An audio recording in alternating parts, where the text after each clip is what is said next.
Hi, this is Tony Robbins. Welcome to the time of your life, an opportunity to create more time for what really matters to you. Listen, I really want to tell you I'm excited and I feel privileged to have you here, and I want to really thank you for taking the time to figure out how to have more time in your life. You know, one of the biggest challenges I hear today for people is they say, God, there's so much I'd like to do with my life, but I just don't have the time. I'm so stressed. I don't know where to start. And very often when you say, well, let me teach you how you could do that, they say, oh, I don't have time for a seminar. I don't have time to go figure out how to have more time. So if you're here right now listening to me, I know you probably experienced some of the same desires and some of the same challenges I have. You see, for 21 years of my life, I've been obsessed with finding the answer to a question. And that is, what makes the difference in the quality of people's lives? Why do some people have so much ability and talent and skill and end up with a life that is so frustrating, one with such deep regret because they didn't achieve and they didn't experience the joy that should come with real achievement? And why are there other people that somehow, no matter what they do, they seem to be so happy, so fulfilled, and they succeed? You see, so many people in life achieve a result. They think they've really made it. But then they say, is this all there is? Have you ever been in that place yourself? One of the things that I found in my life is you got to be able to take the rubber and have it meet the road. You got to be able to convert these conversations you're having with yourself called dreams into reality. And what I tell people is conversation is a dream. When you envision something, you know, it becomes exciting, that's for sure. But a lot of times you're excited and you still don't find the practical way to make something happen. If you get a plan, now it's possible. But if you learn how to turn these dreams into a practical system for results where it shows up on a daily basis, now you can make anything you dream about a reality. And that is what this OPA life management system is really all about. And the reason I'm excited is this program changed my life. This is a system I developed out of necessity, because I had all these great desires and tools and feelings, and I went to seminars and I listened to tapes and I'd get inspired and I'd go for a while. But I didn't know how to get consistent results within myself. And then once I succeeded, I felt stressed. I found myself in a position where it's like the more I succeeded, the more stressful I became. And little things were bugging me. I felt overwhelmed by the, quote, opportunity, which seems so stupid and ridiculous, but I see this every day. I see people who are actually now living what was originally their dream, and you watch them walking around and they're extremely unhappy. And so I went around and did all the traditional things people do. I took time management programs, and I learned how to make those fancy to-do lists. And every so many months I'd go buy a new planner because it looked nicer and it had a nicer zipper on it, you know, and it had a neat thought about it, and I liked the name of it. But you know what? My life didn't get any better. All I did was more to-do lists. Fancier calendars, more A through Z's, more people to contact, more things to take on, and more companies. And sure enough, I found myself in a place where I thought, it's not even worth it. Maybe I shouldn't really go for it anymore. And I thought, this is stupid. What I'm missing is what we don't teach people. How do you create a plan for your life? How in the heck can you possibly have a plan for your time when you don't have a plan for your life? What are you planning for? We need a brand new psychology, a way of thinking that frees us from day-to-day activities that cause us to mistake movement for achievement, and puts us in what I call the zone, where you're doing those things that are so important to you. So I have designed this program to be a 10-day program for you. If you know about our More Time seminars, they're a day and a half to 2 days, depending upon the exact format, where we take you through and totally immerse you in how to direct the way you think and the way you feel, and how to make sure that you have a system that can take the complexity of your life and really organize it in a way where you feel completely fulfilled while you produce greater results than you ever have before in your life. That system is the basis of what you're about to go through. But I know a lot of people won't spend 2 days. I hope you will. I hope you'll listen to this tape program and still come spend the time with us, not so you attend some seminar, but the human dynamics, the group dynamics of interacting with other people is invaluable. So why did I create the tape program? And the answer is simple, because a lot of people won't do that. So here's a chance for you to take just 90 minutes, and if you do one tape a day, in 10 days you'll have the same kind of plan for your life. You'll have absolute clarity. You'll know that no matter how intense your environment gets, how many requests are made of you, how many demands, how many businesses you run, you will know that you can handle this. Because I want to tell you something, of all the things that I do, all the tools that I use in my life, it's hard to say one set of tools is better than the other because I use them all. And many of them, by the way, the tools I have are incredibly exciting and fun. If you've ever been to one of our live seminars, you know it's like a rock and roll concert or like a peak sports event, like a championship game, where all people are learning and growing. So it's fun, it's exciting, but I'll tell you, of all the tools that I know and that I share, this may be one of the most important of them all. But for a lot of people, they don't even want to hear about creating a plan for their life or having a life management system. I don't want to manage my life. I'm not an organized kind of person. I don't do that kind of stuff. You know, I'm just kind of free spirit. But I used to believe the same thing. I'm totally right brain, totally creative, totally passionate human being. I don't want some system that's going to take away my freedom, make me anal or something. You know, I don't want to go around and analyze everything. I want to experience my life with a flow. But what I found is if you want to get the most extraordinary results and you want to live life by your standards, on your terms, you better get a plan. Because if you don't have a plan for your life, I guarantee you somebody else has a plan for you. They want you to fit into their picture. And they don't always have your best interests in mind. So this is a chance for you to use both sides of your brain. This is a chance for you to integrate yourself. And when we're integrated, when we're using all of ourselves to the fullest extent, that's when we feel juice. That's when we're excited about who we are and how we're living and what we can create. And by the end of these 10 days, you'll be in a position where you'll have so much certainty about your capacity to do important things that matter to you, that matter to your company. It will transform you. And this system, because it's going to cover your whole life, at first may feel a bit complex.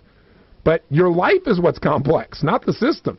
So stick with me for the 10 days. Or if you're an overachiever, do as many tapes as you want in a day. You could certainly do this over the course of a weekend or over 3 or 4 days or 5 if you wish. But it's doable easily for somebody in 10. So I'm going to pretend that each session is a day, and then you do it however works for you, okay? The first 4 days are really going to ground you in the fundamental philosophy. It's going to get you to be really clear about what does it take to create an extraordinary quality of life. And even if all heck is breaking loose in your life, when events seem to be out of control, when things are happening you cannot shape, how do you still be fulfilled, still feel successful, still produce the results that you want long term? So in session number 1, this tape, we're going to show you how to tap into the force that can give you an extraordinary quality of life no matter what happens around you. How do you experience the capacity to feel excitement and joy and passion and love and warmth and freedom in spite of all those demands? How do you get that life of fulfillment? And what's the power to make that happen that you have inside of you right now? How do you use it in a practical way? In session number 2, day 2, if you will, we're going to begin to show you what we call time targets. We're going to show you really what is it that knocks you out of that flow state.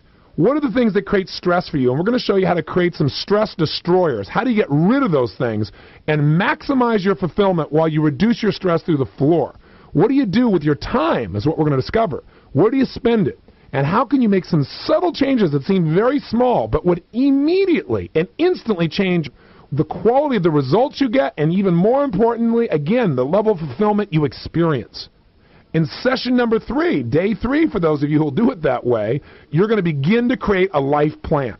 What I mean by that is you're going to actually sit down and begin to find exactly all the moving parts of your life. What are all the things that are demanding your attention, and what do you want your attention to be focused on? Where do you want to place your emotion, your thought, and feeling to get the greatest reward for your life?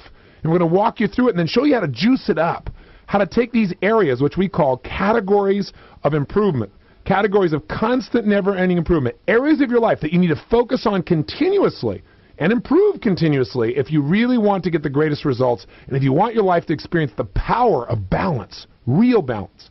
Finally, in the 4th tape, we're going to have you walk through and discover what is your ultimate vision for your life. What do you want from your career? What do you want from your businesses? Why do you want to do it? What are the fundamental resources that are available to you that if you tapped into them, you could achieve these ultimate visions much more rapidly? We'll have you experience that. And I'm going to give you a little exercise that will show you whether or not your life is in balance real quickly. You might say, well, I already know it's out of balance, Tony. I wouldn't be talking to you. That may be true. But I'm going to show you how to know which areas are out of balance so you can make quick corrections. Those first 4 tapes are really that foundation. They're really showing you what does it take to create a life plan and actually guiding you to set that foundation where you have a plan for your life. Because again, why would you ever sit down and try and create a plan for your time, like what you're going to do today, or what you're going to do this week or this month, until you know what you're planning for? What is it you want is what we're going to answer first. Now, after tape 4, as we enter tape 5, we're hitting the 2nd section of this tape program. To have the time of your life, you got to not only have a vision and be absolutely clear where you want to spend your time and know how to take advantage of any opportunity or any challenge.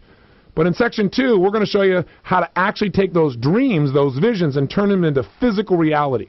This is where the rubber meets the road. This is the place where you begin to say, it doesn't matter how complex my goal is or idea is, or how difficult the plan may seem, I know how to simplify it quickly and get results. I know how to take this dream that I want over the course of the next year or 6 months or 3 months or 2 years, and I know how to reduce it to things I'm going to do right now today that I'll enjoy doing while I'm producing the result that I'm after. And that is really teaching you the guts of the OPA life management system. That's where you'll discover the mechanics of manifestation. Like, what do you do to manifest, to produce these results? What do you do to plan a day? What do you do to plan a week?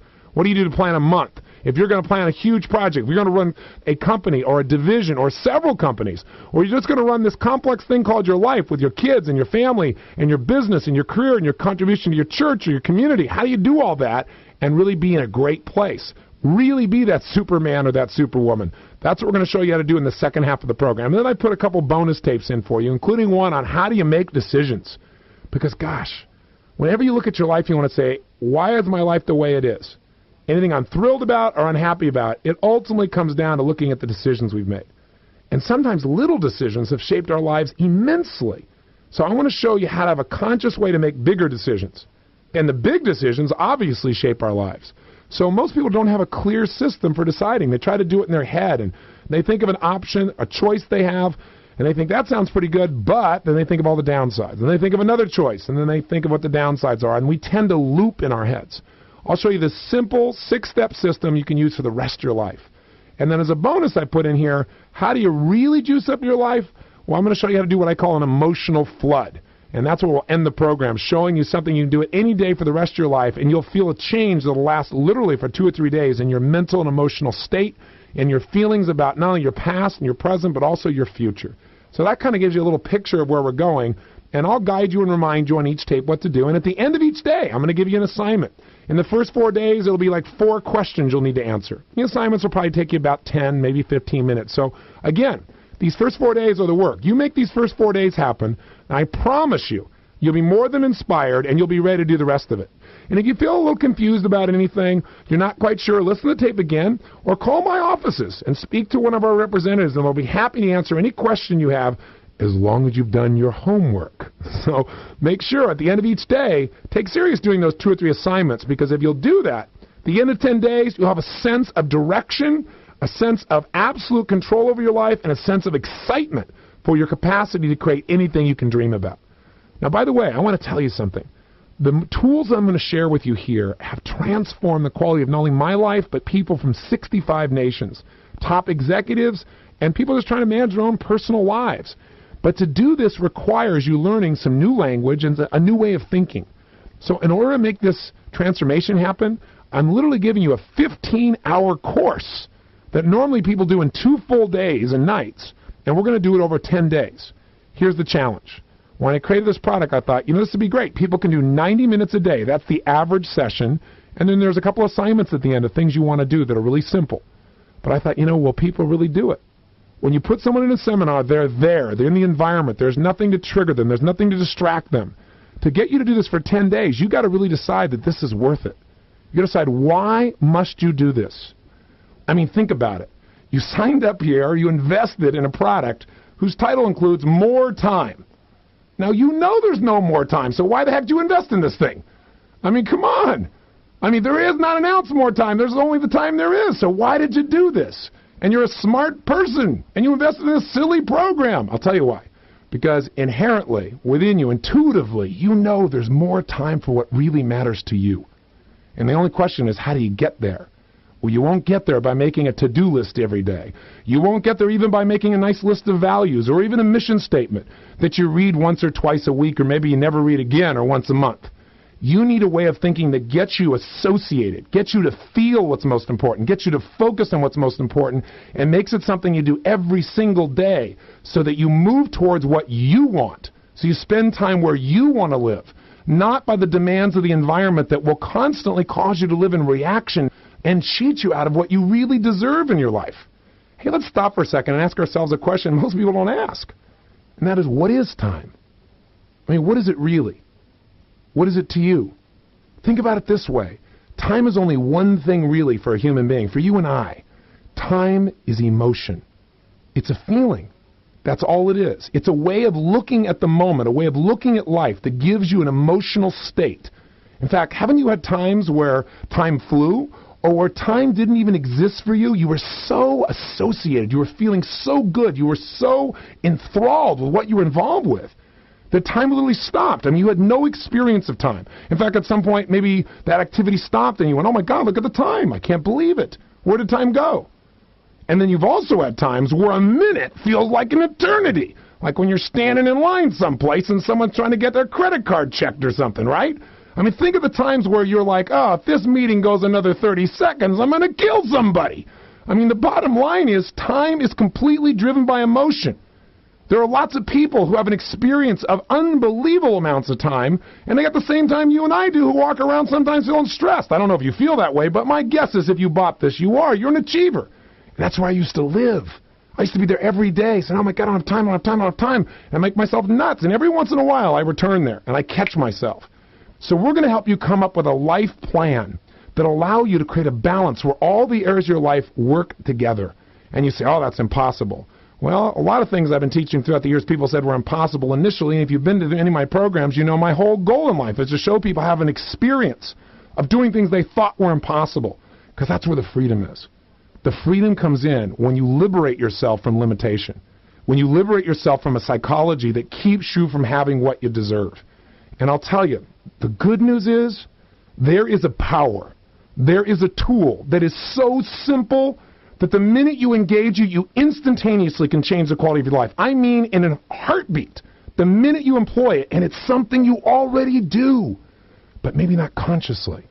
And so you may not be using it to its fullest extent, and I'd be willing to guess you haven't, because I've had the privilege in the last 21 years of my life to be with people from 65 countries, over 2 million people, from every walk of life, from parents to presidents of nations, literally.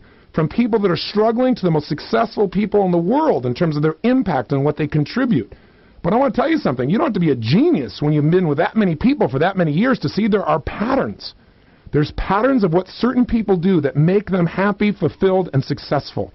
And there are patterns that people do who have every reason to be happy, who make themselves sick inside. And they're not that difficult, and they're not that complex. What I want to do with teaching you this OPA life management system is teach you more than a planner. Because you could say, oh, this looks like any planner. I got a calendar and I got an A through Z list. Yeah, but that's not it. It's not a computer software piece. Those are great little tools, but the ultimate tool is the thinking process that causes you to succeed and be fulfilled. And let me tell you the basis of that, one fundamental principle that you know, and that is the power of focus. What you focus on, you feel, whether it's true or not. Have you ever been inside your head and you thought somebody did something to really hurt you, and you were so mad because you focused, you kept picturing your mind, kept thinking about how could they possibly do this to me, and you feel all this anger, all this frustration, all this hurt inside, and then later on found you were dead wrong, that they weren't even slightly trying to harm you, that you just misinterpreted the whole thing? How'd you feel? Kind of silly, right? Maybe a little stupid, a little embarrassed. But you know what? And the moment you focused and you thought this person did something to hurt you, you were hurt inside, weren't you? The same thing is true. I've watched people come to Fiji, or I have this incredible resort, and I watch people on the first day, man. They get here, they've been on a plane, they're caught up in their old world, you know. They're thinking about their to-do list and all the things they got to do, and oh my God, I came here for vacation, but all these things I got to do, and they're all stressed out. Within a few days, they start looking at birds, you know, and it's like their whole life changes. You know, they look out at the ocean, they're staring at the ocean and going, oh my God, and they start to breathe again. And they start to think about what matters in their life. And someone says hello, and they say hello back, and they mean it. It's like all of a sudden their focus changes and their feelings change. Their life changes. And I can also see people, and I see them all the time. They come to me, some of the most successful people in the world. I've had the privilege of coaching. And whether it be a professional athlete, an Andre Agassi, you know, a Greg Norman as a golfer, or the President of the United States, I've had the privilege now of working with all those. I don't say that's drop names. I say it to just tell you that I've really had a chance to see those who supposedly are the most successful on earth at what they do. And I've also seen people in the most challenging times of their life when they're ready to commit suicide. I mean, I tend to enter people's lives at intense levels. You know, when people are in that mediocre middle level, when they're not really happy, but they're not unhappy enough doing anything about it, rarely do I show up in their life. You're probably listening to this program because you're either unbelievably successful and you're looking for the edge, or you're really saying, man, this is winter and I'm sick of it. You know, I want to get myself in the fall where I can reap some rewards. I'm sick of this place. I'm sick of the night. I want some daytime. I want some summer. I want some sunshine in my life. I'm looking for an answer. I am sick and tired of my to-do list and having more to do than I possibly can and not feeling fulfilled and feeling stressed and saying I'm successful. What for? Am I making any sense? So what I really want to give you then is this way of just identifying what is your natural ability. This whole program of OPA is not rocket science. It's what you already do when you're at your best. But what I'm going to do is give you some words, like some labels for it, so that now you can consistently get those results. That when you're in the flow and things are just going so well and you feel so happy or ideas are just flowing through you and you go, man, this is amazing. I don't know how I did that, but that was amazing. I'd like to be able to do that again. That all comes from putting yourself in a certain state of mind, a state of emotion. And the first way to get in that state, that flow, is to change your focus. See, focus changing, when you make that change in focus, instantaneously you can move yourself from being totally depressed to euphoria, literally in a millisecond. Whether you're succeeding at what you're doing right now in your job, in your career, in your personal life, with your children, is a huge reflection of what are you focusing on in those areas of your life, or are you even focusing on it? See, whether you succeed or fail to a great extent, is all your focus going in your job at the expense of your personal life in some way? Is the focus going into your spirituality, but you're not taking care of your body, the temple that it all is functioning through? See, when we don't know how to consciously direct our focus, we pay a price. It really determines, are you stressed or fulfilled? It has little to do with what you're doing or even the results you're getting, honestly. Because some people are getting great results and they're still unhappy. And there's some people who have so little in their life and things that they could be so frustrated about, and they're feeling great. I mean, I'll give you an example. Recently, I went to a spa, and I thought, I've got to create some balance here. And I was looking at my management system for my life, and I said, you know what? I've put a lot of focus in some areas. I haven't taken enough time just to relax, take care of my body. So I decided to go to a spa. And so Becky and I went, and while we were there, I met this lady that was so vibrant. She was like the life of the party at the entire spa. Stood out. Everybody loved her. Really great lady. So one day we're sitting in the spa, and we're talking back and forth, and I was talking to her about her goals and why she came there. We were all kind of sharing that. And she said, well, honestly, I'm here because I have a brain tumor. And she said, the doctors tell me I'm going to die within 90 days. And I looked at her, and I couldn't even believe it. I said, how in the heck do you stay so happy? I mean, what is it you're doing? Because my whole life is, when I see someone who's doing something successfully, I believe success leaves clues. I believe people are not lucky. If somebody's incredibly happy in spite of huge challenges, there is a reason. And if somebody is totally depressed in spite of great opportunity, there is a reason. There's not something that's just striking them. People tell me all the time, well, it's this depression. It's a biochemical thing. It's just striking me down. Let me tell you something. Everything is biochemistry. You can change your biochemistry in a heartbeat by changing what you focus on, by the way you breathe, by the way you move.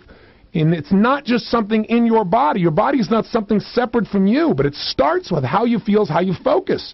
And so when I talked to this one with a brain tumor, I said, how do you do this? And she said, well, Tony, I do what you teach. And I said, really? And she said, yes, I've listened to all your tapes, and it was really a nice compliment. But I said, well, that's great, but tell me how you've applied it.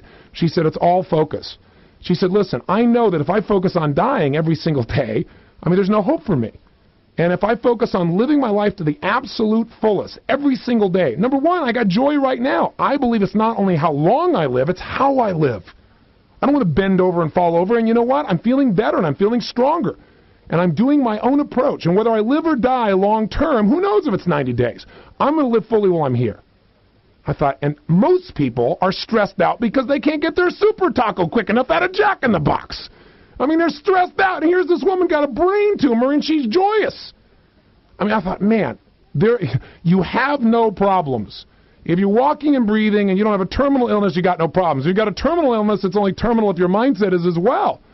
Because you can live right now today. Focus is the ultimate power that our Creator has given us that can change the way we think, the way we feel, and what we do in a moment. You change that focus, you change your life. OPA, this life management system, is a tool for consistently focusing on what you want instead of what you fear. It's going to pull you in the place that not only gets you better results, but along the way, you'll be feeling more of that joy and that passion, and excitement, and that fulfillment that comes with being on the path and having a sense of certainty because you're focusing on what you want instead of what you fear.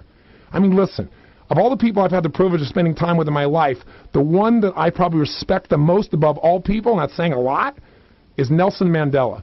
I mean, I was so excited to meet him as my ultimate hero because I thought, how does a human being get locked up for 27 years of their life and not become totally evil? I mean, you would expect it. You'd expect him to want to kill every white person. I mean, I think I would want to in his position. Anybody. To unfairly, to unjustly steal a quarter of a century of your life and to be able to come out and say, hey, guys, listen, let's focus on how to help the country. What an incredible soul. What an extraordinary man. But he's an extraordinary man because he has an extraordinary psychology, extraordinary way of thinking. He does not focus on the past. He's not focused on the hurt. He's not focused on his to-do list.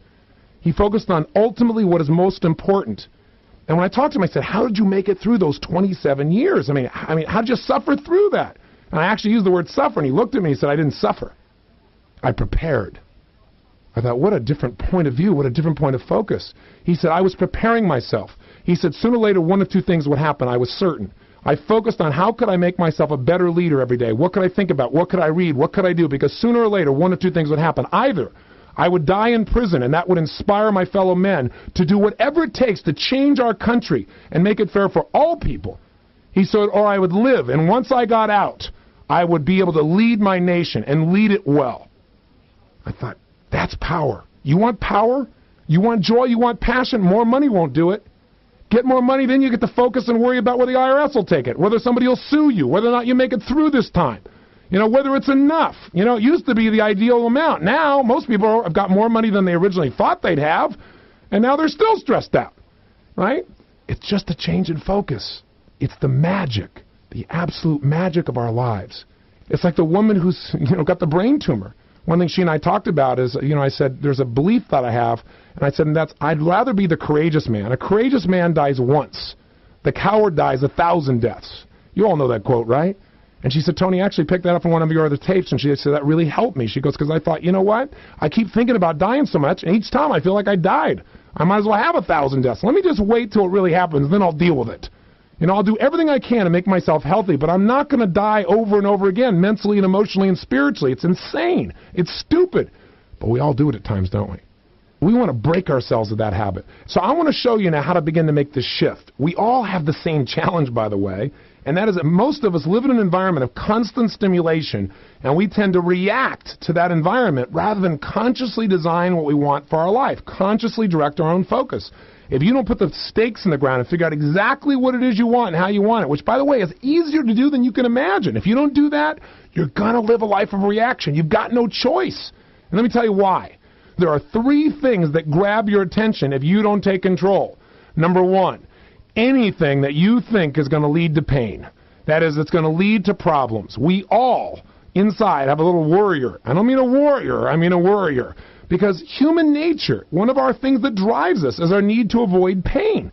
So when we think something could lead to pain, it could be a problem in our relationship, a problem with our kids, a problem in the business, a part of our mind tends to go there, it tends to focus there. And usually that's in reaction because we didn't do the things up front that would have made things work so we never had to live in that place. And when you live on your fears, when you focus on them, you tend to get more of them. The second thing that grabs your attention, your focus, and starts to control your life, put you in reaction, is things that you think can lead you to immediate pleasure. Because listen, most people are living in stress, right? What's stress? Fear. Thinking about things that could go wrong, could be challenging, they don't have control of, they feel a bit overwhelmed about. So you know what? When they finally get a break, they want to just get out of that state. So they think of things that will make them feel good just for the second. Sometimes that's food. Sometimes that's alcohol, a cigarette. Sometimes they're watching the news. Sometimes that's flipping over and going to watch a movie. Some things are destructive, some are neutral. But they aren't fulfilling at the deepest level usually. We're replacing them. We're trying to feel good in the moment. Or sometimes what we do is we do something we're good at that we can get a quick completion on. Like I used to be really good at having a huge project, and I'd see my desk just had to be cleaned at that moment. I mean, after all, I could move everything, make it feel better, and have a sense of completion. I'm still competent. Look what I accomplished here in this short period of time. Look how clean everything is. Have you ever done it? I know you have, if you're honest. We all have. The secret, though, is to not allow yourself to go for the short-term pleasure because it's at the expense of your long-term joy, happiness, fulfillment. So we've got to make sure we don't do that, or we'll be reacting. We're feeling stressed, so now we look for a quick fix. That's what gets your focus. And I'll tell you the third thing that tends to get your focus. If you don't have a plan, if you don't decide what to focus on, here's where your brain will go, to other people's demands. Because that's a form of pain, isn't it? You don't want to disappoint people. Everybody wants something from you. You got to meet the needs as part of your job, as part of your career, as part of your personal life. If you're going to stay in a relationship, there's all these demands, and a lot of them are urgent. And we start thinking what's urgent's important because we don't have a plan on how to make it work. I know I sound redundant here, but you know, repetition's the mother of skill. You know this stuff I'm saying is true.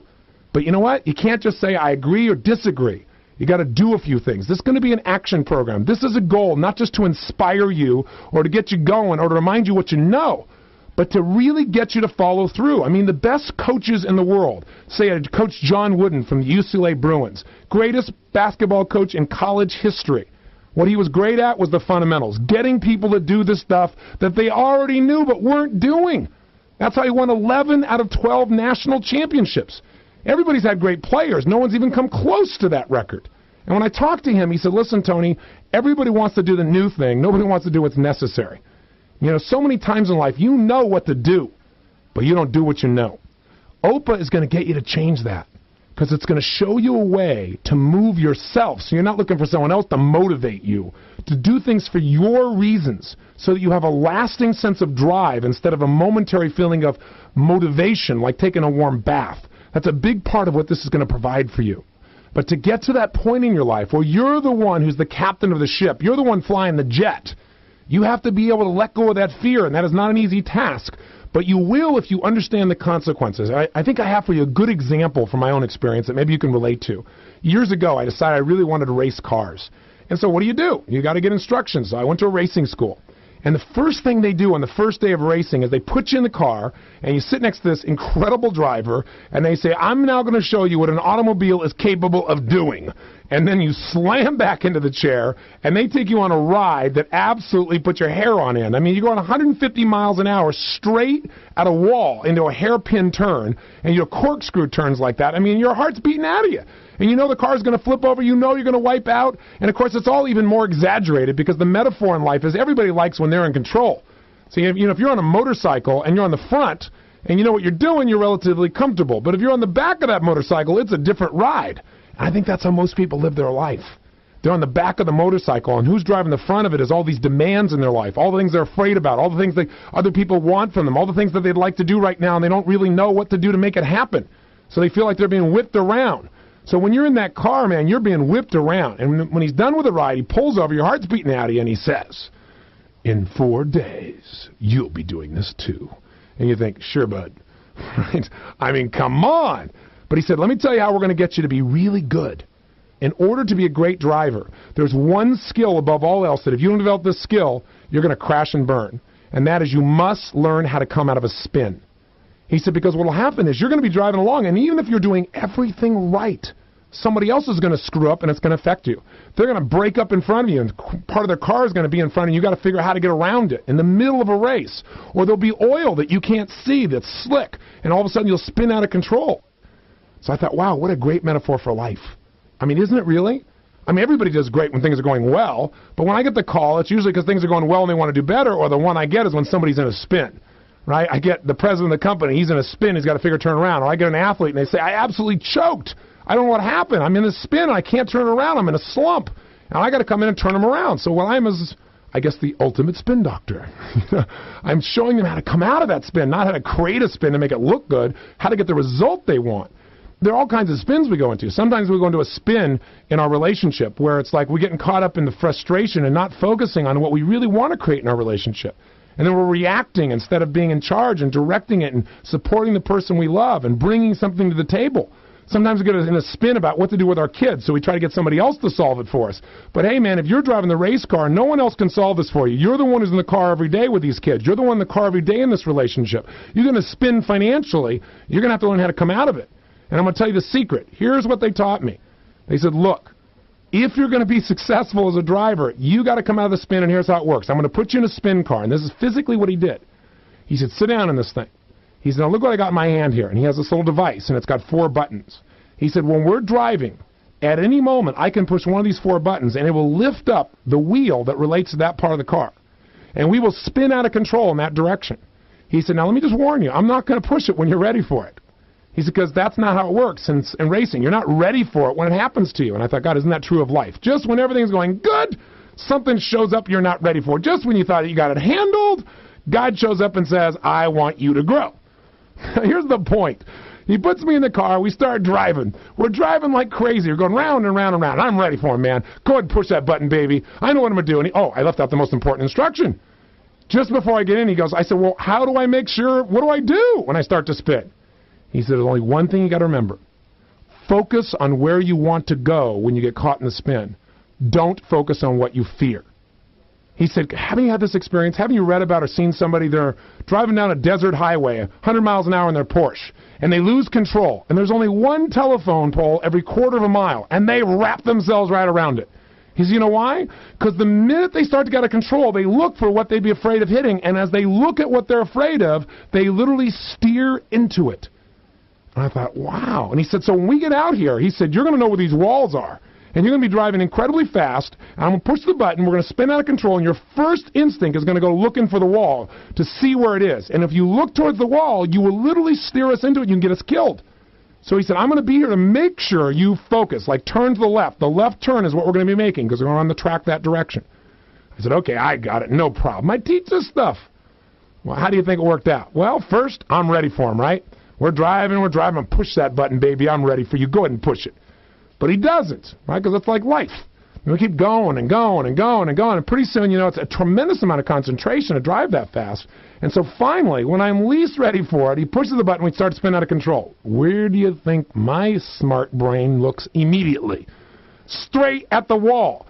Now, to save our lives, he grabs my head and physically forces it to my left. Well, we've got to turn. We're heading straight at the wall because I'm pointing right at it with my head as we spin out of control. So sure enough, he's holding my head there. Now here's the question. I'm now doing the right thing. I'm looking to the left, which is a left-hand turn. I got to get away from the wall by turning to the left. As I look to the left, what am I unconsciously doing without even knowing it?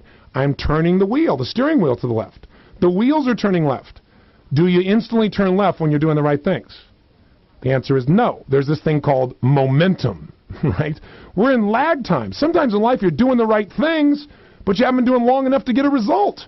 You got to keep looking in the direction you want to go. But I was stupid. Guess what I did? I kept fighting him with my head. I want to see myself crash. I want to see the death happen.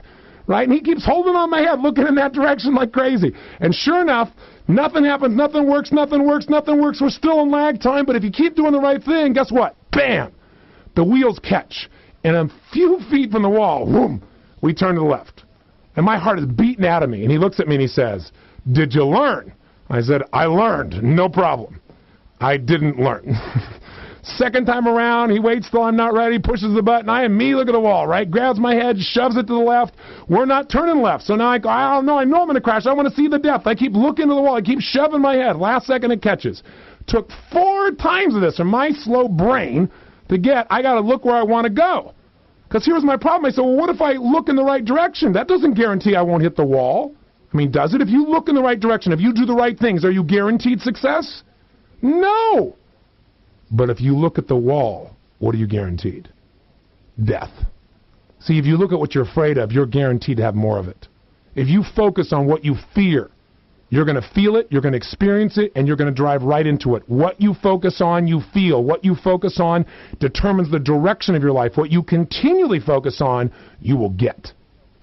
So what I'm saying to you is this. There are 3 keys to getting what you want in your life. One of those keys is see it how it really is, not worse than it is. Key number 2, though, is you got to see it better than it is. Because otherwise you'll have no inspiration, no desire. You got to see, what is my vision? The word we use in OPA, you'll begin to learn soon here, the O stands for what is my outcome? What is the result I want? By the way, I don't use the word goal. Let me explain to you why. In your nervous system, words have an effect on your body and your mind. You have lots of experiences with goals. One of those is probably succeeding in them, but I bet you have a lot of goals you didn't achieve because you're a human being, right? But you don't always get a goal, so that doesn't produce absolute certainty. You always get an outcome. It may not be the one you expect, but it's an outcome. We're going to teach you to ask the question, what is my outcome? What is it I really want from this situation? So you're turning in the direction you want to go instead of what you fear. And that comes to that second part, getting a vision for what you want, seeing it better than it is. You must do that in order to be able to make any change in your life. And by the way, not just change, but progress. Change is automatic, but progress is not. Progress only happens when you become conscious, when you wake up and say, I'm the one going to determine the direction of my life. I'm going to determine where I'm going to put my time, my energy, and my emotion. I'm the one going to create the direction and ultimate result of what I stand for. So to get what you want, yeah, you got to see it as it is, not worse than it is. Yes, you got to see it better than it is, and then you got to develop a plan to make it the way you now see it, to meet that vision. And this is exactly what the OPA life management system will create for you. And it'll do it by asking questions, because here's the answer to a question you must have. You might say, okay, you're talking about focus forever. I got it. But how do I change my focus if I don't just use positive thinking? The answer is questions. The questions you ask yourself control what you focus on. See, when people say, I'm thinking, the process of thinking that you go through all day long is nothing but the process of asking and answering questions. That's all you're doing. Now, if right now you said, well, wait a second, I don't know if that's true. Let me think about that. When you say, well, let me think about that, you're going to ask yourself, is that true? Does that meet with my experience? That's how you think. Or if you said, oh, wow, that makes sense. Yeah, that's true. Then unconsciously, even if you're not aware of it, you ask the question, is that true? Or does that make sense? Or do I have an experience of that? The challenge is that most of us are unconscious about the questions we're asking ourselves. If you ask lousy questions, you get lousy what? Answers. So people develop very often, and I talk about this in one of my other programs, in Date with Destiny. I'll just talk about it. I have people discover what they are. We often develop a primary question, a question that we ask so often in our life that it creates the dominant focus of our life. Like some people's question is, how do you help? Some people's question is, what's wrong with me? Somebody's question, my personal question is, how do I make it better? I'm a fanatic for that. Everything in my life revolves around, how can I make it better? How can I help more? How can I utilize this to make the world better, make myself better, to make life more fulfilling? I mean, these are the things that come out of that question. But very often people say, what's wrong with me? Listen, when people commit suicide, it's based on focus. They think there is no future. They think they're worthless. They think they'll always be in pain. They think there's no other choice. And you know why? That's where their focus is. And you know what starts? Questions. Oh, come on, it can't be that basic. It's that basic because questions are the controlling force of your thinking. And your thinking directs what you focus on, and what you focus on, you feel. And the state you're in determines what you do. If you're feeling depressed, you're going to do things very differently than if you're feeling euphoric or centered or strong or courageous or passionate. Does that make sense? So you've got to take control. And the way to take control is ask better questions. Let me give you an example, someone you're familiar with, Bill Gates. Bill Gates was not the ultimate genius when it came to computers. He was obsessed with the idea. He wanted to understand them. As a little kid, he was fascinated by them. He was extremely bright. He went to Harvard, but he flunked out. He went through an environment where he was not the best. But I'll tell you what he did. He started thinking about what he really wanted. He didn't want just a Harvard education. He wanted to do something extraordinary. And so many of you know the story of what he did. He found out about this first personal computer. There was no form of operating system or software for it, and he came up with an idea to create it. And the guy was insane enough to call up this company and said, I have developed software for your product. The man said, you're kidding me. He said, no. He said, okay, I want you to come down and show it to me. He didn't even have one of their computers yet. And somehow he figured it out. He went down, and that was the beginning of his company. But I'll tell you what made Bill Gates not only succeed for the short term, because, yes, he always focused on what he wanted. He didn't focus on what he feared, or you wouldn't call somebody up like that, would you? He focused on his outcome, and he knew why he wanted to do it, because he wanted out of Harvard. He wanted to create something. He wanted to change the world. That was his purpose, which, by the way, in OPA, the O stands for what's your outcome. The P is what's your purpose? Why do you want it? That's where the drive comes in life. That's where suddenly you don't just have a result you're going after, but you got the power to figure a way to make it happen. And so he came up with an action plan, and a lot of his action plans didn't work. But he kept focusing on the outcome, kept focusing on what it is he wanted and why he wanted it, kept changing his action plan. That's the A in OPA. What's your action plan? And you got to change that, because a lot of times your plan doesn't work, but if you keep focusing on what you want and why you want it, you can figure a way to get just about anything in your life. But here's the secret. The questions you ask yourself are going to direct that focus. So guess what Bill Gates made as his focus? Early on, he decided instead of focusing on how do I create great software, he asked this question, and it made him a multi-billionaire and directed his entire company. Here's the question. How do we become the intelligence that runs all computers? Because if we're the intelligence that runs all computers, everybody in the world will use what we have. Now, he had the audacity to ask a pretty quality question. And you know what? He kept searching for it with absolute certainty, and sure enough, with MS-DOS, he found it quickly. He bought MS-DOS for $50,000. He didn't even create it. He just knew his outcome. He knew what he was after in the business, and that laid the foundation. He later saw what Macintosh did and decided he was going to duplicate it and, in his mind, make it better. A lot of Mac users might feel differently about that, but the bottom line is that was his goal, and he created Windows software, and he said, we're going to become the intelligence that runs all computers. I don't know the accurate statistic. I think the one I heard most recently is that 85% of all computers on Earth are run now through Windows software. Think about that. I mean, the man is one of the richest men on Earth because of a question. Now, by the way, he didn't stop there. He saw the world's changing, so let me tell you his new question. You talk to Bill, you talk to people in the company, they'll tell you. They said, Big Bill has a really clear idea. His question is, how do we become the intelligence that runs the information superhighway? And by the way, the people at Netscape and the people at Sun Microsystems, a lot of other companies are concerned that he's asking that question because this guy gets obsessed. He finds enough passion and purpose and translates that to his entire company, and he comes up with an action plan, and it doesn't work, so he changes his approach, but he doesn't take his eye off the outcome, and he never loses the drive. He isn't doing it for money. He's doing it to have his impact on the world that he dreams, his vision, his ultimate outcome he wants to make happen. He's got more money than he can spend. That's the power of OPA for someone who doesn't have the planner, I don't think. He isn't running my software. And what he is doing, though, is using a thinking process that's moving him towards greater results.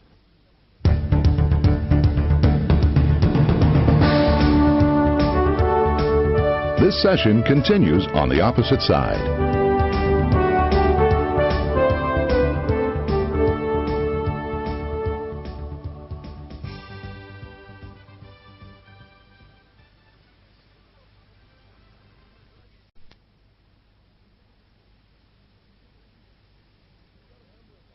So you got to remember in life, the focus determines the direction, whether it be in business or your personal life. So you got to decide what you're going to focus on up front, or you're going to suffer from a life of reaction based on responding to everybody else's demands, your fears, or your need for instantaneous pleasure. Free yourself now by asking a better question. And so the obvious question you got to have now is, great, how does this relate to me having a plan for my day? Well, let me give you an idea. When people want a plan, they use a system that is identical to what people used several hundred years ago. And I dare say the country and the world has changed a smidge in that time period. Our lives are 100 times more complex. Information, the entire history of mankind's knowledge is increasing every 5 years now. Every 5 years, everything we've learned up to now is doubling. Think about that. That's staggering. And information is coming faster and the demands are greater. Our kids today have more choices, more options than any time in human history. And the least amount of guidance than any time in human history. That's the scary part. I mean, the world has changed radically. And so here's what this world of total complexity, where everything's changing, everything's happening, multiple roles, multiple identities, multiple ways of making things happen. And here's how you manage your life. A to-do list. Oh, bear in mind, I understand, you're an achiever, so it's a fancy one. Yep, it may come in the form of a little computer you carry around in your pocket. You know, those like U.S. robotics things. Cool. I got news for you. If you want to manage your life, you need a different question. The worst question you could ask to plan your life is, what should I do? And that's the same question that was asked 200 years ago. The only difference is it was on a piece of paper, or as time went by, it was on a yellow pad, and now you got one with 3-hole punches, or 6 holes if you're fancy. A planner will not change your life. A computer that you carry in your pocket will not change your life. A piece of software will not change your life. What will change your life is a new way of thinking by asking some new questions. And it's not only asking new questions, it's asking questions in a specific order. See, order and sequence is everything. In language, we call it syntax. If I say to you, the dog bit Johnny, you know what that means, right? What if I say, Johnny bit the dog? I use the same elements, the same words, different sequence. You got a very different experience, especially if you're Johnny, right? I mean, come on.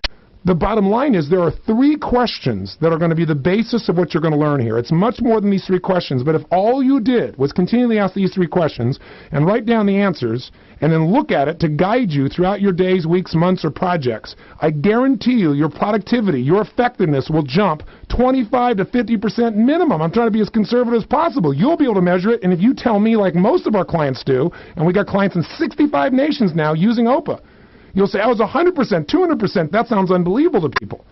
But more important than just your productivity and your results, the system of thinking will get you to feel different. You'll feel more alive, and here's why. There's no feeling in a to-do list. And if you focus on a to-do list, that's what you get more of. You want to focus on what you want to get more of, which is your outcomes. So what is OPA? Well, answer this question for me. All over the world, you see people succeed. People that succeed, no matter what area it is, sports, business, in their intimate personal lives, in the raising of their children, and they're making a difference in their community. What makes these people succeed is they all have the answer to 3 questions. First question is, what do you really want? And you know what? Most people don't answer that question. And I'll tell you why. They say, I don't know. I don't know. I don't know what I want. If I knew what I want, I'd go after it, but I don't know. And you know what? They say this over and over and over and over again. And I want to tell you something. I want to give you a little clue. Most of us hypnotize ourselves into blindness. Most of us use what I call incantations. Incantations is a word to describe a pattern that human beings use that literally shuts off their brain and makes them a to-do list maker, which I want to break you of, and makes them unfulfilled and fail to achieve what they deserve. Here's what incantations means. If you remember your fables, your mythology, and there were these great sorcerers like Merlin, remember? And they had the capacity to turn a frog into a prince, or a prince into a frog. How'd they do it? Incantations. They said these phrases, these magical phrases, over and over and over again, and they said it with such authority and emotion and intensity, pretty soon you thought you were a frog. And you know what? It was true for you. The bottom line is, we do this to ourselves all the time. Ever had this experience? Ever had somebody say to you, hey, could you get me the salt? And you say, well, I don't know where the salt is. And they go, well, it's in the kitchen. Well, I don't know where it is. I don't know where it is right now. I can't get it. Please, just go get the salt. It's just in the kitchen. It's on the second shelf right there on the right. You go, I don't know where the salt is. Go get the salt. Fine. As you walk over there, you say, I don't know where the salt is. Why do I got to find this? I don't know where it is. I don't know where the salt is. You don't just say it. You say it with intensity. You open the door. You're saying this all in your head. You look up and down. You really do look. And you say, there is no salt in the shelf. The person says, it's on the right cupboard on the second shelf. You go, I don't know where it is. I don't know where it is. I'm looking there. There's no salt. Person walks right in front of you, reaches right in front of your face, and they go, what is this? How many have had this experience? It's the salt, isn't it? Now, I got a question for you. Was the salt there? Yes. Did your eyes see the salt? Yes, they did. I saw you shaking your head no. I know you're thinking no. Your eyes saw the salt. But your brain did not allow you to perceive the salt because you hypnotize yourself into believing it's not there. Because with total emotional intensity, over and over and over again, you said, I can't find the salt, I can't find the salt, I don't know where it is, I don't know where it is, I don't know where it is. Your brain doesn't want to make you look like a liar, so it goes, fine. We're going to create in psychology what we call a scotoma, a blind spot. And we're going to blind you from the realities in front of you. Most of you recognize this not in your own life. You recognize it when you're talking to someone and you're trying to explain something to them and they're being stubborn and the answer is so obviously in front of them and they can't see it. Because I know you've never done this, but I'm sure you've seen other people do this. So you can also, by the way, hypnotize yourself into being certain. You can use incantations. Same spelling, different emphasis. You can focus. And I don't mean affirmations. I don't mean go to your mirror and go, I'm happy, I'm happy, I'm happy, I'm happy, I'm happy. With this mad look on your face and mad tone. That ain't going to do it. What makes something an incantation or incantation is that you say something over and over again with total emotional intensity where your entire body is involved. And what happens is we begin to condition ourselves. Now, I'm giving you this little mini lesson in incantations because as you're learning OPA, you might go, oh, God, I'm not getting this. I don't know this. Because in the beginning, it's challenging because it's new. Do you remember the first time you tried to drive a stick shift car? You got in there and you're going, oh, I got to do this, and I got to do this, and I got to do this, and this, and I got to watch the road too? Are you kidding me? There's no way I'm going to ever master this thing. But, now you drive the thing and you don't even have to think about it. And you can drive and talk on your cellular phone and chew gum and read the newspaper simultaneously while you drive, some of you. That's the scary thought. But in the beginning, it seemed impossible. OPA, in the beginning, you might say, Tony, in the time you're asking me to do this OPA thing and ask these 3 questions, I could have just done the thing. What you're going to learn is you can get things done, and then you're always starting over. Because you haven't identified a process that makes you discover things you've never discovered before about how to get it done in the future, or how to get what you really want from the process, and how to have the emotion you want. Lots of people get their goals and they're still unhappy. So this process in the long run will be faster because you'll start seeing patterns of how to get the job done that you never saw before when you just made a to-do list randomly and started over. I know that may not make 100% sense to you right now, but it will shortly, so please hang in there. So let me come back to the premise. People succeed, I said, have 3 questions they can answer. Question number 1 is, they know what they really want. And if you stop telling yourself you don't know what you want, I'm going to assist you in these next few sessions to begin to identify what you want most and how to set up a game so that in life you continually spend more time with what matters to you. That's where the more time comes in. Second question that people answer clearly who are successful is they know why they want it. Why they want it. The power is in why. Reasons come first. Answers come second. When you get enough reasons, you can do just about anything. You can find the way.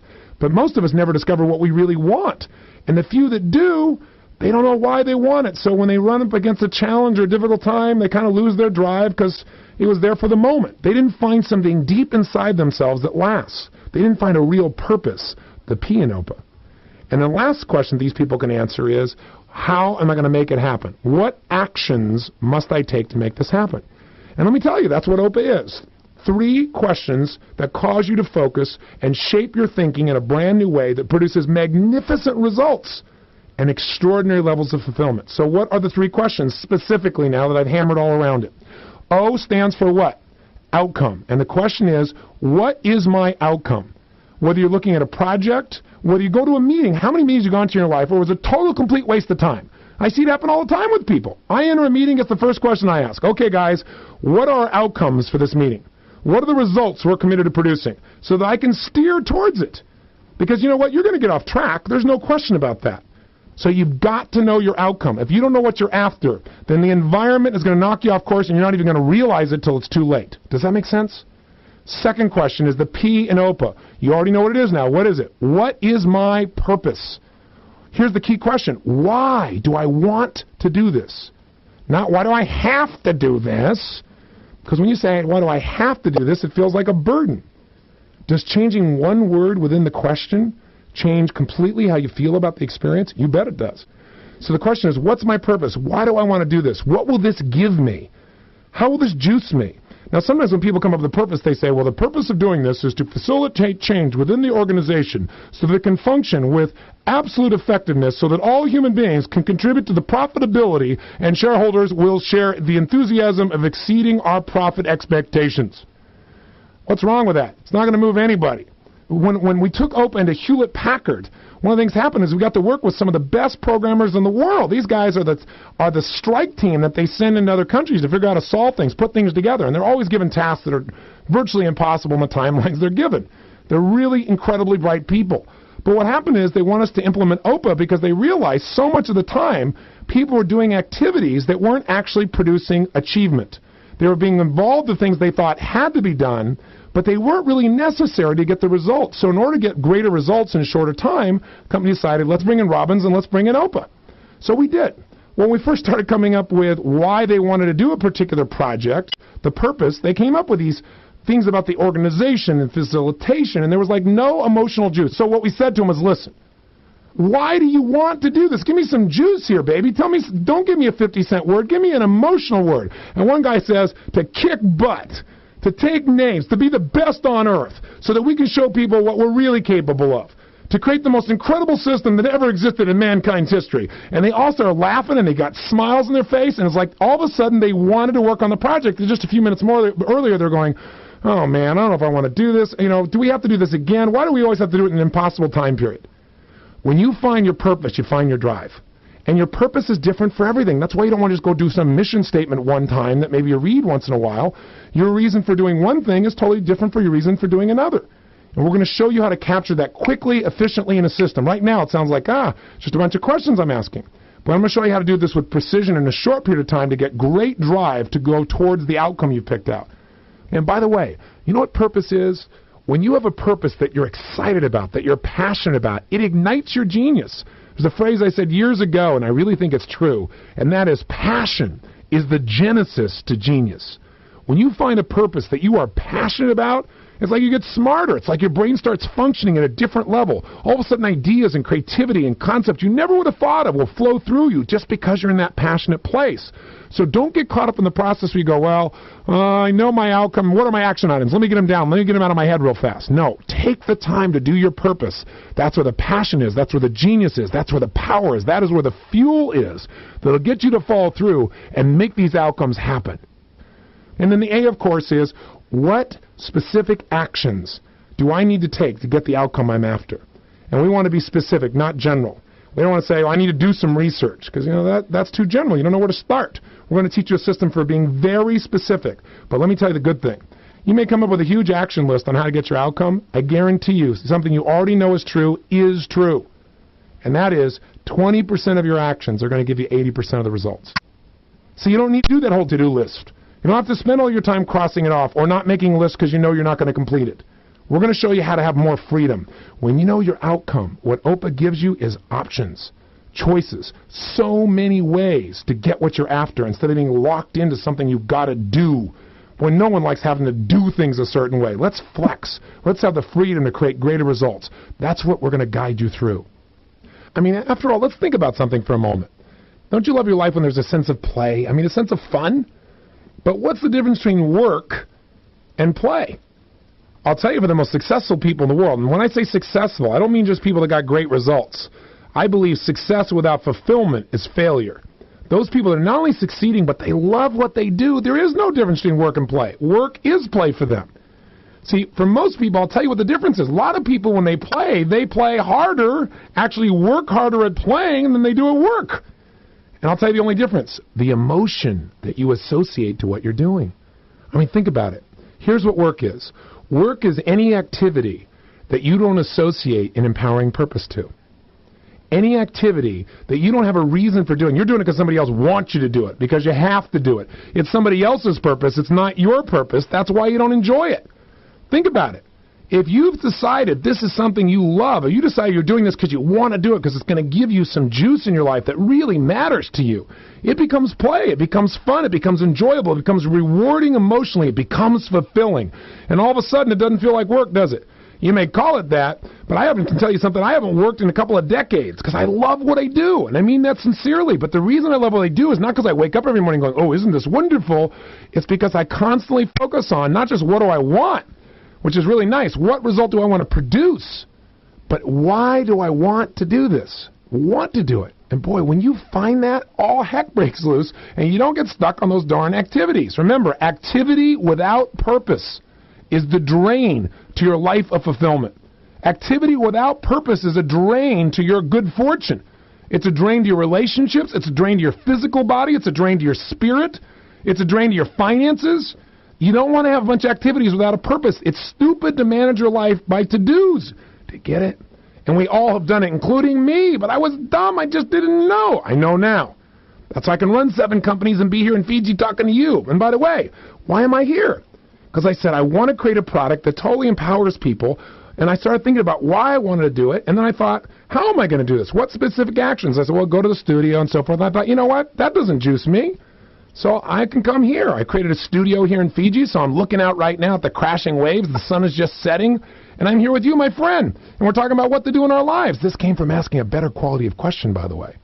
Not just how can I get the job done, because I had made my outcome. Instead of how do I just produce this outstanding tape set, how do I create something that will teach people this life management system and really get them to transform the quality of their life forever?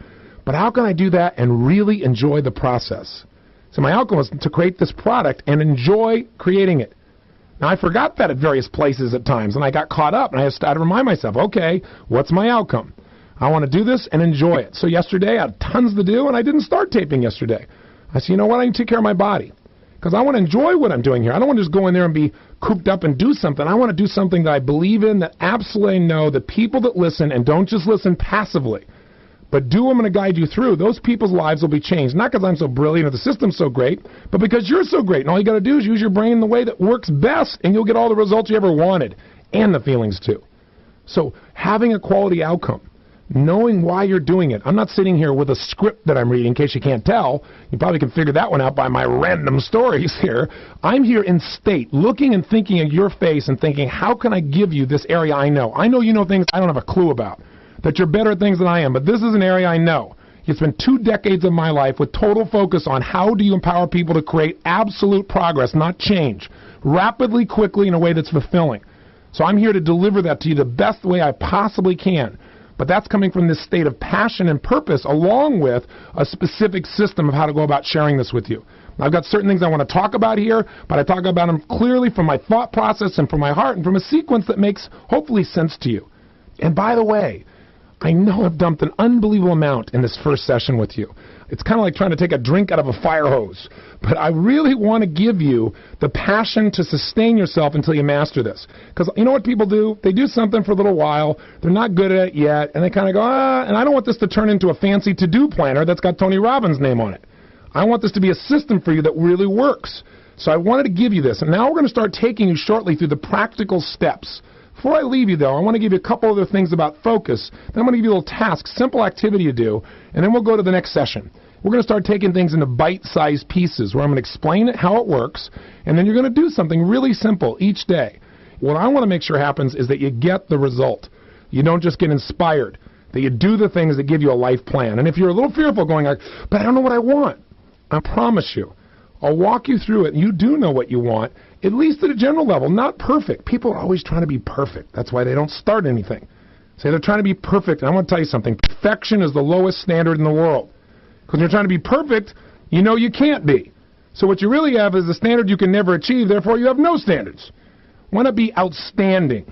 See, that's something you can be, because that's based on heart and emotion and commitment. And if you've got that kind of emotion and you're committed to make something happen, guess what? You'll figure out the how. I mean, that comes down to knowing the what, right, the outcome, and the why. I know I keep coming back to this, I sound obsessed because I've seen how it changes people's lives. Have I hammered you enough? Okay, well, let me just give you one more distinction about focus, and that's this. Think about it for a second. If you didn't use the paper planner, if you're not perfect, if you screw up the computer, you can still, as you go through this program, lay out what you want for your life, the areas you're going to focus on. You can still begin to ask these questions. And I mean, haven't you had this experience?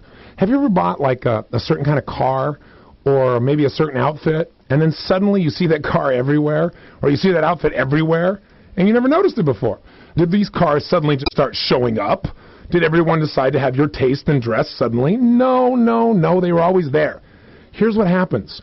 When your brain decides that something is really important, i.e. it decides on an outcome, it starts to notice anything that relates to that. When you decide what you absolutely are committed to, what is an outcome you absolutely want, and you know why you want it, and it brings that emotional vibration to that part of the brain, where the brain says, this is significant, you'll start finding things. I mean, haven't you ever done this? You set up a goal, you're obsessed by it, you visualized it, you imagined it, you thought about it, it was what you wanted most in life. You knew all the reasons why you wanted it, you were juiced out of your mind. And maybe you came up with a plan and it didn't work out, and maybe you didn't even come up with a plan, and stuff started happening, like almost magically, like people you didn't even know before suddenly introduced themselves, or opportunities fell in your lap, or something happened that brought it into reality. I mean, haven't you had that experience somewhere? I mean, think about it. I bet there's a lot of things in your life today that were once just a dream or a goal or a desire that you now kind of take for granted. That at one point it may have seemed very difficult or even impossible to make happen. But what did you do? You focused on what you wanted, man. You knew the outcome. You knew why you wanted it, and you were relentless. And maybe you tried something that didn't work, so you tried something else. You practiced OPA. It's you. You just didn't have a stupid name like OPA when you did it, right? But it's okay. OPA's an okay word. It's all right. You can do it. You can pretend it's not that, but wouldn't it be nice to notice what you do when you're succeeding so you can do it more often? I mean, that's what we're doing. We're just giving a label for what you already know how to do. Now we're going to go beyond labels to a system, so it's consistent, so it happens all the time for you, so that you feel a sense of control. Because guess what? Maybe the feeling of certainty, maybe that feeling of identity, that feeling of who you are as a man or a woman, where that really comes from, that good feeling, comes when you feel like you can control events, not events are controlling you. And what happens with this system is it will go beyond the questions, obviously. I'm going to give you a system to capturing these answers, a system of planning, a system of anticipating that will give you that sense of control. And when you have that, all of a sudden you feel really freed up. But I want you to get, if you don't get it all done absolutely perfectly, you can still use this system for succeeding and being fulfilled. So let's recap. What have we learned? Oh my gosh, Tony, you go, a lot. Well, we've learned, number one, that if we're going to change our lives, we need a way to manage our lives. Our lives today are so complex, we need a system. It needs to be simple, it needs to be easy to apply, and it needs to be effective. It also can't make us anal, where every single moment we're trying to freak out to figure out what to do. It's got to give us more choices. And it's got to move us in the direction of the things we really want, and not constantly reacting to the demands of other people, or the demands that our fear tends to bring, or the demands of our desire to get some instant feeling goodness called pleasure because we're feeling so bad about all the stresses in our life. That we've got to put the stakes in the ground to control what we focus on, because nothing is going to make you happy. No thing will make you happy. Only thing that's going to make you happy ultimately is if you do and spend your time, which is spending your emotion, your focus and feeling on the things that matter to you. That's how we're going to get you more time. And so just before we finish this first session, let me just ask you this. Close your eyes for a second so that all this information I've been throwing at you might go deeper than just your thought process, but into your experience. Close your eyes, and here's what I want you to do. I want you to think about all the things you need to do in your life right now. I want you to think of your ultimate to-do list, all the stuff you got to get done for yourself, for your family, for your business, for your body, for your emotions, for your spirit. What are all the things you need to do? And just imagine that list for a moment. All the things you got to get done. Go ahead, take a moment and do it. Don't just pass it off and say, I want to hear the next thing because this doesn't feel very good. Now, as you focus on your to-do list, really start to list all the things you think you got to do. I bet as soon as you do that, do you start feeling really great and vibrant and excited and like, oh man, I can't wait to go out there and hit it? I don't think so, unless you've got a very tiny list for your life. And if that's true, you wouldn't have invested in this program. Obviously, you're an achiever, or you wouldn't be listening. So you got a lot to do. So don't focus on your to-dos. Let's try something else. Think of one, just one at a time, because that's what your brain has power in. Power comes when you focus on one thing that matters. Think of one specific result you need and want to create in some aspect of your life right now. Just think of the result. And close your eyes and actually do this. Now, if you're driving, that's not a good idea. So you might have to keep your eyes open if you're listening to this at that time. But what's a result you really want? That if you could achieve this result, it would excite you. It would get you up early, keep you up late, really juice you. Can you think of just a result? Not the ultimate one, not the perfect one, just one that you'd really like. What's something you'd really like? A result. It could be something in your personal life. It could be something with your body. It could be something in your business, your career, with your kids. It could be with your connection with your creator. It could be a specific project you want to do, a goal you want to achieve. Just get that in your mind. Do you have it? Now get a picture in your mind. Picture it. I know some of you don't make pictures. That's because you're busy doing incantations. I don't make pictures, I don't make pictures, I don't make pictures. I understand. Then talk about the future. Everybody makes pictures, by the way. Some more clear, some are more just feeling oriented. Or get a feeling about your future. Get a feeling about this thing you want, this result. How does it feel when you think about this? Does it feel good? Okay, now try this. Take that picture in your mind, or that feeling, and just do this. Make it brighter. Make it brighter and brighter and brighter and brighter. And as it gets brighter and brighter, does it feel better or worse? Well, for most people, and probably for you, it probably feels better, doesn't it? Now try this. Think of the same picture, that same desire, that same outcome. By the way, as you're thinking about it right now, does this feel better than your to-do list? Oh, yes. In fact, you care how you're going to get there. No, you want to create a plan, but you want the result. In fact, while you're there, think about why you want this. Why do you want this result? What would it give you? Someone says, well, I want to be a multimillionaire. Well, that's great. But when you get it, there's not a whole lot of juice in that unless you know why you want it. Well, because I want to help my family, because I want to help my church, because I want to create scholarships, because I want to travel around the world, because I want to live life in style. I don't know what your reasons are. Everybody's reasons are different. Why do you want that outcome? Why do you really want it? How will it juice you? And don't go, I don't know. Just come up with the first thing that pops in your head. You don't have to be perfect. Why do you really want it? What would it give you? What about that would excite you if you had that result? That would make you feel great. Have you come up with some compelling reasons? Think of some good reasons, or just think of some fun reasons. And if you're not sure on the reasons, I'll help you out. Go back to the result. Just focus on the result. Don't even have to come up with the reasons yet. See that picture again, make it really bright, and make it really big. You got it? Okay, now, take that image, and right now, I bet you feel like doing something about it, do you? Am I right? You want to make it happen. So try this. Take the image and make it dim and dark and defocused. Take that image and make it smaller and smaller. How does it feel now? Not quite as good, huh? Take that small, dim image and push it further and further and further away, so you can barely see it in the distance. How does it feel now? Probably not very good. Now, with your eyes still closed, I want you to think about this. Is it possible in your life that very often you think of things you want, but you make them dim and dark and small, and so you don't think about them very much? They're not even part of your focus. You don't feel very inspired. You don't think about it enough. You don't focus on it enough, or you focus on it, but you make it so small and dim that it just doesn't inspire you to even take action. Repeat after me in your head. something to think about. Now, I don't want to leave you depressed because that's about how some of you feel right now. So take that image and make it big again. Make it in color. Make it a movie. Bring it closer. Step in the movie so you are there and it is happening and you are celebrating the victory of your achievement. You're there. I mean, really breathe the way you're breathing if you were there. Put the look on your face like if you were there. Make the image brighter. Even brighter. Make it even bigger. Bigger than it was before. Bring it even closer.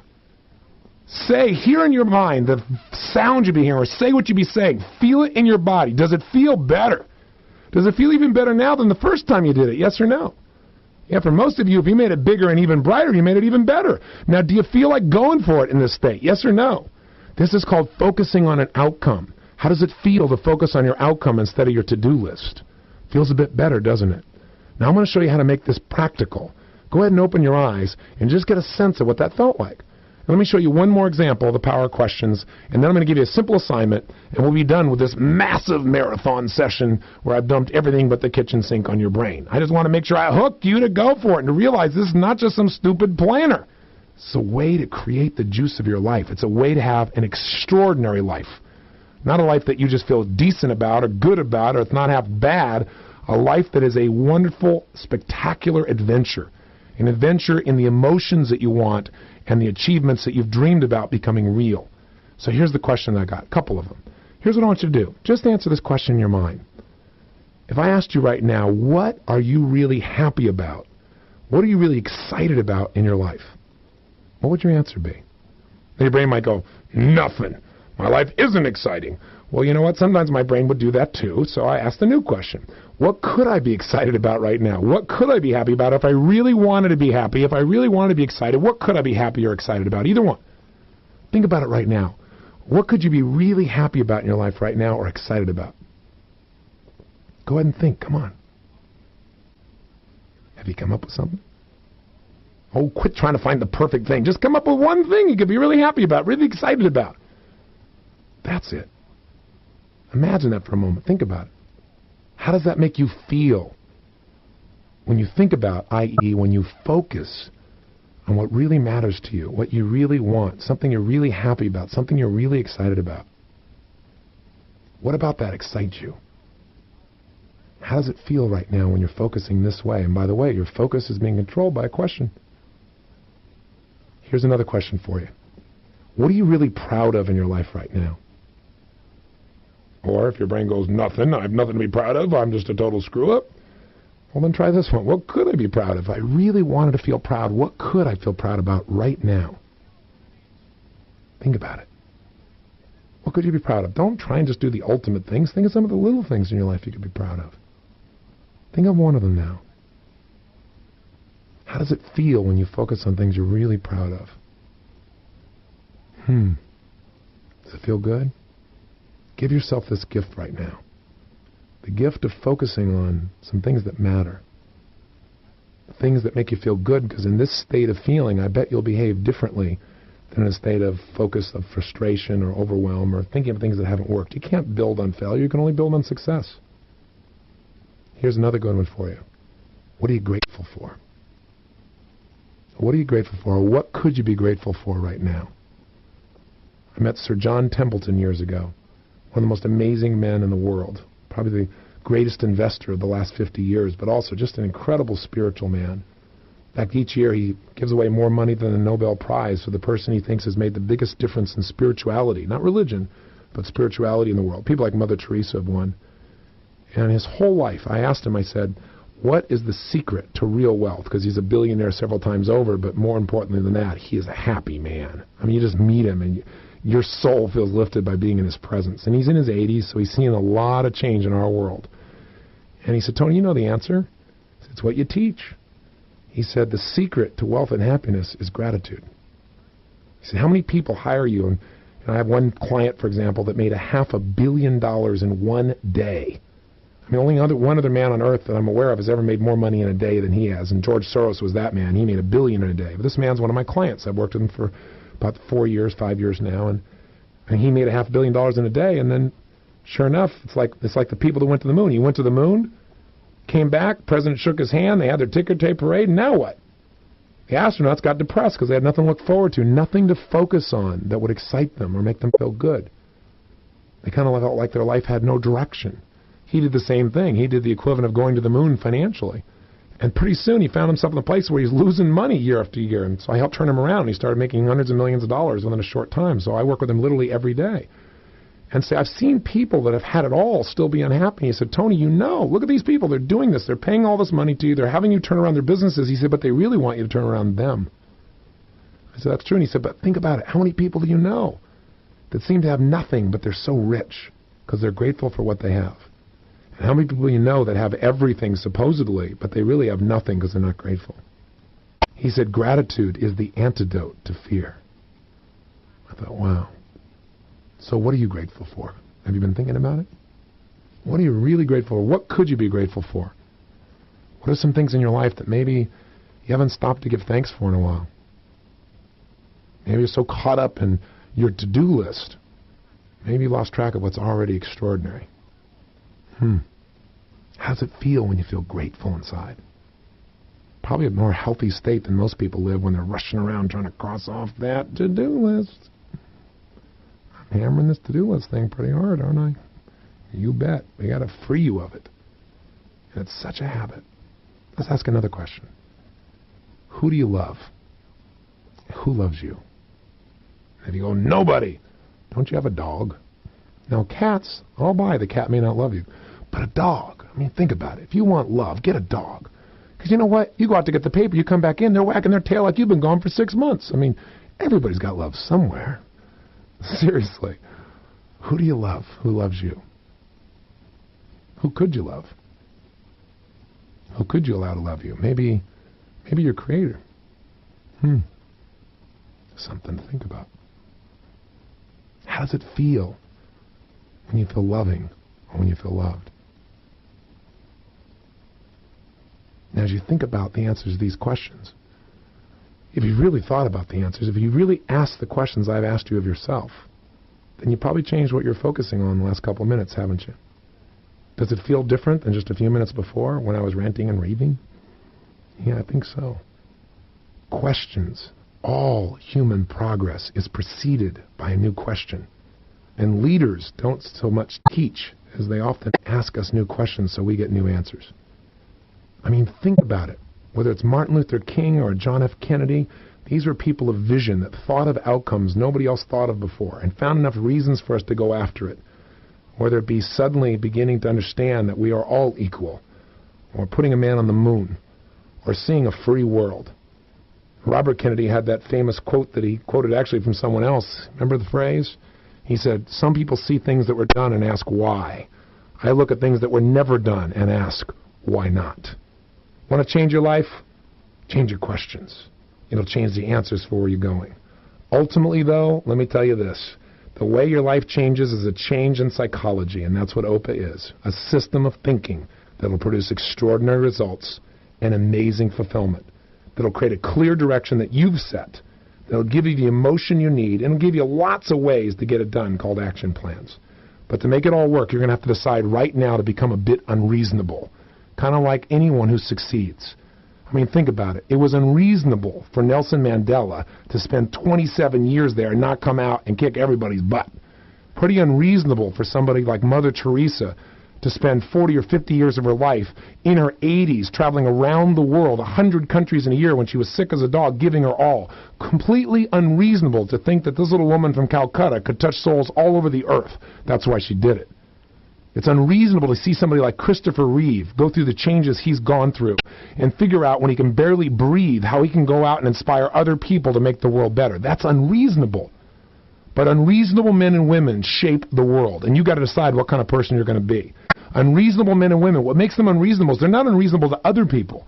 They're unreasonable in their expectations of themselves.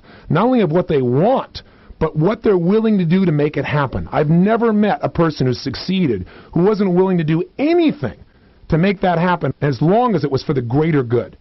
And what you've got to decide right now, you want to be a bit unreasonable and do something different than everyone else. Because I want to tell you something. If you made it this far, you're one of the extraordinary few. Because most people don't even pick up a way to change their life. They just complain about it, whine about it, stress about it, not do anything. A few of them actually will go to some kind of time planning seminar, good, bad, or indifferent, or invest in some kind of tapes, but most of them will never even crack them open. Research has shown when it comes to reading books, less than 10% of the people who buy a book actually read it to the end. And I don't know what it is on tape sets, but you're here on a long session. You stuck by me, so I got a hallucination that you're going to go for it.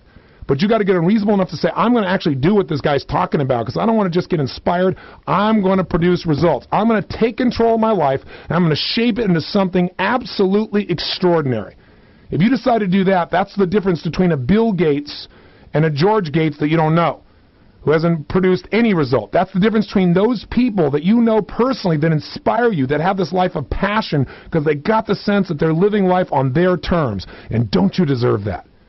So I have 3 questions for you to answer as your homework from this tape. And by the way, we want you to do something after each one of these so that you don't just think and feel. And one of the ways to do that is maybe keep a personal journal.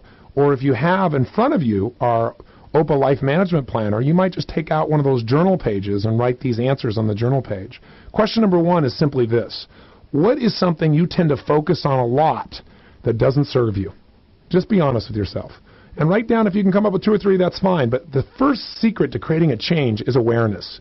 It's hard to change something when you got a pattern inside of you and you're just not even noticing it.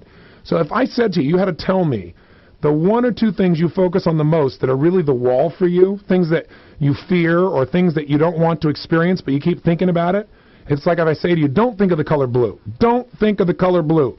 Whatever you do, don't think of the color blue. What are you going to think about? What's the color? Don't think of it. You know what it's going to be. It's blue. So we can't not focus on something. We have to focus on what we want.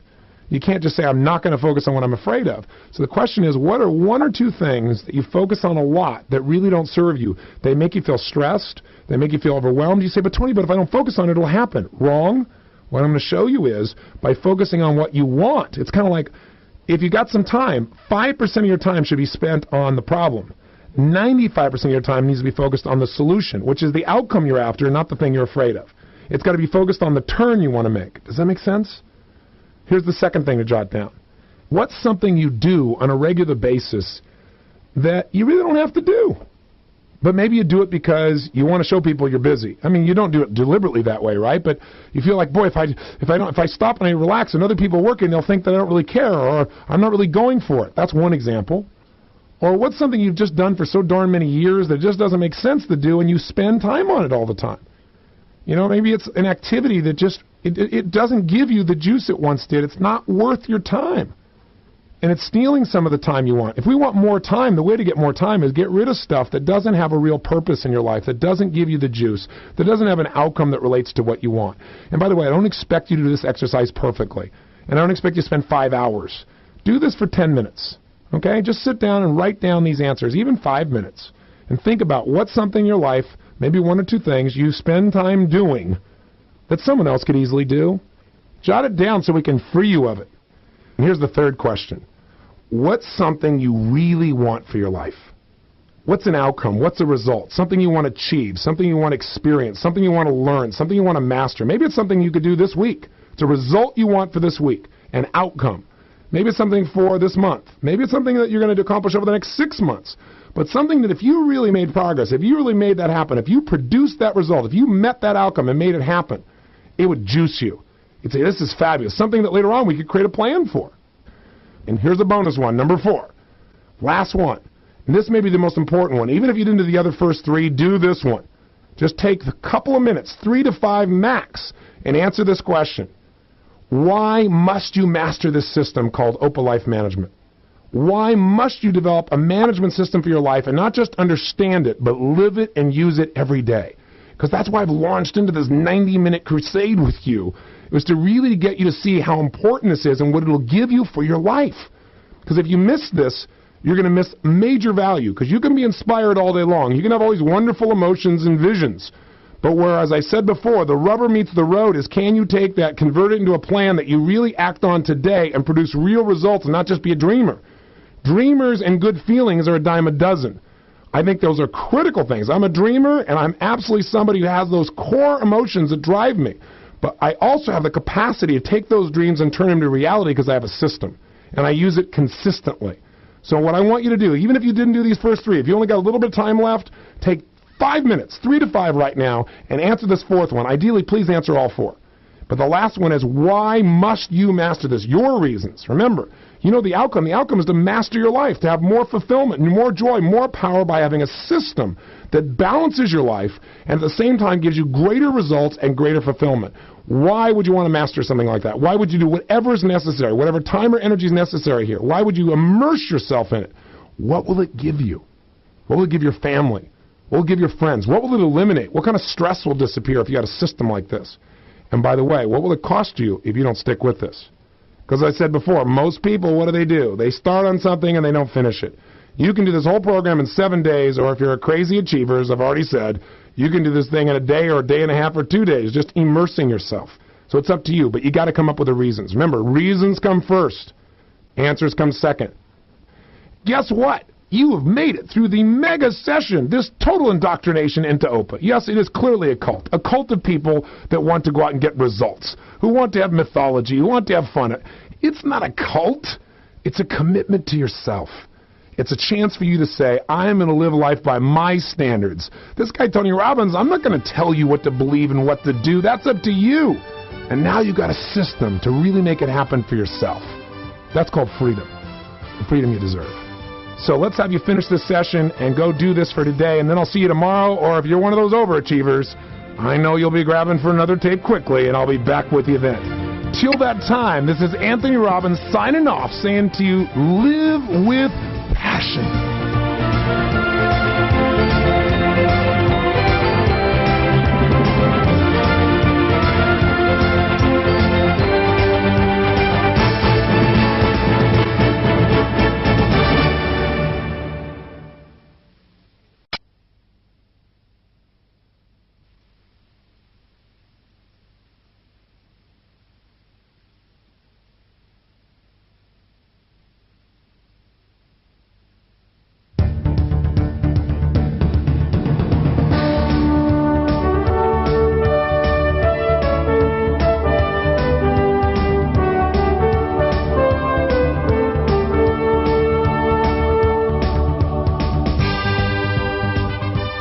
Well, welcome back to day 2, or session 2, if you're one of those overachievers that already grabbed another tape. But if you did, I got a question for you. Did you do your assignment? Did you answer those questions? Because if you didn't, turn this darn tape off and go back and do it right now.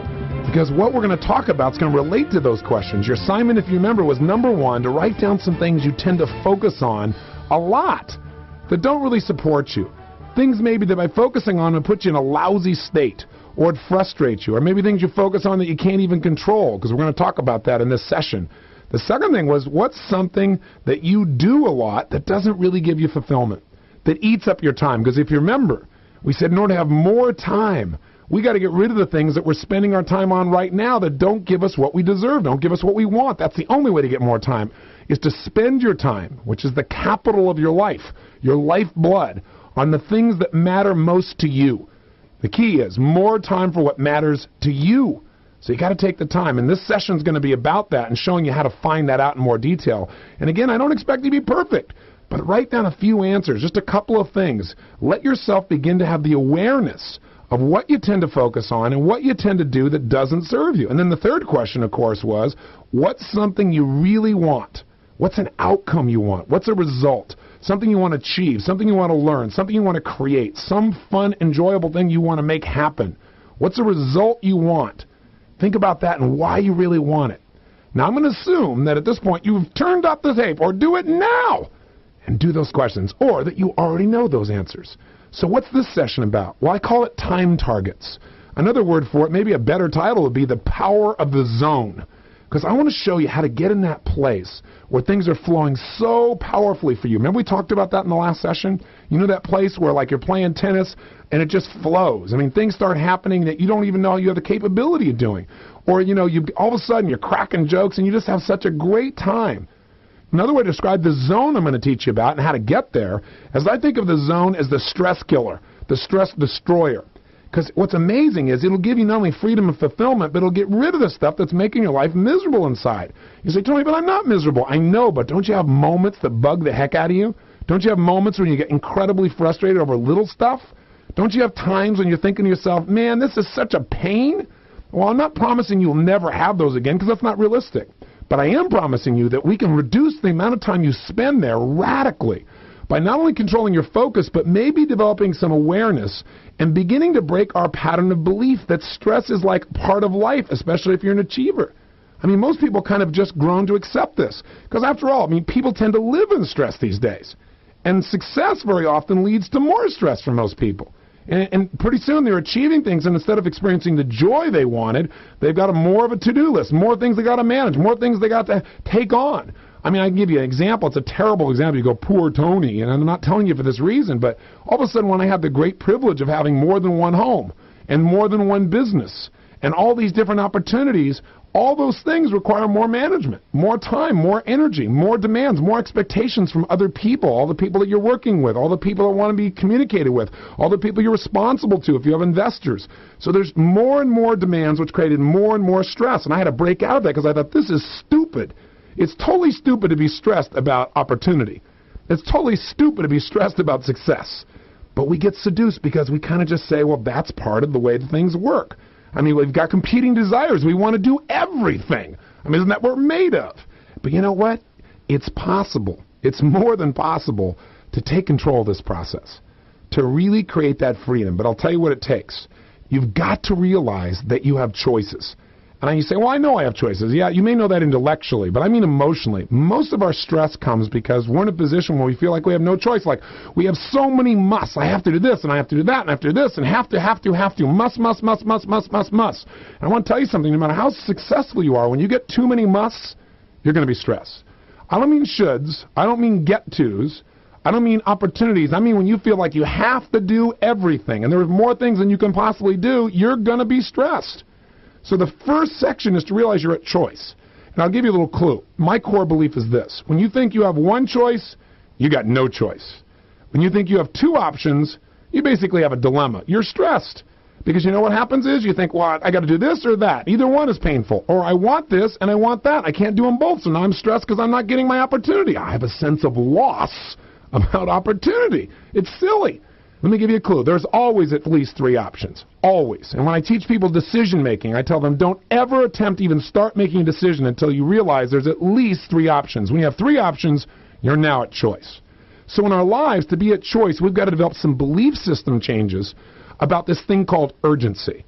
Because we all know inside that what happens for us is we get seduced by the need to do something right now, to get completion. And very often we're trying to get completion on things that don't really matter. We're responding to the world. We're reacting to the demands of the environment. Remember those three things we talked about? The demands of our own fears, right? Oh, got to handle that because if I don't have that, it could turn into a real problem. Well, maybe it won't. Well, maybe you don't need to worry about that. Maybe you're giving too much time to what you're worried about and not enough time to what you're really after. Or how do I get some immediate good feelings? Or how do I respond to everybody's demands? Those three cause you to live in reaction, as we've already spoken about. So you've got to now say, urgency is not my friend. Urgency is the source of stress. Now, there are times in which you may enjoy urgency, and in fact, this is one of the problems. Most of us, all human beings, have a core need. We have 6 of them, and I talk about them if you've listened to Personal Power in depth. Because when you understand the 6 human needs, you instantly understand why people are doing what they're doing, whatever they're doing. No matter how insane it may seem, I can tell you this clearly. Whatever people do, they have a reason. It may not make sense to you. It may not even make sense to them consciously. But there's a reason. It's to meet one of these 6 needs. And I'll just tell you one of them right now. We all have a need to feel significant, a need to feel important, a need to feel like our life really matters. So very often, and in the midst of our lives, in order to feel this power and this pump and this excitement, very often we take little stuff that really doesn't matter and we make it urgent, and we take urgencies and make them feel like they're really important. Because if you're doing important things, then of course you have a very dramatic and powerful life. So one of the things we're going to find out is, where do you spend your time? Where do you put that focus? I mean on a regular basis. Like, what percentage of your time goes where? Do you live in a place where you're so stressed that you spend a disproportionate amount of your time in this area of life, this dimension of time that I would call distraction? You know what I mean by that? Where you just want to escape, man. You're in pain and I want out. And do you go do things to try and get out of pain? Go eat, go drink, go smoke, go watch a movie, do something. Not necessarily because it serves your life or your goals, but because you're trying to meet one of those immediate demands. You're trying to make yourself feel good real quick. And we all go there. We all spend some time there. I don't know anybody who doesn't. I mean, you're a human being, and it's not necessarily bad to go there. But if you spend 50% of your time there, you don't got much of a life. If you're spending 20% of your time there, you're probably losing the lifeblood of what's really important in your life by just doing something that really isn't important, and it's not even urgent. But you may make it feel that way because you want that release. But there's a better way to have that release, and that's not to get into stress as much in the first place. And the way you get yourself into stress is by not controlling your focus, by focusing on things that make you crazy inside, by making it worse than it is. Do you remember when in the last session I had you take an image and make it bigger and brighter and how to intensify things? Well, what most people do is they focus on the things they can't control or things upset them, and they make them bigger and brighter and closer unconsciously. And so they're massively stressed. So the two secrets to being out of stress is focus on the things that really matter, not on the things you think you have to escape from, so you're spending your time being stressed, seeing how to escape, and change what things mean. The meaning is what gives you the stress or that gives you the excitement. Two people have the exact same experience. One person says, this means my life is over. The other person says, oh my God, this is a great challenge. I can't wait to get in there and kick butt. It's going to take me my life to another level. Let's step up. The difference is meaning. So it's not only focus, it's also the meaning you attach to it. And what we tend to do is we tend to create stress one fundamental way. We take things and make them more important than they really are. If you're ever stressed, I guarantee you, you're making things much more important than it really is in the long term. I mean, a good question you might want to ask yourself when you're starting to get stressed is, how will I feel about this 10 years from now? Will it even matter? Or, what's actually funny about this that I hadn't thought of? And you might say, nothing. But if it was funny, because very often people say things like, 10 years we'll probably look back on this and laugh. Well, my view is, why wait? I mean, if you can laugh 10 years from now, you can laugh right now. Change your perspective. Change what you're focusing on and change what this means. Don't wait 10 years to change what it means. You can change what it means in a moment. And the thing we got to stop doing, don't make things more important than it is. Don't sweat the small stuff. Don't spend your time, as I said before, majoring in minor things. And the only way to do that is you need to have a way to organize your thinking when you're thinking about your time. And that way of organizing I call time targets. And the reason is, most people take things that are urgent and pretend they're important. And that gives them that pump, and that also just becomes a habit. You know what I mean? Like you get addicted to a negative thing, do it over and over again. Now, all books on time management, if you read them, almost all of them throughout the last 50 years or more, talk about the idea of urgency and importance, and you got to manage it. And there's all kinds of models. There's triangle models. There's starfish models. There's models of quadrants. But one of the things I believe in is that the way we get our mind to really use something is we use a symbol that tells our brain immediately what our priorities are. A quadrant doesn't do that with four squares next to each other. So when I was thinking about this processing, how could I articulate this to you in a way that's so simple and that we could use it in the way I use it in my own head? And I thought, well, outcomes are based on targets, right? The idea of knowing what the bullseye is, that'll tell you that's the ideal place to go. Now, you may hit outer rings in a target, and you'll still get rewarded, but not at the same level emotionally or psychologically. I mean, I'm a big believer in symbols. Think about it. Human beings respond to symbols more than words. If I say to you the word Nazi, that's one thing. But if you see that red flag with a swastika on it, you get a totally different set of emotions, or an armband like that. Instantaneously it shifts you. If I say Jesus, that's one thing, but if you see a cross, there's even more association and intensity. So symbols affect our unconscious thinking, which is what we want to influence here, right? And we don't want to just have a bunch of knowledge. We want something that starts to influence our unconscious thoughts so that on a day-to-day basis we develop new habits. And by the way, you can get a visual of this if you'll take a look in your CD package or in your tape package or in your workbook. There's a symbol there of the time target. Now let's take a look at it from the outside and let's see if we can understand how we're going to use this in a very simple and practical way to not only destroy stress, but more importantly, spend more time in the zone where we're fulfilled and where we're doing those things that are really important. Now let's start in the outer rings. As you'll see, there are 4 rings here. In the outer ring, just think about it as if the target you were going for. If you're going to use your bow and arrow and you're going to shoot right through the middle, or you're going to fire a gun, you know what your target is. It's the center. It's the bullseye, right? That's the zone. But let's start on the outer edges first. If you didn't do so well, if you didn't have very good aim, if you weren't very focused, if you weren't very skilled, then when you went for the target of life, you might hit the outside edge. And what do we call that outside edge? Well, it's those things that are not urgent and they're not important. Now, if you spend your time doing things that are not urgent and not important, what you're really doing is escaping. In fact, I call that the dimension of distraction, because that's exactly what you're doing, right? You're distracted. The example I just gave you earlier, that's when you're going out there and doing that stuff to try and feel good in the moment because you're not very fulfilled with your daily life. Now, again, everybody does this. The only question, as I said earlier, is how much of your time do you spend there? Totally great to escape now and then, but escaping 90% of the time creates a life that not only has no fulfillment, but ultimately becomes more and more stressful because you're not doing the things that are important, and you know that. And you can't have any self-esteem. You can't have a sense of certainty, a sense of power, a sense of personal identity, or a sense of meaning in your life doing stuff that doesn't matter. Tapping into emotional and psychological and physical and time candy might be nice for a time or two, but you're going to get sick if you live there. Now, the second dimension, when you get closer to the real zone, to the bullseye, is when you're doing things that are urgent but not important. Now, that's the dimension of delusion. And the reason I call it delusion is because anytime you're doing things that are urgent and they're really not important, you're deluding yourself. You're giving yourself that sense like something has to be done, that you don't have a choice. But you do. You can't allow yourself to be seduced. And one way to do that is to start to identify this. And that's what I'm going to do with you in this session. We're going to actually take a few minutes. We're going to find out what do you do in each zone. In fact, just for a second, go back to the outer ring. What do you do when it's time for you to escape? What do you do when you're stressed? I mean, truthfully, what kinds of things do you indulge in? And by the way, again, don't think of it as bad. Don't beat yourself up. Just be honest with yourself because this is about your fulfillment. And you can't really shape your life unless you figure out where you're spending your time and your emotion. Again, time is emotion. So where are you doing that? Do you watch TV? Do you put CNN on the background as white noise and have it play about 5 times while you do other stuff? Do you listen to music? Do you go to movies? Do you pick a fight?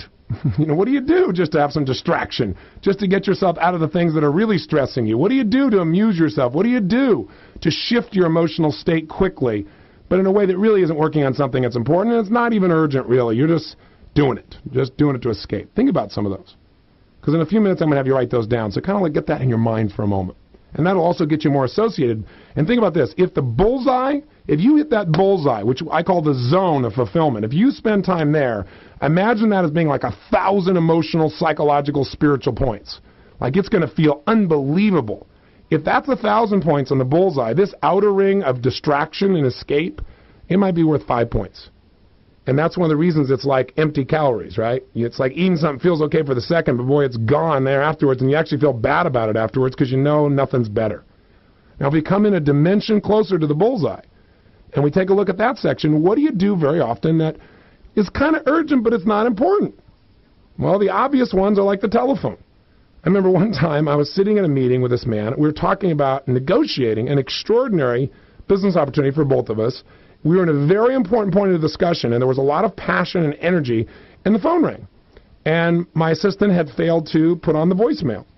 And so it rang, and about the third ring, first ring, he just kind of jarred him. The second ring, he looked at me. The third ring, he got anxiety that I'd not picked up the phone. I mean, we're here talking about what's important to each of us, and I'm going to run and grab the phone. And finally, on the fourth ring, he said, "Aren't you going to pick it up?" And I said, "No. Why would I? Isn't this an important conversation we're having?" He said, "Well, yeah, but the phone's ringing." I said, "Yeah, but you want me to do something that's urgent but not important? And let's stay together and work on this. Let's not lose our momentum." And it rang a fifth time, a sixth time. I could just see him. His veins, his neck started to stretch out. I mean, I can tell this guy is stressed because he lives in reaction. He can't even not pick up the phone. And you know what? I'm not judging him because I used to be the exact same way. And we're smart people. We don't want to respond to things that are urgent and not important. And then wonder, you get on the phone, you answer it, and you talk for 15 or 20 minutes, or you get hooked into another conversation, and something more important is gone. And you go, "God, what happened to my week? What happened to my day?" You say, "Well, Tony, I can't help but do that. In my business, I'm a fireman. I've got to respond to things. I have to respond." You know what? There are better strategies. There's ways to organize specific times in which you return calls and take calls so you can develop what I call block time, so that when you're doing that, that's your whole focus, as opposed to having to interrupt your flow of creativity or thought or emotion or relationship with another person. Or how about just relationship with your own self, with your own thoughts, with your own feelings, all because you're doing something urgent. And that urgency, whether you realize or not, creates stress. Now, you may like it as a distraction, but it's not important, and it's not going to give you the juice you deserve. Does that make sense?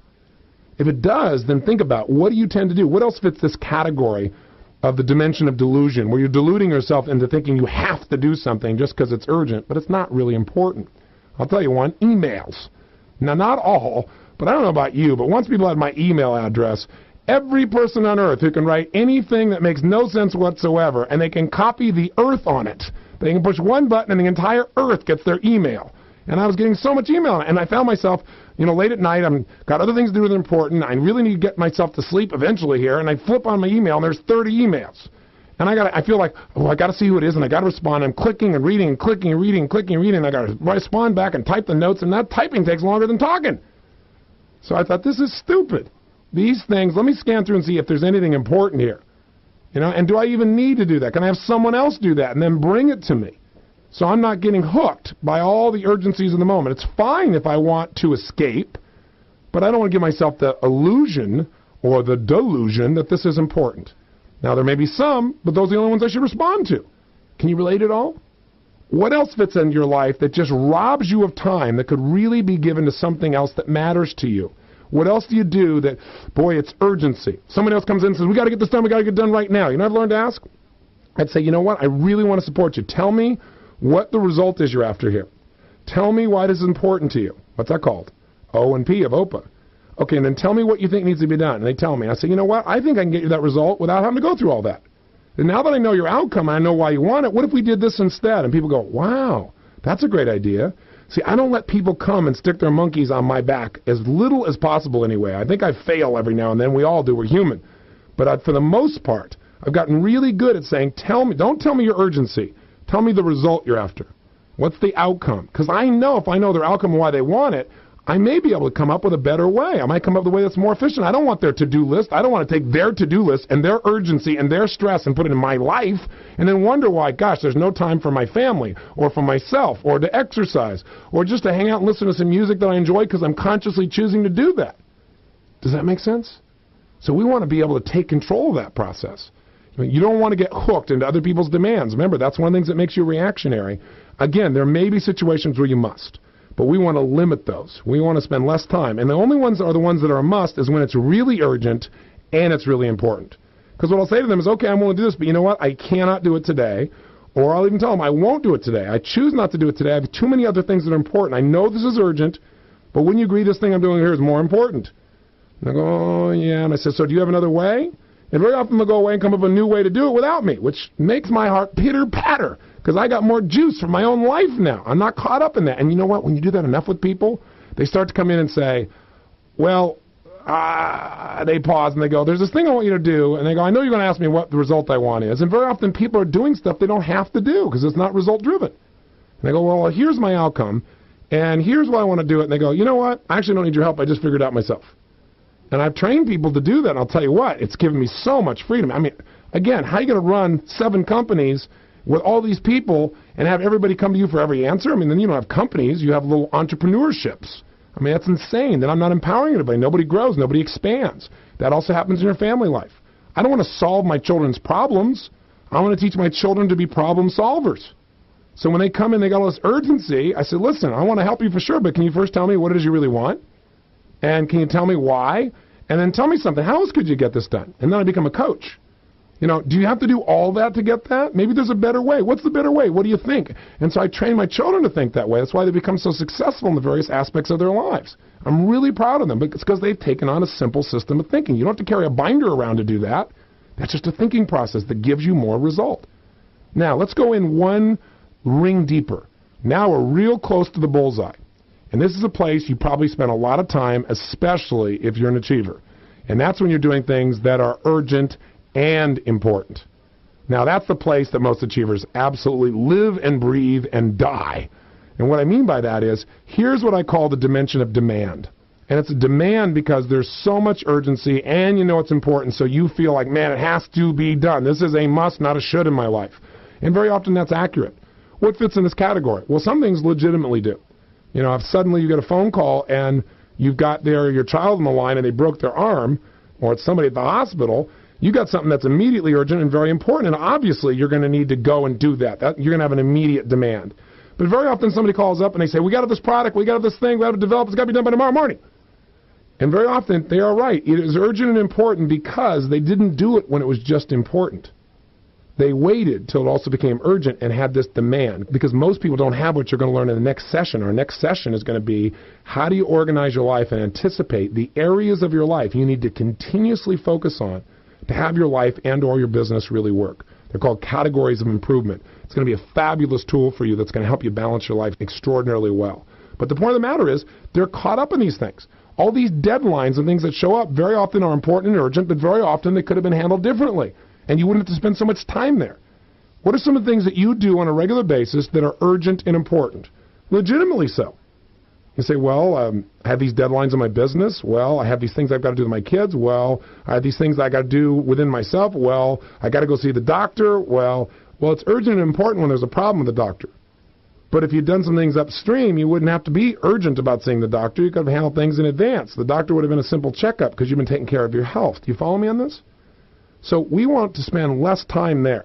And if you're stressed, I know that a significant part of your time is in that dimension. And one of the reasons is it gives you a sense of significance. It makes you feel important.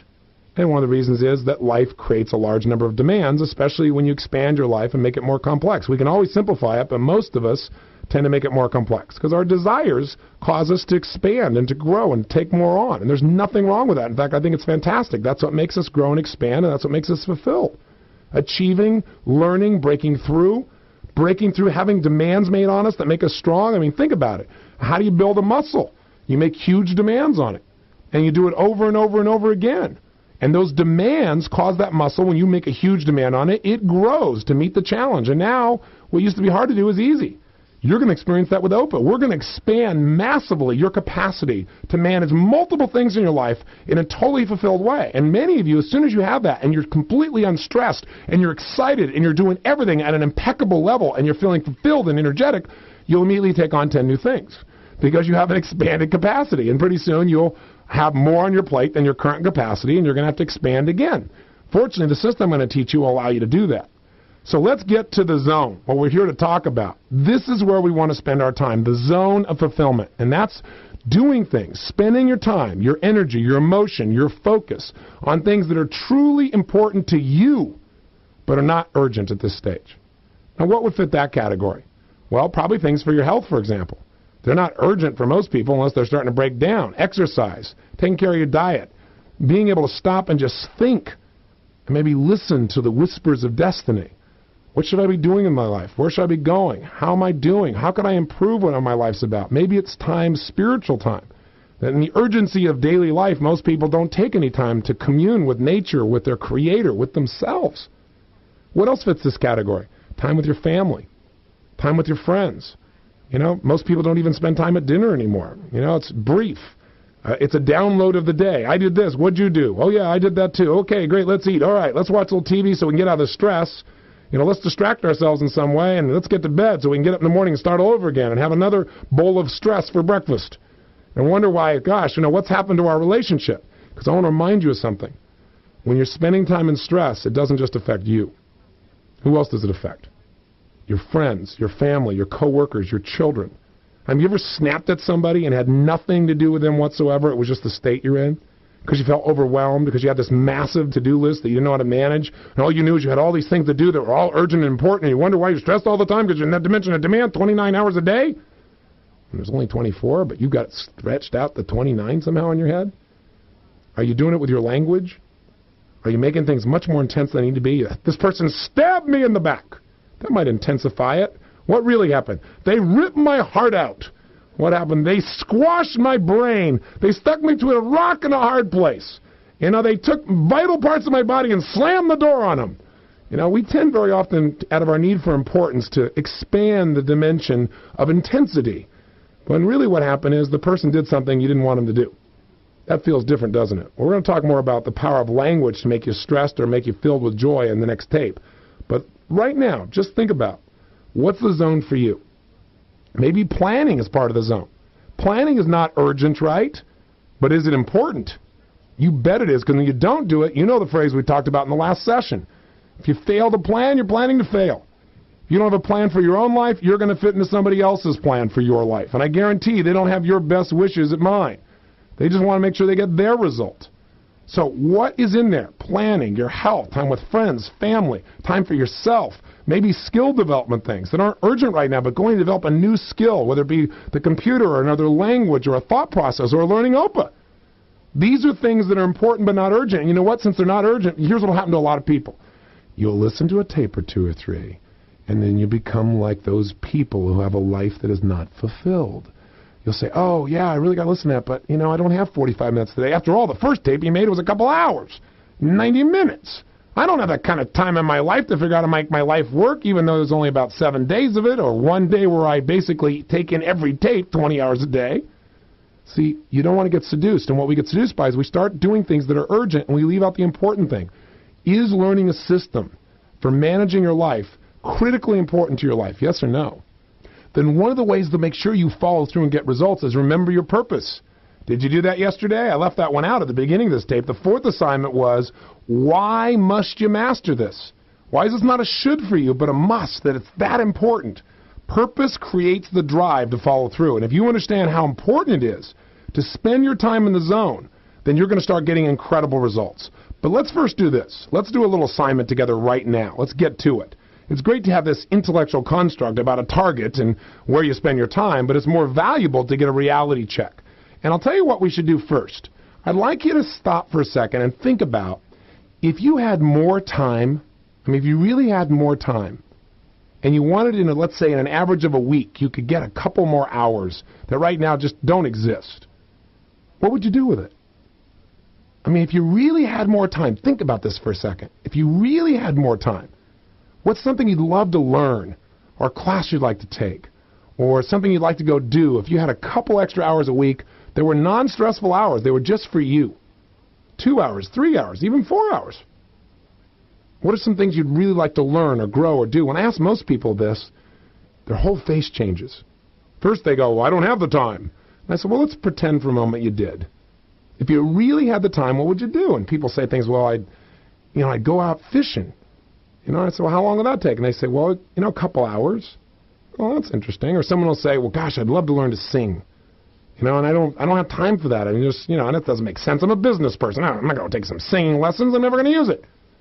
Well, maybe you'd enjoy yourself immensely if you did that. Maybe your spirit would feel like it was being lifted, and it would show up in the way you treat people, and it would show up in all the other areas of your life. Very often the little things in life make the biggest difference in how we feel about ourselves, how we feel about our life and the direction of it. They affect everything else. If there's a part of you that's not being nurtured, and it's important to you at some level, then you know what? Taking the time to do that would be valuable. But I know right now you don't think you have the time, more than likely. But if you did, somebody said, well, I'd spend time with my kids where I wasn't so rushed. I'd really spend time reading them stories. Or, we'd take 3 hours and we'd go do X. Or I'd take up tennis. And I'd play like 3 times a week. That'd take me 4 or 5 hours. Between traveling and being there and stuff. That would be great. That would add a lot to my life. Or I'd take a yoga class. I'd start every morning with that. It would be like 5 hours a week for me. You know what? You can easily find 3 to 12 or even 15 hours in your week. In fact, many people, when I take them through a process called the Windows of Opportunity, which will be available to you, it's on software, I can help you to see a time accounting of where you're spending every minute. But I don't just have you write down every minute like some diary. It's a total pain in the rear. I have you see where are you spending your time. Are you spending on things that really feel good and are also good for you and good for others?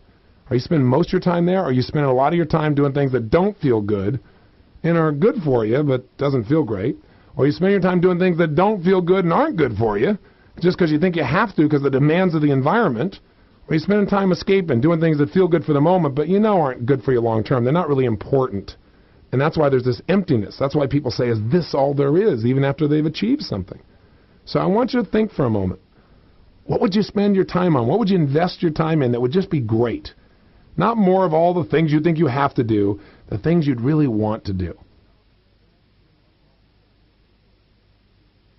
Now that you've done that, let's see where you're spending your time. And let's see if we might even just in a cursory look at your life, find out if there's some of that time available. Again, you can do the Windows of Opportunity software in more detail and find out exactly where that time is. I've never had anyone, by the way, actually go through the Windows of Opportunity process, this little system we have, and come out saying, I don't have more time. In fact, almost always they come back and say, oh my God, I have no idea I had so much time. I'm doing so much time. I'm spending so much of my time, I should say, on things that don't really matter to me. You know, but I'm doing because it makes me feel important, or I'm working all these extra hours because then I can say to other people, you think you got it tough. I got it even more tough. We're weird we human beings. To meet our needs, we'll do weird stuff. So now that you know some things you want, let's do a little mini time accounting if we could.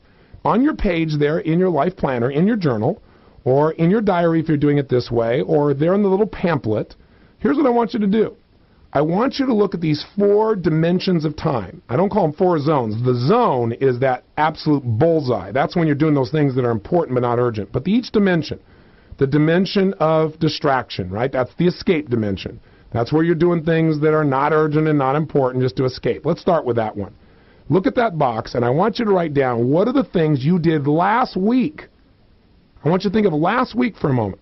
Because my goal is to find out not only what you did, but where did you spend the majority of your time? Did you spend 10% of your time here?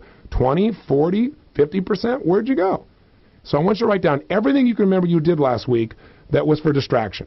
So I'll help you out here. Pull it out, put it in front of you, and let's walk through some of it together, and then I'll let you work on it by yourself as well to fill in the details. 1. What did you do last week just to change the way you felt? That really wasn't important. Did you go eat when you really weren't hungry? Did you flip on the TV set just out of habit or to watch something just to change the way you felt? Did you go out and read the newspaper just because you wanted to be caught up in those incredibly powerful events that are happening in society that make no difference whatsoever to your life, but actually feed you more things to be upset about? Did you follow a sports team that you really don't care about just for distraction? Watch a game. What did you do? Did you spend a lot of time on the phone just having conversations that really weren't even that enjoyable and they weren't that important, but they were just a good distraction? Did you spend time surfing the net for no good reason because you're just there? Did you get on a chat line and have inane conversations about stuff that doesn't even slightly matter to someone you'll never see and has no significance whatsoever, but boy, is that a nice distraction? You know, did you sit and read somebody else's conversation so you could be a voyeur and see how stupid and insane other people are and make yourself feel good by contrast? Do you spend time reading inane magazines with stories that you know don't make any sense? Do you live in Elle, Redbook, Cosmo, or the Robb Report for that matter? Or, you know, it's looking at magazines with all these ads when really the magazine is just a giant advertisement for stuff for you to buy. I mean, it's okay, but how much time did you spend there? Did you watch Jerry Springer, for God's sakes? Did you lower yourself to that level? He's beating Oprah these days. It's unbelievable, right? Did you decide to become a guest on Jerry Springer because you have no life and you need some kind of significance? I mean, what did you do for distraction this week? What did you do to escape? Write them all down. Go ahead and take a minute to do that. I'll stop talking, and you can shut off the tape. Go ahead. Either I'll stop talking or you'll shut off the tape. One of the two is going to happen. Go ahead. Okay, I'm back. How'd you do? Now, here's one of the things I want to make sure you also do that I should have been more explicit about. How much time did you spend last week doing those things? And by the way, let me give you a little clue. You'll never know the truth because you'll exaggerate in your head that it wasn't that much because you know it wasn't that important. But really stop for a second. How much time did you spend reading the newspaper over the course of the week or reading those magazines? Was it 30 minutes total? Was it an hour? Was it an hour and a half? Most people spend at least an hour a week. Most of them about 90 minutes just reading newspapers, magazines. Did you watch CNN for the whole week? Did you watch it at least once, if not 2 or 3 times in the background? Well, guess what? 30 minutes at least once, 5 times a week, even if you didn't watch it on the weekends. How much time is that? 2.5 hours of your week. Now, what else did you do? Look at the time. Just look at the time. And you may have discovered in this area alone you could already be doing those things that are really important to you, but not urgent. You could probably free up, just in the dimension of distraction, many of you, 1 or 2 or 3 hours, some of you more. Some of you are watching television an average of 2 hours a night. If you're doing that 2 hours a night just to have an escape, and very often you get seduced. You think, I'm going to watch one show, and you watch another, and most of the shows don't really fulfill you. They're not even that darn good. I mean, think about it. And so what happens is the time goes by. You're not having conversation with somebody you love. You're glued to the screen. You're missing out on the real emotion, the juice, and the connection that makes a relationship expand, that stimulates you mentally and emotionally. So if you're doing that thing 2 hours a night and you're only doing it 5 days a week, that's 10 hours. In 10 hours a week, you could sing. In 10 hours a week, you could become a dancer. In 10 hours a week, you could become incredibly proficient in a new skill. At 10 hours a week, 40 hours a month. That's 480 hours a year. That's the equivalent of 68-hour workdays. That's 2 months of your life that you're throwing away watching television if you're just watching 2 hours a night. You know what's really scary? The average American today watches 7 hours a day. That's the national average, even with the internet now pulling from them. That means if you're not watching 7, somebody else is watching more. How's that for a scary thought? And they're going, gosh, I wonder why my life's not fulfilled. I wonder why I feel so stressed all the time. And I have no time, absolutely no time. Because what they're doing is they're stressed all day, so they come home to escape because they're doing things that are not important, but urgent. Or urgent and important because they didn't take the time to plan it, to think it through, to get creative, to know what their real outcome was. They went through a day of to-dos without a real sense of meaning. Remember what I said? Activity without a sense of your purpose, empowering purpose, is the drain to fulfillment. It's the drain to your success. It's the drain to a life of joy. So just take a look. Even in this section alone, now many of you say, no, Tony, I have almost no time here. I spend maybe 20 minutes a week here. That's probably unlikely. But if you did, that's okay. Let's look at the next dimension. The dimension of delusion. What are the things you do, and let's write them down, on a regular basis that grab your attention? You invest your emotion, because that's your time, right? If you think about it, that's time, that's feeling, or you invest traditionally what you consider to be activity, time, into this. Like, for example, when you first come home, is the first thing you do when you just left the office and you really want to release, do you immediately go in and listen to your voicemail or to your phone messages? As if they're like really the first thing that's going to be important when you finally arrive home. No, not go sit down with your kids, not hang out with the person you love, not just sit down and think about what you want, not great. Go and get more to-dos because you just don't have enough of them. So let's find some more. It's like, I used to do this all the time. One day I hit myself on the side of the head and I said, are you an idiot? Why would you run around doing this? This is not important. If it's really important, I would have found out about it already. Somebody got to reach me earlier in the day. I'll listen to it later. Let me figure out what's most important to me so I'm not living in reaction now to some phone messages that now I feel a sense of, oh my God, I got to return these calls so I have a sense of completion. You know, we so often get urgency because we want completion. We want to just have it done because we don't want more on our to-do list. Isn't that true? We hear it, we go, I'll get this thing done because I don't want my to-do list to get any longer because I'm already so stressed about it. What are the things you do that are urgent but not important? And what did you do this week that was urgent but not important? The truth is, you didn't have to do it. You just made yourself believe you had to do it. And what are some things that fit that category? And by the way, whenever I do this with people, this is the hardest list for them to come up with. You know why? Because you go, gosh, not me. Well, maybe the answering thing. Maybe I do that. Maybe I, spend a lot of time responding to faxes that I really didn't have to do. Someone else could have done it, or I didn't have to do it tonight. I could have done it later. And yeah, he's probably right because I don't want to have more of a to-do list tomorrow, so I go do it today because I don't want to be stressed tomorrow because I've already got my to-do list that's going to stress me out tomorrow. So why add more stress tomorrow when I could have stress right now? Right? But a lot of people say, other than that, I really, honestly, there's nothing that fits that category for me. You know why you think that? It's not because it's true. It's because you make urgent things important. Because you make things more important than they really are.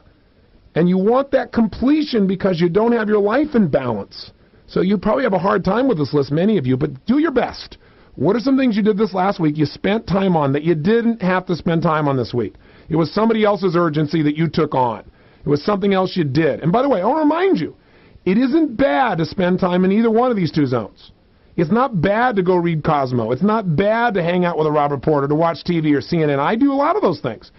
What would be destructive to the quality of your life would be to spend a disproportionate amount of your time in those locations. So don't get me wrong. This is not about making yourself wrong, and this is not about feeling bad about what you did last week. It's totally fine. Let's just discover where you are. Because I know something. If you had a great week last week, I know the percentages you used. Because I've done this with so many people from 65 countries, from different areas. People that own their own businesses, people that work for other people, people that are just getting started in their careers, people that have retired. And I can tell you, whether you're fulfilled or whether you're in stress has to do with what percentage of time do you spend in each of these dimensions of time. So let's just discover what it is. So let's have you real quickly write down what are some of the things you did this last week that really you didn't have to do at that time. But you did it at that time rather than dealing with it. Or maybe you didn't have to do it all. It really wasn't important, but you felt like you had to do it. There's lots of things you think you have to do that truthfully, if you didn't do them at all, they go away. Those are the things you should write down. So do that right now. Stop the tape.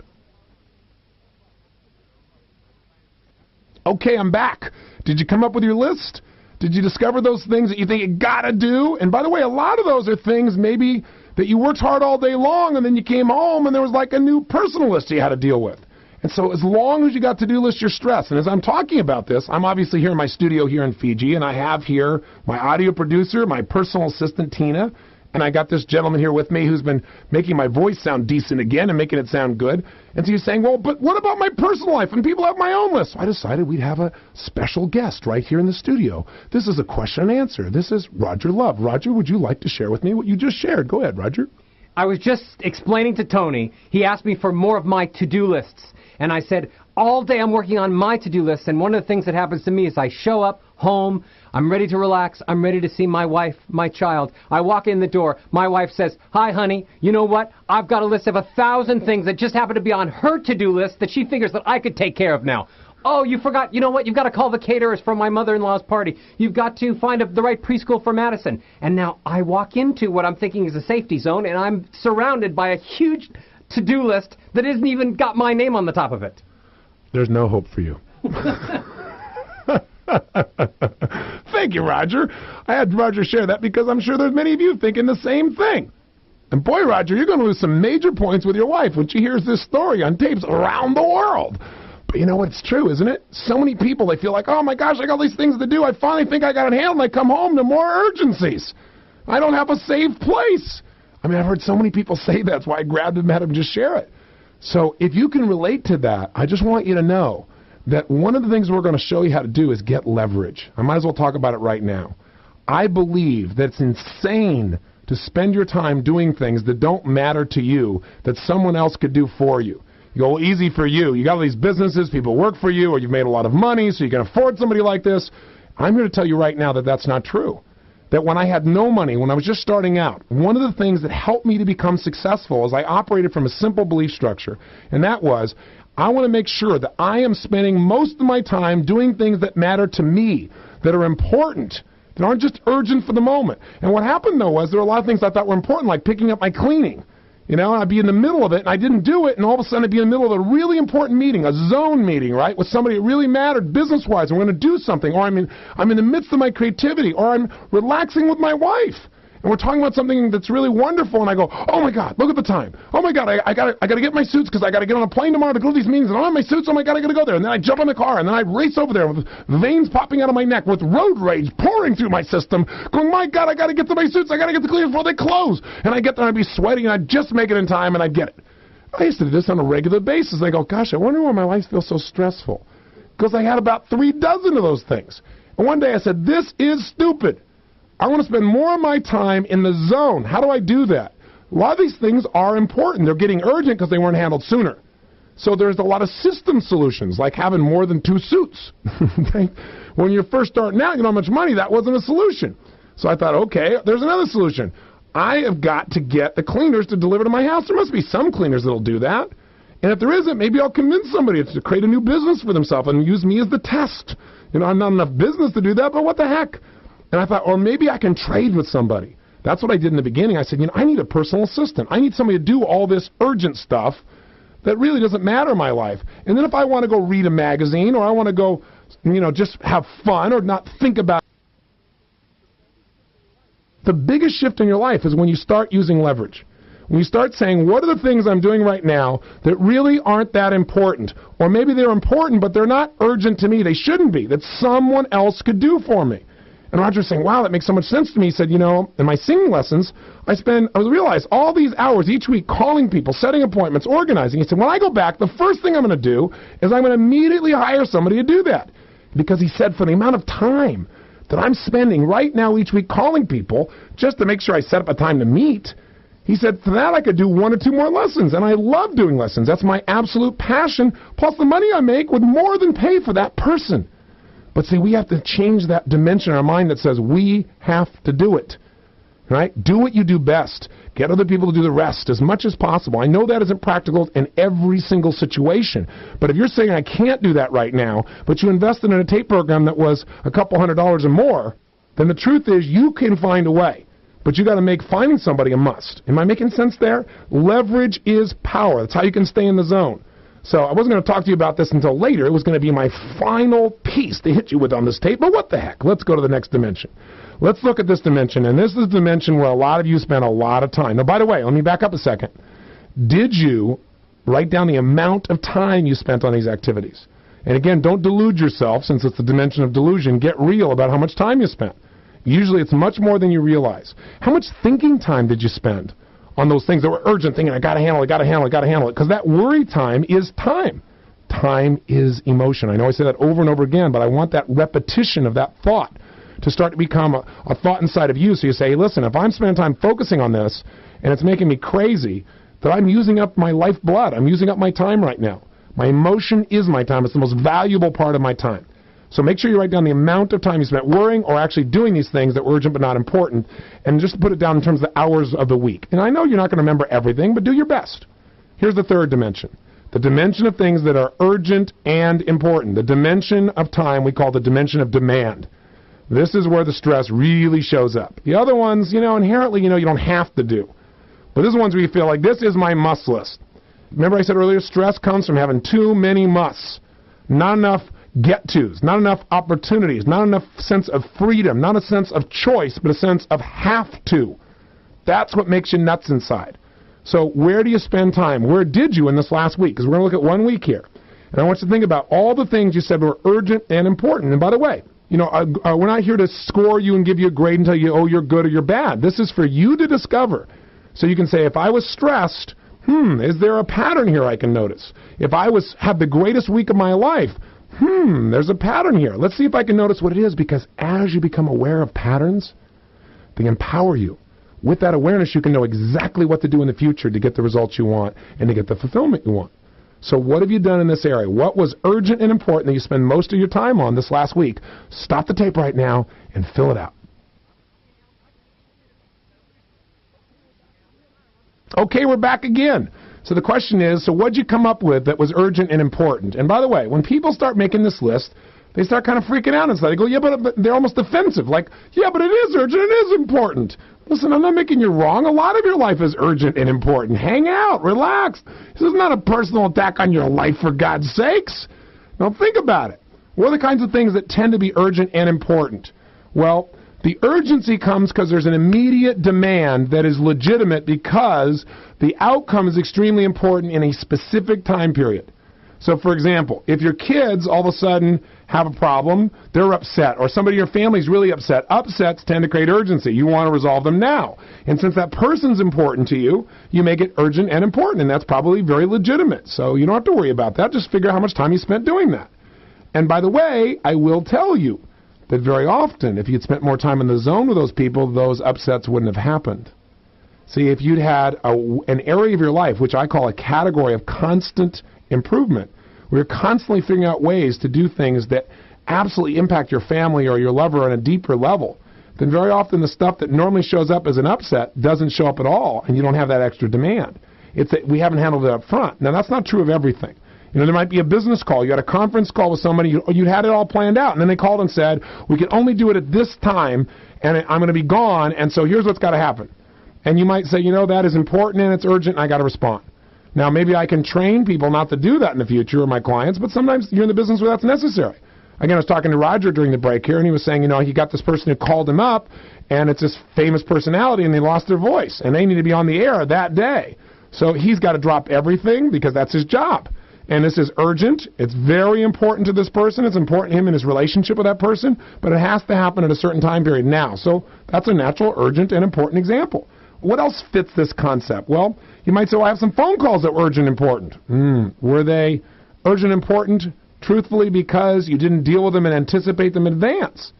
Somebody said to me, well, I had to plan the Passover dinner, and it was all happening, and I had to get it all done. I said, no, you didn't. That's what leverage is for. Plus, you could have planned that thing upstream. Urgency equals stress. You're going to have some of it anyway. Just don't get addicted to it. Some will say, well, my whole life is urgent. Well, that's because you want to feel important. That's because you want to feel like, well, you're in control of it, and because you're so to-do list driven. You're constantly looking at the activity instead of backing up and saying, what's my outcome for Passover? What would be the absolute ideal? What do I want to have happen? I want to feel this connection with my Creator. I want this history of my religion to be shared with my kids in a way that really is meaningful? What are my ultimate outcomes, and why is that important to me? Now all of a sudden, you're putting yourself into the zone, aren't you? See, OPA puts you in the zone.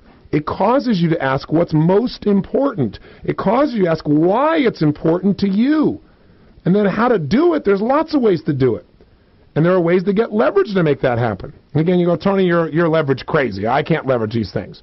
You know, someone said to me, well, I'll tell you what's urgent and important. I had packed to go on a trip like this. And it was the last week. It was the last minute we're doing this thing. And I had to get the flights. And I had to figure out how to get here. And I had to talk to my travel agent. And I had to get all my stuff together. And I had to lay it all out. And I created a list. And da-da-da. See, that's where pathways to power and leverage work together. So what is a pathway to power anyway? Well, we're going to talk more about this later. But it's noticing patterns. Listen, for 21 years of my life, that's what I've done. I've looked for patterns. And you don't have to be too smart, as I say, when you've been with this many people, to start seeing people that succeed do certain things over and over again. People who succeed and are fulfilled, real successful people, they're happy, they love their life. They're doing very different things in the way they think and conduct their life and conduct their time than people that are frustrated and overwhelmed. And I'll tell you something, you're never going to live a life where you're trying to meet all these demands without starting to recognize, I'm going to make lots of trips. See, I know these things. I know that this is something that has to happen on an ongoing basis. Am I the best person to do it? So, that's why I got a personal assistant. Her name is Tina. She's extraordinary, and she relieves all that stress from my life. Because what she does is she handles all those things. So I don't have to deal with the urgent and important things. I can call Tina and say, this is urgent and important, put it towards the top of your list, got to get it done today. She handles it all. So I don't go and figure out how to pack. I don't figure out when to fly and when the flights are. She figures them out. She finds the options. She gives me the choices. I have a 2-minute conversation, and every detail is handled, where I used to spend 4 or 5 hours that week getting all that together, packing it, getting it together. Where am I going? Making a decision, making the choice. I don't do that. And by the way, Tina, who's running so much of my life, all those urgent and important things, she's the person that I go to with that. And she's handling an amazing amount. She'd get overwhelmed too. So sure enough, she's listening to me explain to other people how to manage their lives. And I'm explaining about how when I had absolutely nothing, I realized I'd never have anything in my life in terms of achievement or fulfillment if I kept doing that. And then I found a way to trade. So she, in essence, listened to the equivalent of what you're listening to right now. But she was smart enough to say, hey, if he could do that back then, I can do it too. I need my own personal assistant. And so she figured out how to get that person. She thought, well, what could I trade for? And she said, well, I can teach someone English who doesn't know it very well. And that person can do those things for me, those day-to-day things. In fact, I tease her all the time. Not only does she have a personal assistant, but she's what I call a pointer. That's because she's from Australia, and that's how it sounds. A pointer means she's constantly pointing. Like I say, you know what? I need this and this. I need all these things pressed and ready. I have these new suits that came in. I want to try 3 of them on because I'm going to be on this television show. She goes, I'll handle it immediately. I'll get it iron. I'll iron it. So I go in the other room, and there she is. She got somebody else iron it for me. I thought, this woman has really got this thing down. See, she's got the mindset of it. That's why she can handle so much. Anyone who's going to succeed has to get that leverage. But also, there are pathways. There's certain things that are going to show up consistently in your life. Identify what those are. Figure out how to deal with them the best possible way. Like create a list of what you wear on a trip. Here are my choices. I've even numbered all my suits. You go, you're anal. No, I don't want to sit in there and figure it out every time. So I got photographs, and I can look at them and give me that one, that one, that one. And those are the combinations. They're numbered. The suits and the shirts and the ties and all that stuff. And I go, give me 1, 3, and 5. Boom. And I don't have to go find. I don't have to think it through. I don't have to go sit there and go, no, what am I going to wear next week? And I have certain things that I've standardized. We're going to talk more about this later, because wouldn't it be nice? Wouldn't it be nice to get rid of all those little decisions, all those conversations, all that time you spent doing stuff that really doesn't matter in the long run, but we think is so important, or it's important, but, not that important. Not doing it makes it more urgent and important. Does that make sense? Figure a way to leverage, because if you do that, you can finally arrive where we are now, ladies and gentlemen. The zone. That bullseye. That place of real fulfillment. That middle of the target that we're after. That place that if you spend more of your time there, not all of your time, you're not going to. But if you spend more of your time in that zone, I am telling you, you are going to feel great. You're going to achieve more, you're going to anticipate, and so you're not going to be in that stressful demand mode as much. You'll have a little balance in your life. Again, a bit of demand we want. We want some demand in there because it makes us feel juiced a little bit, a little strong, but you don't need to add extra urgency and importance in your life. Life will offer that to you on its own. This is part of creating a life management system. Do you get it? It's not just like looking at a target and saying, okay, where am I spending my time? It's saying, how could I construct my life so that I got more results and I had the feelings I really wanted to feel? So let's have you fill in this. Where did you spend time last week that was purely important, but not urgent? There was no urgency. You just did it because it was important. And for some people, it's not a lot of time here. For other people, there is. What were the things you did that were really important? What did you do, for example, where there wasn't a demand on you? You just did it because it was right. Maybe you took some time and you really thought about your future and your career. Maybe you journaled for a while. Maybe you spent some real quality time with your kids. Maybe you spent some really great quality time with your spouse or your lover or your best friend. You know, maybe it was something you did where you really worked on your body. And it was proactive. It wasn't because you're 30 pounds overweight, so you know you got to do this, you got a sense of urgency, you got to make it happen because summer's coming, you got to somehow fit into this outfit. It was because, you know, you really want to take care of yourself. You know, where did you spend time doing things that were really important but not urgent? Go ahead and fill it out right now. Okay, we're back.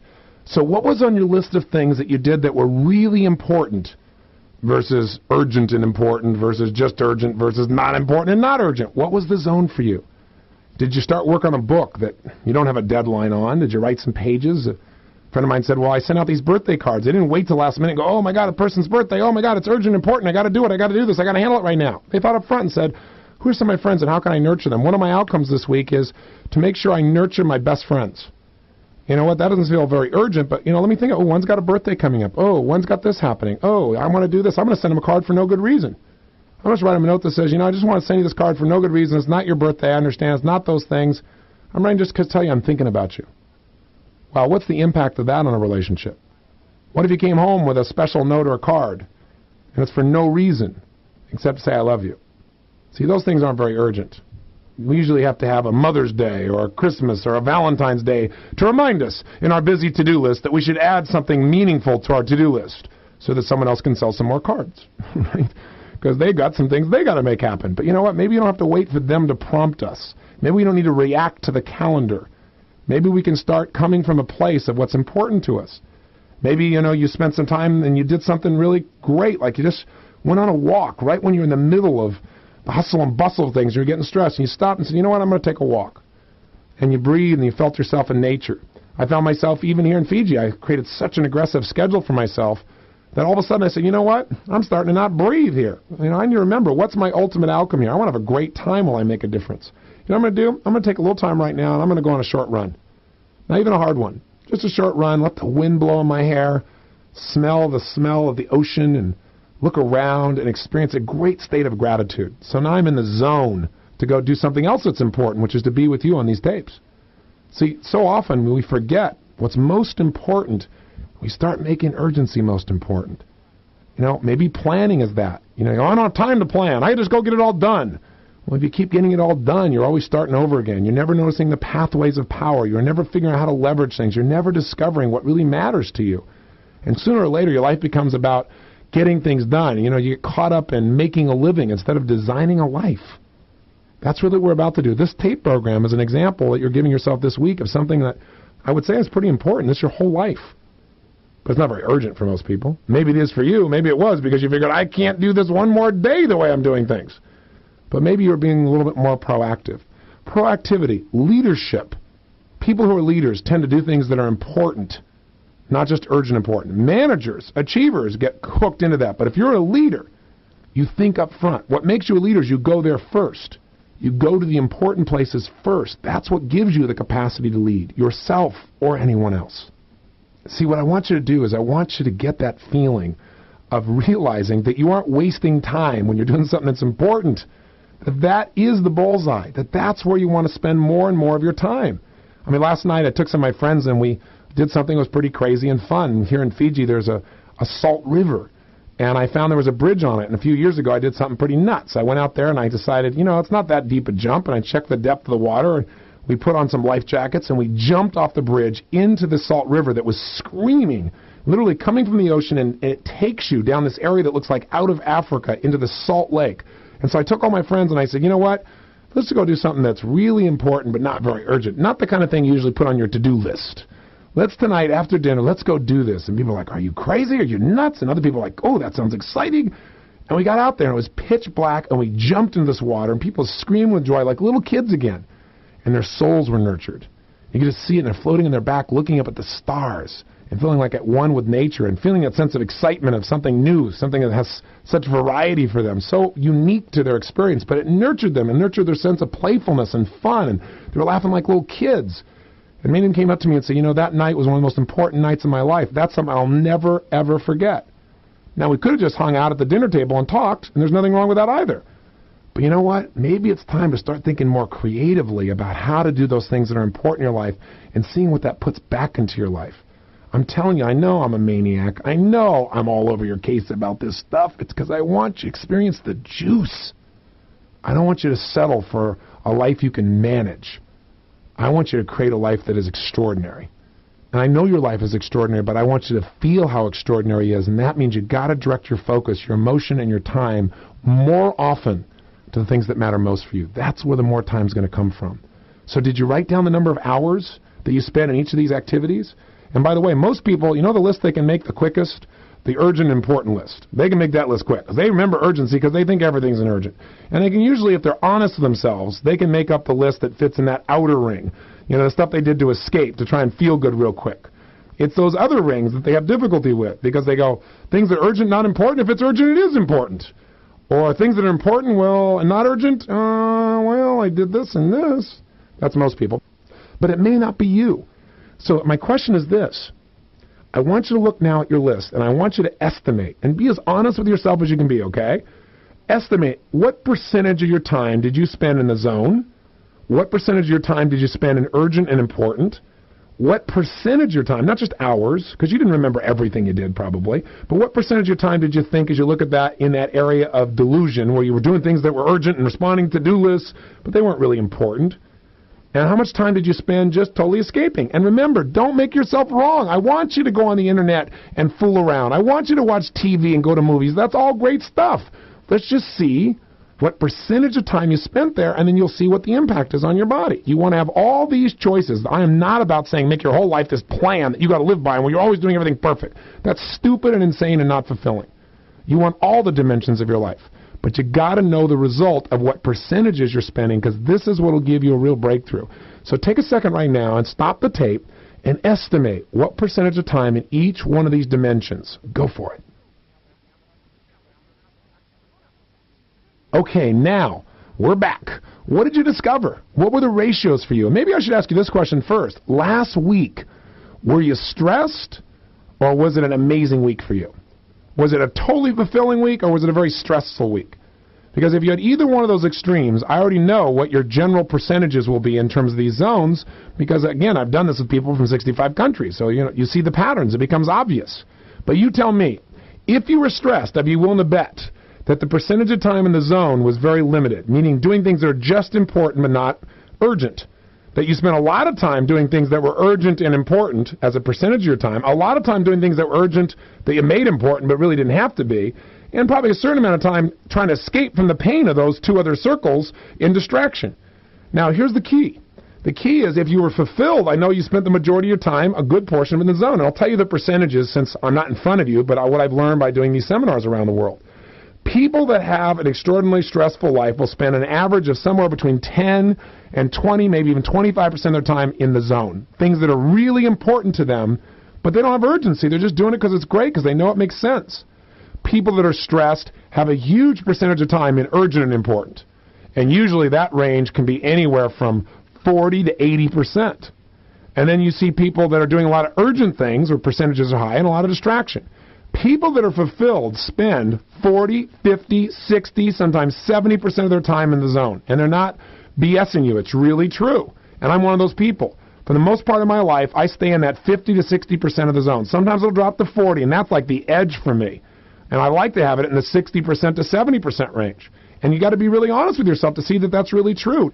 That to me is like planning, designing, thinking, creating something new, finding a way to make things better within the company, sitting down with people, sitting down with my friends, spending time with my kids, talking to my wife about things that really matter, helping people work on their dreams, thinking about using all my skills, all my desires, all my passions, or just taking time for myself to go work out or run or think. I spent at least 50% of my time there consistently, and the few times I've been stressed, I've allowed that thing to drop below the 40% mark. Rarely do I allow it to get to 10 or 20. And I've had times where someone else is making demands on my time that I had to do. That was huge. And what I've done in those situations is very often I started going, oh my God, this demand is here. I have to do this. And I thought, wait a second, I don't have to do anything. I'm choosing to do it. So I got to shift my mindset. I got to shift my focus from the wall to what do I want? How can I take advantage of this demand and turn it into my opportunity? How can I turn this into something that matters to me? Like, you know what, I'm going to use this to figure out a way to figure a solution so I don't have to end up here again. Now I'm going to do something important. What can I pull from this that will be of value to myself and other people I care about? People I'm going to teach, I'm going to share with. And all of a sudden I turn the tables. I remember one time I was caught up in this event, and I was caught up with some partners in a business, and all of them got sued, and I got pulled in with it because I was a partner with them. I had nothing to do with this aspect of the business. So I got to sit through an arbitration for a week. And it was day and night, and it was very frustrating, and it looked like, since I was one of the partners in the firm, and I had the largest personal assets, that when this other team of people, if they won, that they'd end up coming after me because I'd be the one who could pay it off. And so I was very stressed. And I found myself spending all my time doing urgent, important things like finding documents and interviewing people and talking to lawyers and doing all this stuff, and it had to be done right now, and it was urgent and important. I was stressed because it could affect my life. And it was like unfair and unjust and stressful. And in the middle of it, I thought, you know what? I am feeling totally stressed because my whole focus is on things I can't control, and I'm focusing constantly on things that are urgent and important. I said, you know what I got to do tonight when this is done? I need to think, what could I go do that would be really important for my life? And I said, you know what I'm going to do? I'm building a series of companies. I'm interested in merging a public company I know of with a private company. I'm going to fly to New York City, and I'm going to meet with Allen & Company, one of the top investment firms, and I'm going to tell them what my goals are and spend time with them to see, get their coaching on what they think I should be doing to achieve some of my goals. They're the smartest people in business. And I'm going to get back on the plane in the middle of the night and fly back here. And I thought, everybody around me said, you're insane. You can't do that. You can't leave in the middle of the night, come there and come back. I said, yes, I can. And what was amazing was I flew there. I had a meeting that evening with a bunch of core people there. We all talked. It was a great strategy. And it was a late meeting. I arranged all the details in advance. I got out of the arbitration early in the afternoon there, so it got me there. I turned right back around, and I found out the next morning I didn't have to be back. I didn't have to be in the arbitration until the afternoon. So I had enough time to fly back, make it happen, but I came back with a plan that would cause me to do the things I love, that was extremely important to me, that actually turned out to be a huge business deal for me later, and it was something that I had been thinking about but not doing forever. I'd had the opportunity to meet with these people for a long time. And now I came back with this way that even if this person won this arbitration, and even if I got stuck with it, I figured a way just in that night I'd earn about 5 or 10 times more, somewhere in that range, depending on how the deal would show up, than what this arbitration would ever get if we were found as being wrong and if I got stuck with it. So what happened for me is I went from total stress to being in the zone. You say, yeah, but you had to fly to New York and come back. Yeah, but you know what? I thought about it on the way as I worked in my journal, and I sat down with my system and I said, what do I really want for my business life in these areas? And what can these people tell me? So when I walked in a meeting, I could be totally effective and efficient in articulating what I really wanted, why I wanted it. Sound familiar? OPA. And instead of saying, here's my action plan, I said to these guys, here's some ideas I thought of as a plan, but you guys know better than I do. What would you do with me? And then I got to hear them. Since I was clear on my outcome and I was clear on my purpose, it was easy for them to coach me. And then on the way back, I was juiced out of my mind. Time disappeared. I wasn't stuck on a 5-hour flight. I was free. I was like, wow, think about this. And then I walked in the arbitration the next day totally strong. And in the end, guess what? We won the arbitration. Now, I would have been sitting there stressing out, worrying, focusing on the things I couldn't control, being upset. I mean, that would have been stupid. And I would have died the 1,000 deaths because of my focus. Instead, I said, you know what? If I lose, I lose. In the future, I'm going to structure my business deal so that if I'm not directly involved in the company, I'm not a general partner. I don't want to be in that position, so I learned something that will be really valuable for the future, and I went off and did something more important. Do you follow me on this? Don't get under the illusion that you're not in control. There are certain things you can't control, but the one thing you can control most is what things mean to you. That's what you can always control, the state of mind you're going to be in. And you can make a new choice right now to take yourself from urgency and importance to the zone just by making some decisions, by stopping the illusion that you have to do everything on your to-do list or that your to-do list even matters, by coming back to what really matters for your life. And our next session is going to help you really begin to identify that, help you create your life plan. But I wanted you to get these dimensions first. Are they making sense to you? So again, what's the rule of thumb you want to leave this session with? The rule of thumb is you want to get your life as quickly as possible so you're spending at least 50% of your time in the zone. That's ideal.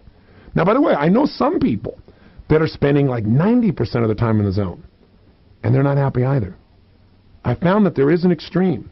You know, I have some friends, one of them decided to move to Maui and live in Maui, and all he did was meditate and exercise and hang out and spend time with his friends, and it was interesting. He was really happy for a while. But after a while, he lost some of the juice because we want some demands. We want our muscles to be used mentally and emotionally and spiritually. He wasn't challenging himself enough that, you know, those kind of muscles got flabby and he was imbalanced. So what's interesting is a bunch of his friends were saying, what are you doing with your life? You're just wasting away. And he was like, no, I'm doing what's important to me. What he was really doing was escaping. He was using important things as a way to escape from the fact that he was afraid of failing. You know, at one point, he needed a little balance. So life is not so black and white. You know, it's not like you don't want to spend time in urgent and important. You do. It's an important thing to be under demand. That's how you're going to build those mental, emotional, spiritual muscles, as I've already said. But don't add more than you need. And make sure you now organize your life to spend more time in the zone. And if you're telling me, I can't, I don't have the time, I want to tell you something. Stop that incantation. It's destructive. Telling yourself, I don't have time, I don't have time, I don't have time, I don't have time, I just don't have the time. And you'll never find it. Because just like the salt, your brain will never see where that is. Give yourself the freedom you deserve. You have the time. What you got to look at is, remember when we started this session, I said, what are the things you do if you had more time? Now look at the number of hours you spend in things that really don't matter. Look at not just the distraction dimension, but also look at those urgent things you really didn't have to do. Look at the number of hours. I'd be willing to bet you're going to find 3 hours in there, and more likely it's 10, 12, 14, 15 hours if you're really honest with yourself. And you know what? If you had 10 or 15 or even 20 hours, some people are doing work they don't have to do. Or if you said, you know what? I'm going to listen to this guy. He's a little crazy, but this leverage thing makes sense. I mean, you know what? I'm going to stop telling myself I can't do this, and I'm going to find a way to get other people to do the things in my life that are maintenance. You know, why should I spend an hour a week cleaning my house? You know, or an hour a day, or 5 hours a day? What could I do with my life if I had somebody else do that? And by the way, now I'm providing opportunity, I'm providing employment, and in my case, I see it as also providing education because that person's around me and they're seeing what I'm doing and how I think and what processes I do and how I negotiate and how I create something. So that person can get tremendous value for their life while they're giving me tremendous value. And the secret is when you do leverage things, let people know how much you appreciate it. Never take it for granted. Never say, oh, that person is my personal assistant, or they're my maid, or they're my cook, or they're my whatever. And by the way, cooking. My wife, you know, I just saw how much time she spent. She was stressed. She didn't like that. So I said, why don't we get a cook? And when I did it, I didn't have the money to have a cook. I said, let's get somebody from the outside. Let's figure out how much we're spending just trying to go out so you don't have to cook. And let's see if we had somebody outside and we just had 3 meals a week or 2 meals a week that were brought in. You know, what if we had somebody just the weeks that we're home because we travel a lot? There is a way. You've got to develop a belief structure. And that there's always a way if you're really committed. If you know what you want and you have a big enough reason, man, you can figure out the plan of how to get it done. As long as you don't incant over and over what you can't do. Because you can. Am I making sense? I mean, think about it. If you had people, this is what I got. I've got my personal assistant. I have my executive assistants at the office. I have my cook. I have the person as a maid who keeps the house impeccable. And guess what that does? That means my wife doesn't have to come home and do those things. That means when we come home, the food's already there. We don't have to go out unless we choose to. Everything is absolutely impeccable and beautiful and wonderful, and we can be together.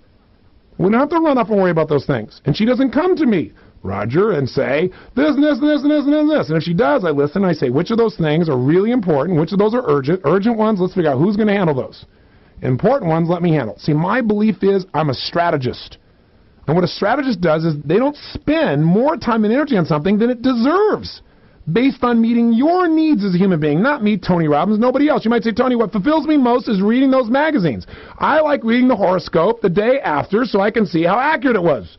That's cool with me. Do whatever you want. I'm not asking you to adopt my belief structures, but be smart. Make sure you're living based on your terms. And I want to tell you something. A lot of you people have spent your whole life, because you're achievers like me, right? Becoming a doer, a man or woman who can do anything.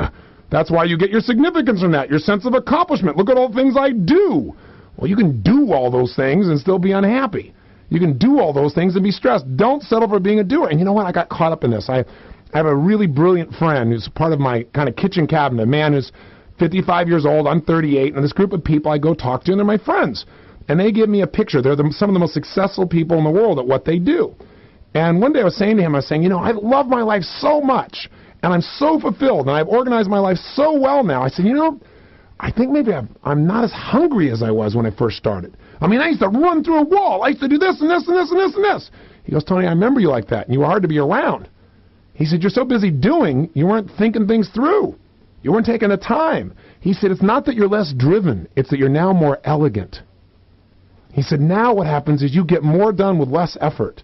When I first met you, you didn't know how to turn off. You didn't know how to relax. He said, we went on this river trip together down the Colorado River, and there were a whole series of very powerful and famous people on the trip. And at one point, I was curled up on a rock at the end of this thing, and I fell asleep, and I just really enjoyed myself. And I didn't compete to say, oh, here's what I'm doing. And I listened and hung out, and I woke up, and these people, 4 of these men were standing above me, looking down on me. One of them's a top coach in the NBA, another one's a famous movie producer, another one's an actor, another gentleman's a really successful businessman. They're all looking at me, open my eyes, and they're smiling. And I said, you know what? We want to know what's your secret. I said, what are you talking about? They said, how is it you can turn off and relax? You're the most centered person here. And I thought, you obviously aren't around me on a daily basis. Man, I'm doing this and this and this. They go, no, but we want to know your secret. And it was interesting is earlier in the week I was thinking, man, some of these people I'm just meeting for the first time, and I'm not being the life of the party, but I didn't want to be. On that trip, I decided my outcome was to relax and enjoy, and to really do that for real. And I thought, well, these people, we're never going to really connect. They're going to think I'm boring or something. And I found out, wow, this is something people recognize people who live in the zone. And they want that peace. They want that sense of peace and the passion. You can be one of those people. All you got to do is make some new choices. So again, I hammered this session forever because it's so important. These first foundations of these first couple of sessions are laying the philosophy through which you can now begin to design a life plan. Because I want to tell you something. I used to think, oh, everything is just doing. Well, most of my life was ready, fire, aim. And what I've really learned to do is ready, aim. Is this what I really want? Now, fire everything you got. But it's worth taking the time to make sure you're going after what you want, because otherwise you get what you were after. And you wake up and say, is this all there is? That's the place you want to avoid. So let's go for the fulfillment. Let's take it to the next level. Start looking at your life, maybe for the next few weeks. Once again, if you want more clarity on this, it's really simple. Go to our Opus site and take a look at some of the examples of other people's plans or projects, or what we call pathways to power, the ways other people have gotten a result that maybe you're looking after. Or come again to one of our live seminars. Come to a More Time seminar. They're inexpensive. They're held throughout the United States. Just contact our offices, and they'll get you a schedule. But for right now, you understand this. Give yourself a little more credit. Once you do it a couple times, you'll get better at it, and pretty soon you'll know you have it. Now here's your assignment, though, to make sure we take some action out of this. Wait a second. I just realized before I give you your assignment, just one more thing. That's one of my famous phrases, just one more thing. Let me give you one other quick model. You go, another model? Am I going to be here for 3 more hours? No, relax. It's okay. It's cool. It's very simple. I call it the control model. Remember, what's the basis of everything we believe? More time comes not by changing your schedule, but changing your level of fulfillment. When you love what you're doing, time disappears. When you feel like you're out of control and you hate what's going on, time lasts forever. It's an eternity to experience a minute, right? So one other thing to think about in terms of where you spend your time, which means where you spend your focus and emotion. And that is, look at the additional target I put there for you, because there's another target. You want to do things that are important but not urgent. But you also want to make sure that you're spending your time, your emotion, your focus on things you can control, not things you can't control. And by the way, if you see there's 3 targets, what's the absolute bullseye in the control model? It's doing things that you absolutely control. What's that? Yourself. What's that? What you focus on. What's that? What you feel inside. You get to determine how you feel no matter what somebody says or does in your life. We often forget that, but we're in control of that. And if you don't know that, pick up one of my other tape sets like Personal Power, the 10 Days to Change Your Life, and get emotionally fit and strong, and notice that there is nothing in your life that you're going to feel that you aren't creating and that you can't change literally in a heartbeat if you want to. What else can you control? Well, you can control what your attitude is about something. You can control completely what things mean to you. Remember, you can't control all events. You can't control the weather. See, I used to stress myself out here in Fiji, my favorite place to go, and I have friends coming. It's their first time. And I'd be like, oh, my gosh, yeah, but will the weather be good? Because I don't want it to rain, because, it could rain for 2 or 3 days, and they're only going to be here for 5 or 6. And if it rained for 2 or 3 days like that, then they wouldn't have the greatest time. And I want them the very best time, because I want everybody to be happy all the time. And I used to be nuts about it, as if I could control the weather, as if stressing about it would make it even slightly better. I was an idiot. Have you ever done something like that? I'll tell you another thing you can't control, and it's stupid to waste time on, the past. I mean, think about it. To spend any time, no matter how stressful the past was, whether it was abusive or whether it was challenging, it doesn't matter.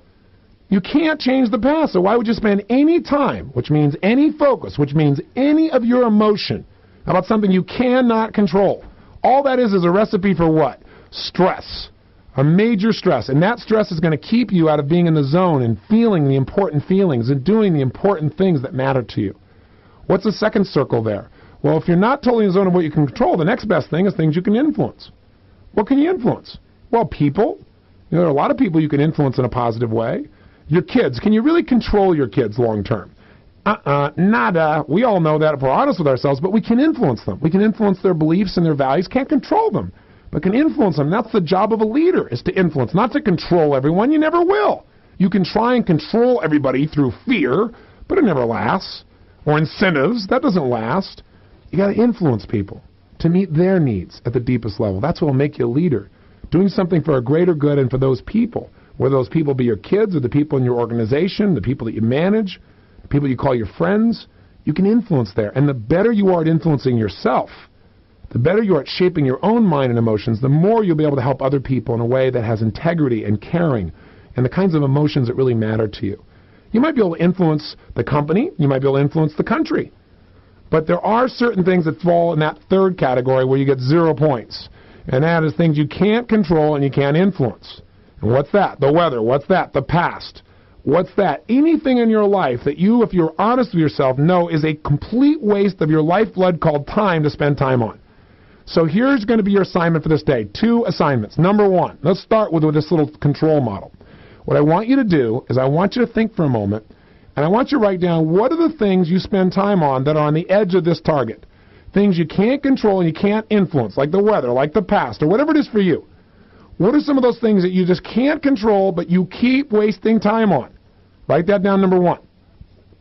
The second assignment you'll see listed there for you is write down why it is stupid, ridiculous, insane to spend time and emotion on something you cannot control. See, what you have to do is you got to come up with a new belief, a sentence or two. And for me, it's like I'll say it's not worth being stressed about. It's not worth focusing on this when I can't control it. Or I'll just say, I can't control that. Let me focus on what I can control. So, for example, here in Fiji, I said, okay, I can't control the weather. And by the way, it does rain every now and then. That's why it's green, thank God. It's not a desert. So instead of stressing, what I did is I got a bunch of new things. I got toys that people could play with in the water, some boats and some wave runners and things they could do even if it was raining. I got a brand new pool table. I found all these cool little activities. I figured out a waterfall hike we could do that's under the canopy of the rainforest. I got some things so that people could go out in the water and be outdoors and have a blast. So I said, those are things I can control, and now people can still have a great time if they choose to. That's what I could really shape, instead of worrying about the weather. Does that make sense? So I want you to write down, 1, what is it you spend time on that's a waste of time to focus on because you can't control it, can't influence it? 2, why is it silly, ridiculous, stupid, insane to spend time on that? 3, what's your new belief? What are you going to believe? What's a simple phrase that you're going to start making an incantation about in your head? That this is a waste of my time, I'm not going to do anymore. I've set a new standard for myself. And then fourthly, I want you to write down all the things that are really important to you. Really important that you don't currently do. Maybe just start with a little list you wrote down. Remember the more time part where I said if you had more time, what would you spend time on? Maybe what step number 4 is go into your list of what you wrote down you did last week and make a note of the things that really aren't important, they're not urgent, or they're urgent, not important, that you could get rid of, and see if you can't find enough hours there alone to call today. This is your assignment. Today. Tomorrow at the very latest. I'd rather have you do it today. I believe that whenever you set a goal, don't leave the sight of setting that goal without doing something towards its attainment. Call somebody. Get on the internet. Write a note. Write a letter. Schedule it. Do something to make sure that one of those things on your list actually happens. For example, Roger's here because I said one time, I'm so busy, all these things, and I created what you're going to learn in the next session, some categories of my life, and one of those was emotional juice. And I thought, you know what? I don't just want to make my voice better. I'd really like to be able to sing. There's no use for it. I'm going to scare people if I get up and do that. But you know what? The use of it is it's fun. It's an area of my life. So sure enough, I said, you know what? I'm not just going to talk about this. I'm going to absolutely get this done immediately. And I took immediate action to find somebody who was the best at what they did and hire them and get them to come work with me. And then I thought, how can I do this in a way that's fun for him and fun for me? And I said, well, bring him to Fiji. I'll work on the tape program, and then I'll get to do this looking out at the ocean with him. So this process of thinking can give you more rewards. So I know I've given you 4 things to do again instead of one simple thing. But you know what? You can do what I just described in 10 minutes. So don't make it more complex than it is. And if you don't want to do them all, I'm fine with that. But I think you can find great value in at least, at the very minimum, do 2 of these. Make sure you identify the stuff you're wasting your emotion on, focusing on. And decide, I'm not going to do that anymore. I'm not going to focus on stuff I can't control and I can't influence and stress about it. And identify those things. And take a stand. Set a standard. And then secondly, look at your list of where you spend your time. Look at what you want to spend your time on. And decide today, I'm going to spend less time. Instead of watching 2 hours of TV a night, I'm going to watch TV 2 hours twice a week. I'm going to take those other 6 hours, and guess what I'm going to do? 3 singing lessons, 5 singing lessons, 3 dance lessons. I'm going to learn to play polo. I'm going to hire somebody to teach me to paint. I'm going to learn to speak Italian. I'm going to go out and spend some fun time with friends that I can't spend time with because I'm so busy all the time. I'm going to focus on a project of work that I really want to focus on because it's fun for me in those 6 hours a week. What could you do 6 hours a week? 24 hours in a month. What could you do over the course of a year with an extra 300 hours or so? You know, what could you do with an extra 30 days to your life? 8-hour working days. I mean, get a reality check on where you're spending your time, and wherever you're spending it, I'm fine with it. Make sure you're fine with it. Make sure that this incredible commodity that everyone has equality on. What is that commodity? Time. That's the only thing that's equal for people. Make sure this incredible asset, this incredible commodity is being used and invested in a way that gives you what you deserve. And one more thing. Don't treat things as absolutes. See, some of the stuff right now that you're saying, oh my God, it's urgent and important, like I got to do all these things all day long. Maybe they're just important and you're just manufacturing the urgency. Maybe it really is time in the zone. If you weren't stressed, if you didn't feel like you had to do it, and you realized, I get to do what I do for a living, then all of a sudden maybe it's important and not urgent. Maybe you're more in the zone just by making one little simple belief system shift, one change in the language of what you say to yourself. Because we literally can change from being stressed about something to loving it just by changing what we notice or appreciate or decide to believe about it. So maybe the time at work that right now is urgent and important, if you love it, maybe it's just important. And if you're proactive in your planning, it will be important. I'm telling you, Oprah will pull you into the zone. It's going to keep making you ask yourself, what's most important to me? Why do I want to do it? And when you say why I want to do it instead of why I have to do it, that can take you from urgent and important right into the zone sometimes with a little planning. So truthfully, you're in the zone whenever you acknowledge it. Whenever you realize that you're grateful. Whenever you realize, I love what I'm doing right now. And look around you and say, man, there was a time in my life when I would have begged to have this opportunity. This thing I'm calling stress, the thing I think is so urgent, I don't have to do it. I want to do it. Wow, maybe I'm really in the zone. And all of a sudden, it's like magic. You've gone from stress to fulfillment just by making one little psychological shift. Remember, the difference in people's success or failure is not what they do. It's their psychology about how they're thinking and feeling and what they're doing. I'll tell you one more thing to think about and would be great to pursue. And that is, how can you get more leverage? What are some of the things you're doing right now that you could get somebody else to do? Maybe you could trade for, like Tina did. And by the way, I'll give you an example. I just talked to Roger, and he was saying, my gosh. He said, I was feeling frustrated earlier, but you know what? This is so simple. I'm going to go out immediately and get somebody to do those things I don't need to do. And he got excited. But I'll tell you what's making him excited. He's making decisions. He isn't just thinking about it. He's doing something.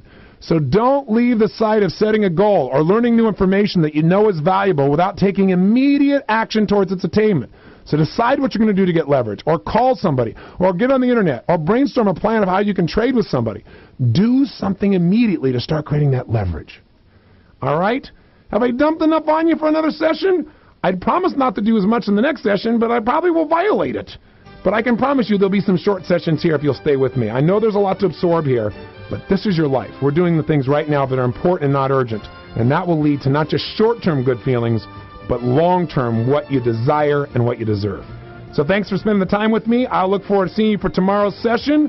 But do your little exercise here, and I'll look forward to talking with you soon. This is Tony Robbins saying once again, live with passion.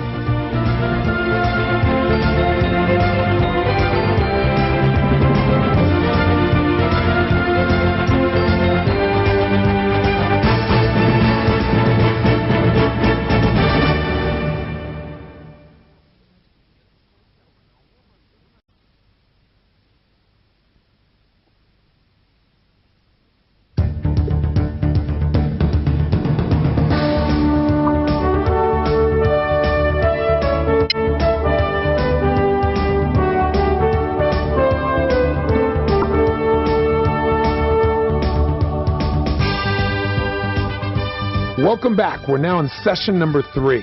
Now, the first 2 sessions really gave you the foundational understanding, the psychology, if you will, the philosophy of what we're doing.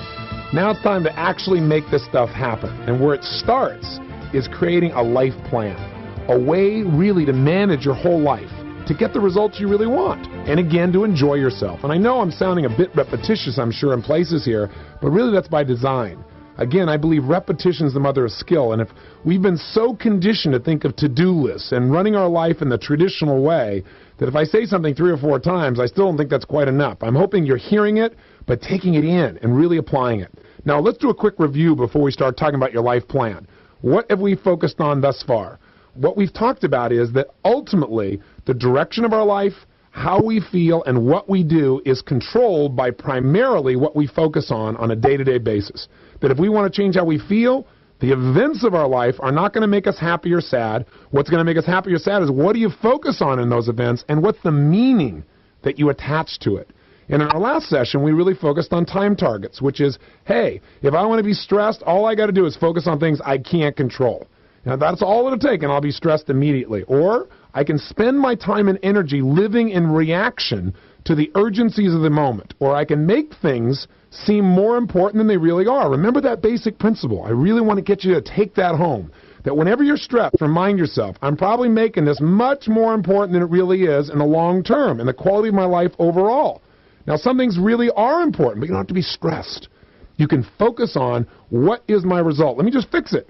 What do I want? Why do I want it? What do I need to do? That's OPA, outcome, purpose, action.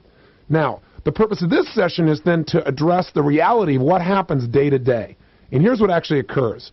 We find ourselves in a position where if we have a to-do list and we have best intentions, and let's say we're even OPA focused. Let's say we don't just have a to-do list. We've asked ourselves, what's my outcome today? Or what's my outcome for this week? What are some of the most important results, and why do I want them? It's still possible to focus only on certain areas of your life, isn't it? And leave out others completely. Like, for example, I found myself at times being in a position where I would get excited about a particular area of my life, and I'd give it an immense amount of focus. And since I focused on it, it got a lot better. In fact, it improved, I felt better, I produced greater results, and I tended to be more fulfilled because I knew why I was spending time there. So, for example, I'd go for a period of time and I'd work really hard, let's say, on an aspect of my business. Let's say it was creating the most incredible products possible, the most incredible seminars. But what I didn't focus on was the marketing of those things. So here I had this great stuff and nobody was showing up because that wasn't my area of focus. I was focused on the area that gave me the most rewards and, quite honestly, I felt was most important at that time. But you have to do both, don't you? Because otherwise your ideas, you can have great thoughts, great feelings, have a lot of people, and your ideas will die on your lips. Other times I'd be really focused, okay, I got to make sure I market this. I let people know what I've got to offer. But then I didn't pay attention to the accounting side of the business, and I got bit in the rear pretty hard. Has that ever happened to you if you have your own business? So I began to find myself constantly going and even asking outcomes. I wasn't just making to-do lists. I was getting great results where I was focusing. But where I wasn't focusing, I was experiencing pain. Can you relate to that? Or let's use our personal life as an example. And by the way, if you're going to manage your life, you have 2 areas of management, right? If you think of areas of management, you have your personal life and you have your professional life. And it's useful to separate them even though they relate to one another in terms of your mindset. Because there's certain things in your personal life you've got to continuously not only focus on, but you've got to continuously improve if your life is going to be fulfilling and successful. There are certain things in your professional life that you've got to not only focus on, but you've got to continuously improve. So when I use this language, I say what you need is a plan for your life. You need a life management system. And what it teaches you first is to divide the areas of management in your life to personal and professional. Wasn't that brilliant? Wasn't that a breakthrough thought? Pretty simple, right? So now, but within those areas, within the areas of your life that are most important, let's take your personal life. Aren't there times when you put a tremendous amount of energy in one area of your personal life and then another area doesn't get its due? I mean, it doesn't get its fill, and as a result, it comes back to bite you a bit? I'm going to give you an example of what I would do. I would go out there and in my personal life, I'd say, okay, now I am really absolutely committed to making sure my kids are being totally supported. I put my total energy on my kids, but I wasn't focusing on my wife. That didn't fly real big because even though she understood she loved the kids too, it was like, hey, what about me? Or I put all my energy into my wife and my kids, but I wasn't taking any time for my physical body. Or I'd work on my physical body for a while, but then I wasn't really taking the time to really just breathe and be and think things through and take care of the emotional part of my life. And so again, instead of a to-do list, I was smarter than that. I had really clear outcomes for my family, really clear outcomes for my kids. I had really clear outcomes about how to nurture my relationship. But again, I'd go through periods where one was more predominantly focused than others. And there's nothing wrong with that. But you got to know what all the areas are that are most important to you, and you got to put the stakes in the ground, because otherwise something will get neglected. And I'll tell you how to give you a metaphor for this. By the way, all these areas of your life, there's the two giant areas of management, your personal and professional side, right? But also, then the areas that you're going to continually focus on, and not just focus on, you're going to absolutely commit to constantly improve. I call those categories of improvement. And that term will make more sense as we go along. You have categories of improvement for your personal life and categories of improvement for your professional life, which means you're going to identify in your life what are the most important areas that you're going to continuously focus on in the personal side of your life, that you're going to measure, not just hope it goes well, but you're going to constantly measure and make sure you're improving in a significant way, because if you don't, you're going to have pain. You're going to be out of balance. You're going to feel hurt. You're going to feel sad. Something's going to grow while something's going to fall off. So we've got to figure out how to focus on each of these areas in a way that's relatively balanced. Now, you may spend a little more time on one, but we don't want to do it completely at the neglect of another. Am I making sense? I know it sounds a little complex without seeing a diagram of it, but I think if you stay with me, it'll make more sense. Same thing in your professional life. You've got to make sure that you hit each of those areas. Sometimes you might spend more time, but you can't neglect another area or it comes back to bite you. So these categories of improvement are how we're going to teach you to manage your life. So instead of saying, what am I going to do?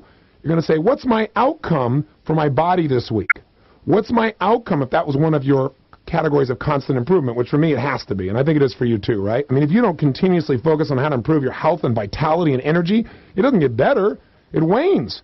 It dwindles. You got to use those muscles. You got to use that breath. You got to take care of your body. You got to nurture your emotions, as an example. So this is an important way of managing your life. So when you look at your week, you're going to say, what are the most important outcomes for my family, for my kids, for my wife? What are the most important outcomes that I want to generate this week for my own emotional well-being? That's different than what should I do this week. Do you see how that'll create more balance? Or in your professional life, you'll say, okay, what am I going to do within the area of marketing in my company, if it was your own company? What am I going to do within the area of empowering my employees so that they are really juiced and really at their very best? Because if I'm out there trying to create raving fan customers, but I don't take care of my internal customer, the people that work with me every single day, the company's going to suffer, and eventually the person who's listening to this tape program right now, is going to suffer. So I've got to focus on, what else you got to focus on? You got to focus on making absolutely certain that the financial parts of the business are solid. So again, some of you don't own your own business, but you can look at your job, just your own profession, and say, there are certain things that I've got to continuously improve on to make it work. Now, I want to tell you why we call these categories of improvement rather than just areas of focus. And by the way, that's an okay way to look at it. You could say, within the area of management called my personal life, what are the most important areas of my life I've got to continuously focus on? But focusing on it will give you a feeling, it'll move you in a direction, but we don't want to just focus. We want to improve. We want to expand. We want progress, not just change, right? So here's a core principle to have inside your mind. Anything you're going to effectively manage, you must be able to measure. If you can't measure it, you really can't manage it effectively. So one of the things you got to do is look at a simple example in our lives. When do most people think of outcomes for their life? What most people call goals. The reason they call them goals is because they don't usually achieve them. Outcomes are something you absolutely produce the result on. There's more certainty in that. But when do they do it? You know when. New Year's. Isn't that when everybody gets together and they do their New Year's resolutions, right? Once a year. And they lay out all these things that they think they should change or improve in their life. Now here's the key question. When do they check in to measure how they're doing? Yeah, you got it. Next New Year's. Great plan. When you measure something once a year, what's your chance of progress? Maybe in 10 years you'll make some progress. I'll tell you the statistics.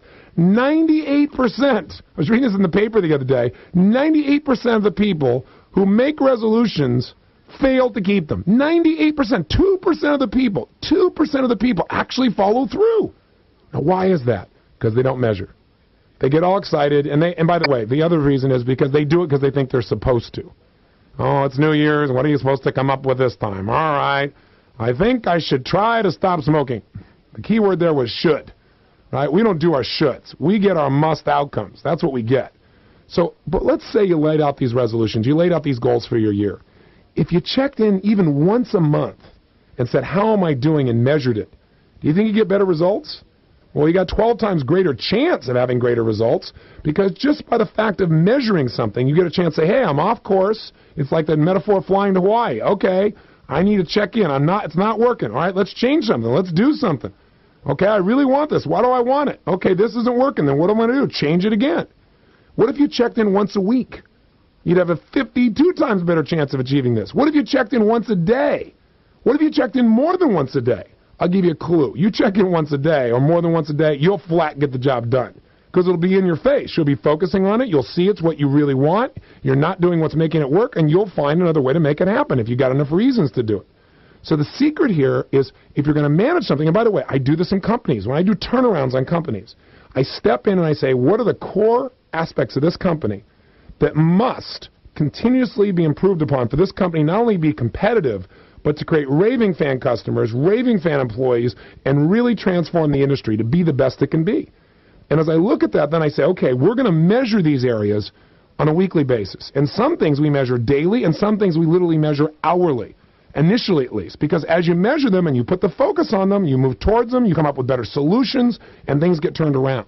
So measurement is really critical, and these categories are for that. So instead of writing down a couple things we want to do, we're going to say, what are all the areas of my life? And there might be a dozen in your whole life. I mean, if your life is really complex, you know, I have friends that run 8, 9, 10 companies. Myself, I run 7 small companies. I put these companies together with all that I do there, with writing my books, with my tapes, with traveling around, with having 4 children, with being a polo player and all kinds of crazy athletic stuff. I do basketball and stuff like that. All that stuff, my whole life, physical, mental, emotional, social, spiritual, all the career thoughts, all the new things, the companies I integrate, all of that. I can take everything on earth that I focus on in terms of results. And my entire life, which is somewhat complex by most people's standards, has 20 categories. I have 11 things I do within my professional life. That includes the 7 companies. And I have 9 areas of my personal life that I'm continuously focusing on improving. And I'll show you some examples of that in a moment. But let me give you an example that maybe, besides measuring it, will show you the power of balance. Because you know what? Most people hear balance, it's kind of a wimpy word, isn't it? I want to balance things. You think, loser, right? You can't achieve anything. You're running around trying to balance everything because you can't achieve anything. That's what achievers think. But the truth is, when you create balance, you create momentum, you create power. So let me give you an example. In front of you, inside your little tape set or your CD set, you'll find a little diagram. And what I'd like to do is take out a pen and fill it out. Or if you're using the life management system, the OPA life management system, you'll find it right there in your instruction booklet. And what it shows you is the wheel of life. And in it, it takes a couple of areas of your life that you would need to continuously focus on for your personal life to really work. So if you look at the wheel, you'll see there's a part called physical, which is obviously your physical well-being, your health, your fitness. There's a part called emotional. There's a section on finance. There's a section on your family, on spirituality, and your career. Now, these are arbitrary. You could change these categories. You might say, well, where's friends on there? Let me put that on the list. And let me leave my career for a different wheel, a wheel called my professional life. That might make even more sense. So let's do that. Let's just say physical, emotional, financial, family, spiritual. Let's change one of those to friends. Now, here's what I want you to do. I want you to imagine that the center of this wheel, that inner circle, that inner dot right in the middle, that all the spokes connect to, that's 0. And the edge of the circle is 100% of what you desire. And do something fun with me for a second. What I'd like you to do is take each category and say, okay, in my physical area of my life, where am I 0 to 100% of what I really want for my life? Where am I? And then figure that percentage. Are you at 10% of where you want to be? Are you at 50%? Are you at 99%? And draw a line just across, just in that portion of the pie. So if you say, well, gosh, my physical's it's in okay shape. Well, what are you on a 0 to 10 or 0 to 100? Well, I'm probably a 7. Say, okay, well, then go up to 70%, right, from the middle, and draw that little curve across. Now take a look at your emotional life. What's the level of passion, the level of energy, the level of excitement, the level of juice you feel on a daily basis, not just once in a while when you achieve something. I mean, how you live day to day, when you wake up in the morning, when you're out with your friends. What's that level of emotional juice that's in your life right now? If 100% is absolutely your idea of ecstasy, your ultimate level where you'd like to be, and 0 is dead, where are you? You might say, well, honestly, right now I'm a bit frustrated with some areas of my life. I mean, that's one of the reasons I decided to pick up this tape program. I'm probably about 30% of where I want to be. Okay, great. So you got 70% on physical and 30% there. Draw that line across at about the 1/3 mark at 30%. Now look at the financial area of your life. Where does that fit in? If 100% is absolutely where you want to be financially and the middle is 0, where are you? You go, gosh, where I want to be compared to where I am? Well, maybe that's at 10% of where I want to be. Maybe that's at 100%. I don't know. Pick it. So somebody says, well, I want to make it 10%. Draw that little line if that's where it was for you. Go ahead and do your example. How about your family life? How would you measure? Where are you compared to where you want to be in your relationships with your kids or with your intimate spouse or lover or best friends? Or where are you in your relationships with other family members? Like, how would you measure the quality of your relationship with your mom or your dad or your brothers or your sisters? What is that like compared to where you really want it to be?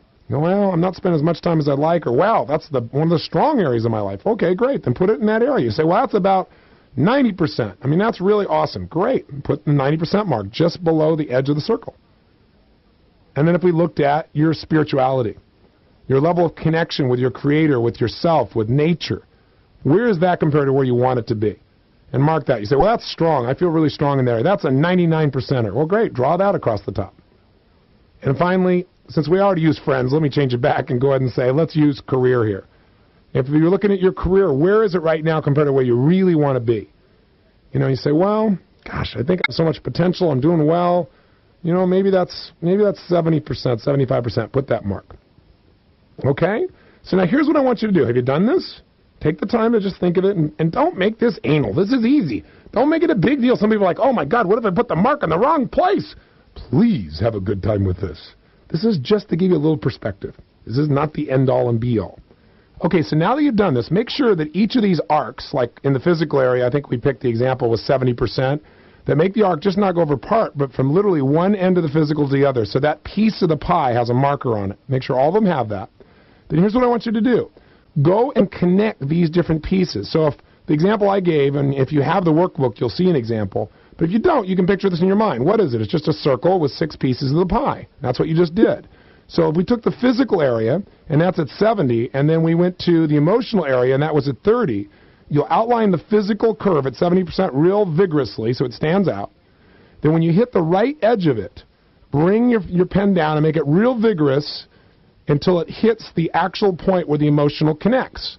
And then go vigorous across there at 30%. So what you're going to end up with is a shape that's the outline of the connections of each of these parts. Go ahead and do that right now. Just go and outline it really strong so you can see the shape that these things create. I hope that makes sense to you if you're looking at it. Again, if you have the workbook in front of you, this will be even simpler. But go ahead and do that. Just do what I was doing before you showed up while you're doing this. Okay, are you there yet? And if you want, if it's hard to see, you can fill it in. Actually fill in with dark lines everything inside the shape now so there's a little more contrast. You're welcome to do that. If you do it, though, do it quick or turn off this tape, one or the other, and do it rapidly. Just shade it in really fast. Doesn't have to be perfect so that the inside part of this shape is all shaded. All right? Hurry, hurry. I know you're still doing it. Come on. You can get it done. Quick, quick, quick, quick. It doesn't have to look pretty. Okay. So at this point, you should have the shape outline. It should be really clear. Now, here's the question I have for you. That's your life. Take a good look at it. If this was the wheel on your car called life, how would your life run? Many people would say, that'd be a rough ride. That'd kind of jar you loose at places. Now, if you're trying to drive this life of yours like 20 miles an hour, you might be able to survive it. But if you try to do this thing 100 miles an hour, you're going to crash. Now, I say maybe I'm dead wrong. Maybe you have a perfectly balanced life. I haven't met too many humans that do, but you're probably one of those special spiritual beings that have got it all together perfectly, in which case I'm very privileged to be talking to you. But if you're like most humans, this shape is kind of bizarre if you wanted to get any momentum. Do you follow me on this? So part of what categories are going to do is, what would happen if we took the outer edge, like the thing that's one of the strongest on that list, and we used a set of dots and figured out where the circle would need to be in order for this thing to really be around? Because, by the way, if we get real balance, we might be able to go 200 miles an hour. We might be able to have this being like a snowball where not only can go more smoothly and more rapidly, but we get bigger results, a greater experience of our life. So now we can see in some of these areas we're doing really well. You know why? I bet it's because this is an area of your life that you put more attention on. And by the way, why are some areas of your life so much stronger than other areas? Well, there's probably several reasons. One is, remember, where does our focus tend to go? Where we're good at something. We give it more time and energy. And maybe you're not focusing even on it as much now, but you did years ago, and you've got a great foundation now. It doesn't take very much effort to stay strong in that area. On the other hand, it's probably long-term because you put more focus into this area, or you think, it's easier. You know, that's an area of my life, like my relationship with my kids, that's a slam dunk. That's an easy thing to do. So that may be true. And that also may be your mindset. What if you had the same mindset that it was easy to take care of your body? What if you had the same mindset that running your career was one of the easiest things on earth? It was so fulfilling. It was so driving. It was so fun. If you did that, maybe you'd spend a little more time there, a little more focus, a little more energy. Remember, what you focus on continuously and what you raise your standard on, you don't just focus, but you decide to constantly improve, will get better through time, period. So part of what categories are going to do is give you the power of balance by making you continuously on a weekly basis, and for some of you, you'll decide to do this on a daily basis, look at each area of your life to make sure it's growing together. Because if all the areas of your life are improving, then what's going to happen is you'll start to get a geometric improvement, where literally you'll start to find yourself exploding to the next level. Let me tell you what else these categories will really do for you. They'll cause you to stay out of that trap of making a living instead of designing your life. I mean, it's going to allow you to have the full tapestry. You don't want to find yourself in a position where you forget your friends and your children and your family while you're busy working on your career so much. And then wake up one day and say, what happened? I mean, I've never met anybody who said, at the end of their life, I wish I spent more time at the office. I mean, it just doesn't happen that way. You don't want to be so busy, let's say, even working on something important like the spiritual aspect of your life, and then find out your body's deteriorating, because that's the temple you got to have that spirit live in. You know, you don't want to be in a position in your business where you're so busy marketing, you don't manage your costs. So sure, you sell a ton of what you believe in, but then you don't make any money at it, or you go broke. So that's what it's going to help you to do. It's not just balance, but make certain nothing gets left out. That's part of its strength. And I'll tell you what else it'll do. It'll keep you out of overwhelm. You say, well, it sounds a bit overwhelming just describing the thing. It may in the beginning, just like that metaphor I keep beating to death, you know, driving the stick shift car. In the beginning, it seemed like a lot of parts, right? A lot of things to manage. But in the end, it gives you choices you wouldn't have. I mean, walking is a lot less complex. But I don't know about you, but I'd rather drive across America or fly across America. And by the way, flying's a good example. It's even more complex than driving a car. But it gives you a lot more freedom.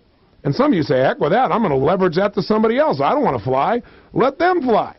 Let them get me from point A to point B so I can be free to do things that really matter to me. Ah, you mean you really use leverage and you don't even notice it? Good for you.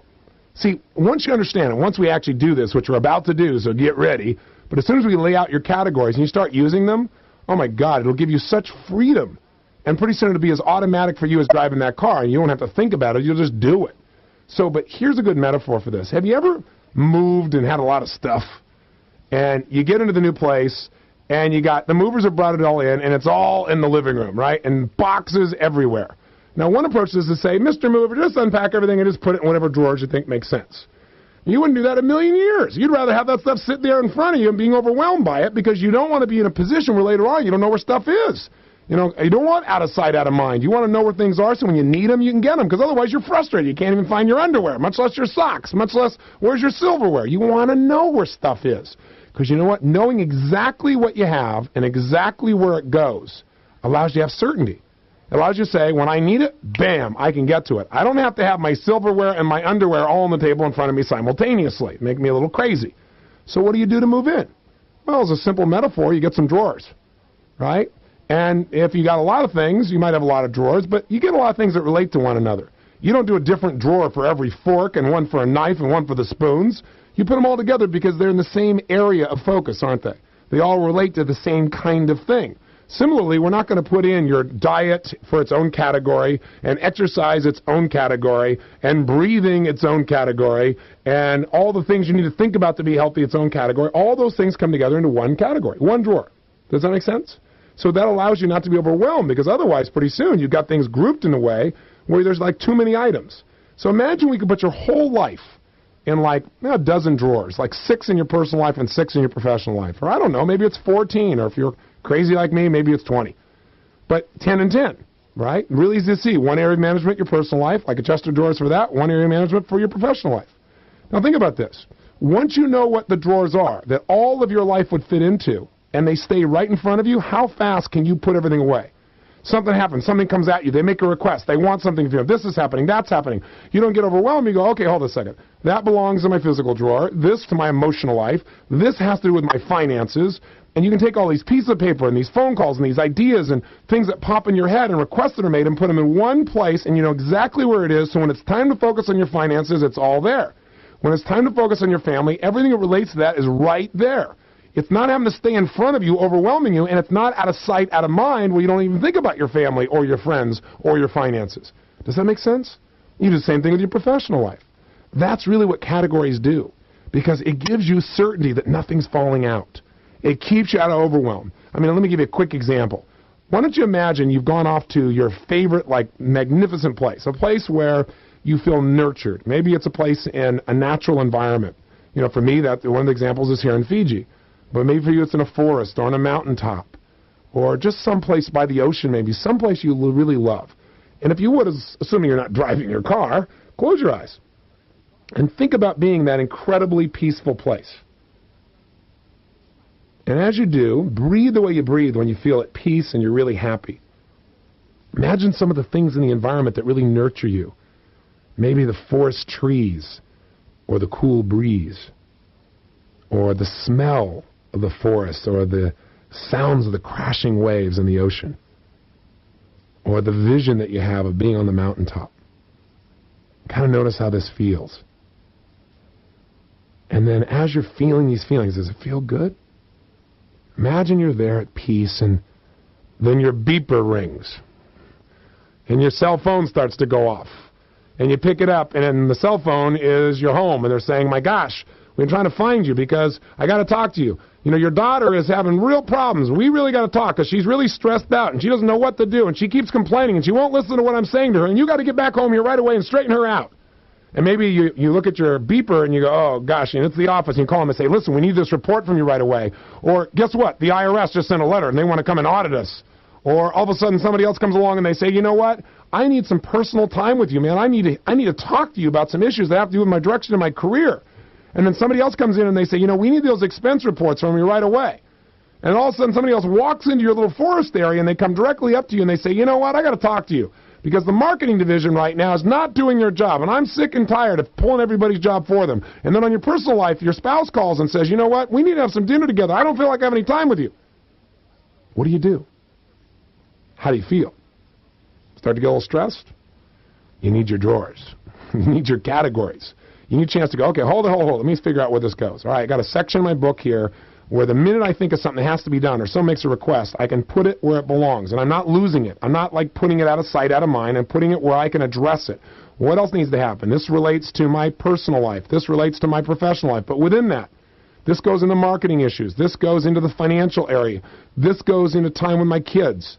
And you have a place to put those things. And as you do that, you can say, okay, now, what's my outcome? Let's look at which of these areas do I want to attack first. Let me look at this aspect of the business. Let me look at what I'm going to do with my daughter. What's my outcome? Why do I want to do this? And then how? How can I best help my daughter make this change? How can I best help this person at work to get what they really want? How can I do all this stuff and remain centered? That's one of my categories. I don't want to leave out my own emotional well-being, or I'm not going to be good for anybody else. If I'm giving to them constantly and I don't take care of myself, I'm reacting. I can say, you know what, I'll call you back, I'll talk to you in 2 hours, or I'll call you in 4 hours. I got it, don't worry, I'll get on top of it. And then you go back to your own space again.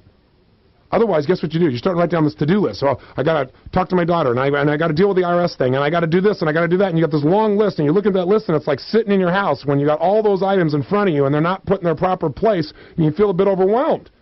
And by the way, you may not be feeling some very pleasant feelings right now, because first I put you in this great environment, then I started telling you the IRS was going to come get you. Reminded you of every problem that you could possibly have in your life. So hang in there. None of that really happened. You don't have to spin out and go off daydreaming about all the horrible things in your life. Come back to me. Here's what I want you to know. You don't have to be in that reaction. I gave you a worst case scenario.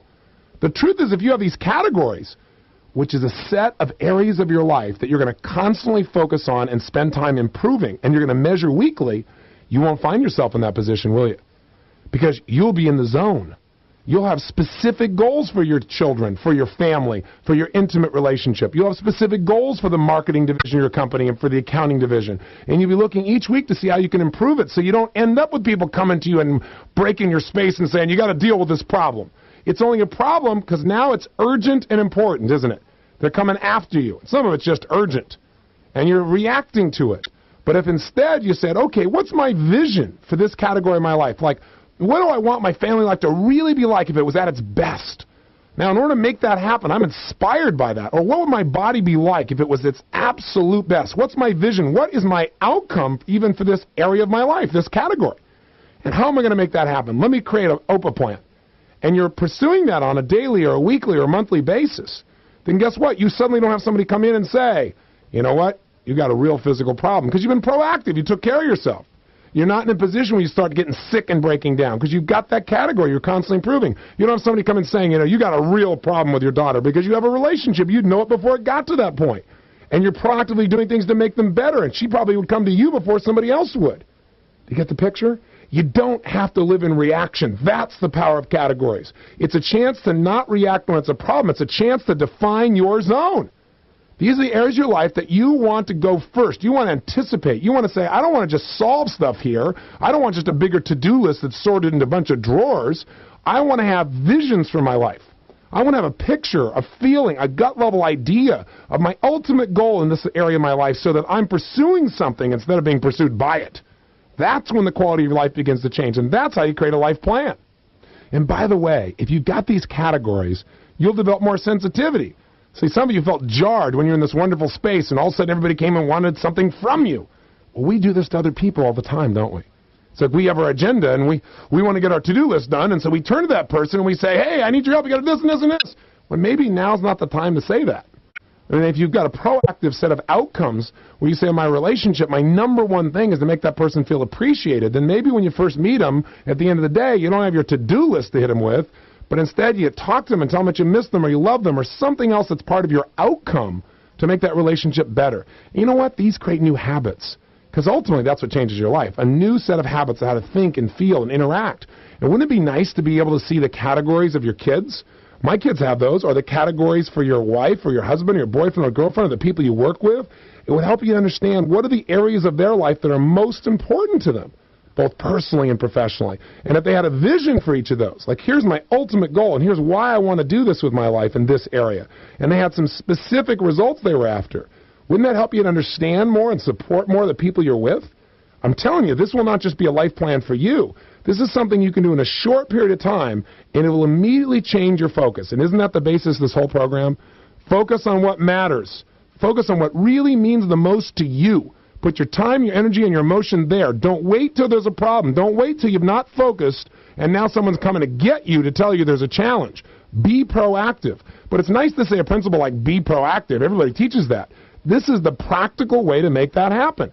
And what that looks like is on a weekly basis, we're going to initially create an overall plan. You said, I don't know what I want for my life. Yeah, you do.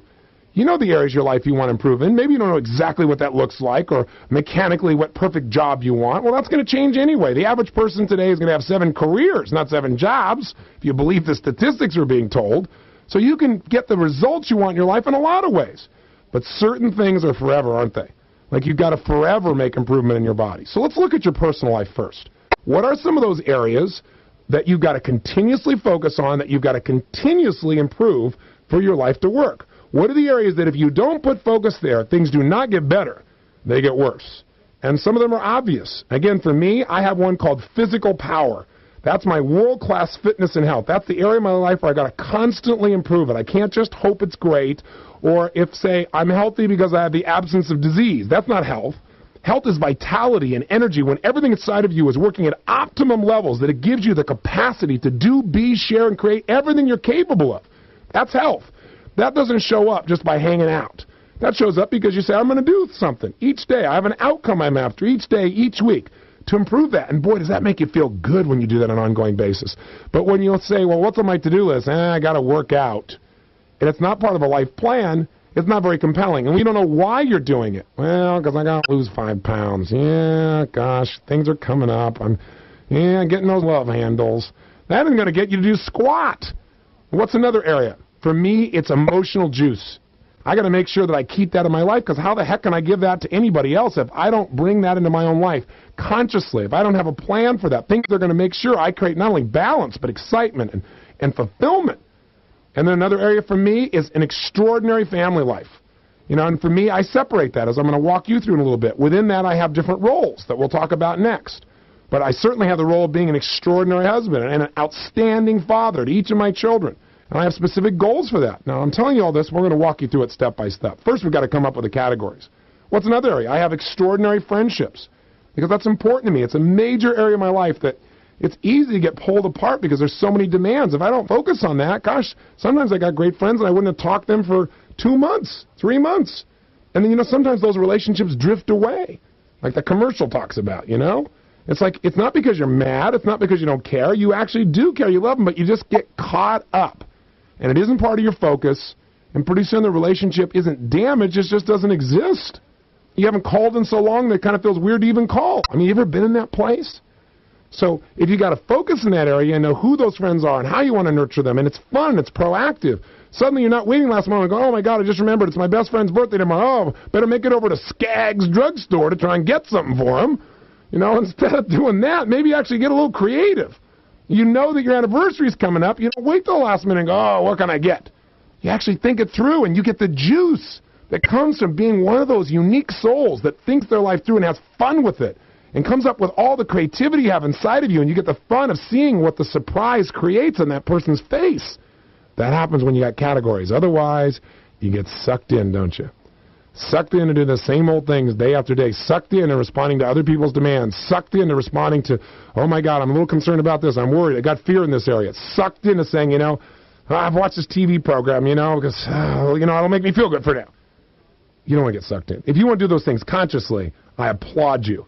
But don't do them by default. Living a life by default is setting yourself up for a life of pain and regret. Living a life consciously, you say, these are the stakes I'm putting in the ground. I'm not going to let all that other focus get me. I'm going to make continuous progress in these areas. That's a life that grabs you.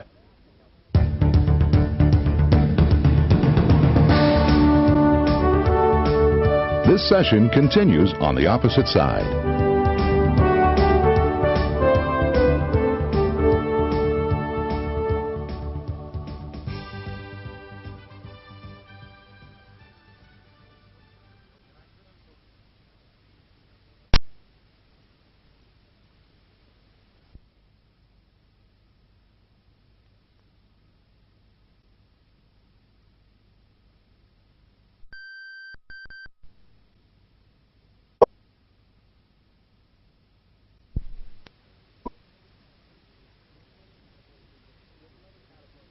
What's another category for your personal life? Maybe the spiritual side.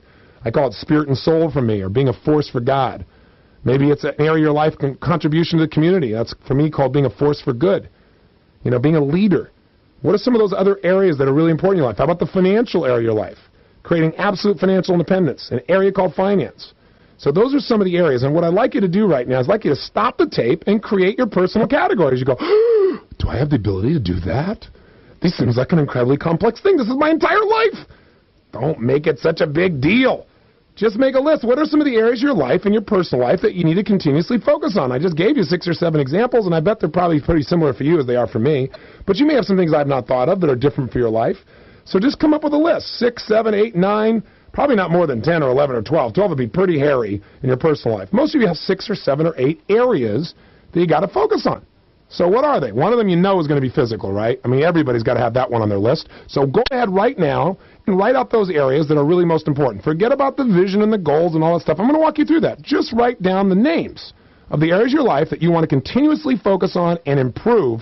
And by doing so, virtually your whole personal life could fit within those 6, 7, or 8 categories or whatever it is for you. So don't make yourself stressed. Just do it, and we'll refine it. Give it your first best shot at it, okay? Rock and roll. Do it now. Welcome back. So how'd you do? I'm sure you weren't perfect. I know I was far from perfect making my first categories of improvement for my personal life because I left some things out. But you know what? As I started living my life, I went, hey, this is a bunch of things together here belong in their own category. I hadn't even thought of that. Remember, our goal is not to be perfect. It's to be what? Outstanding.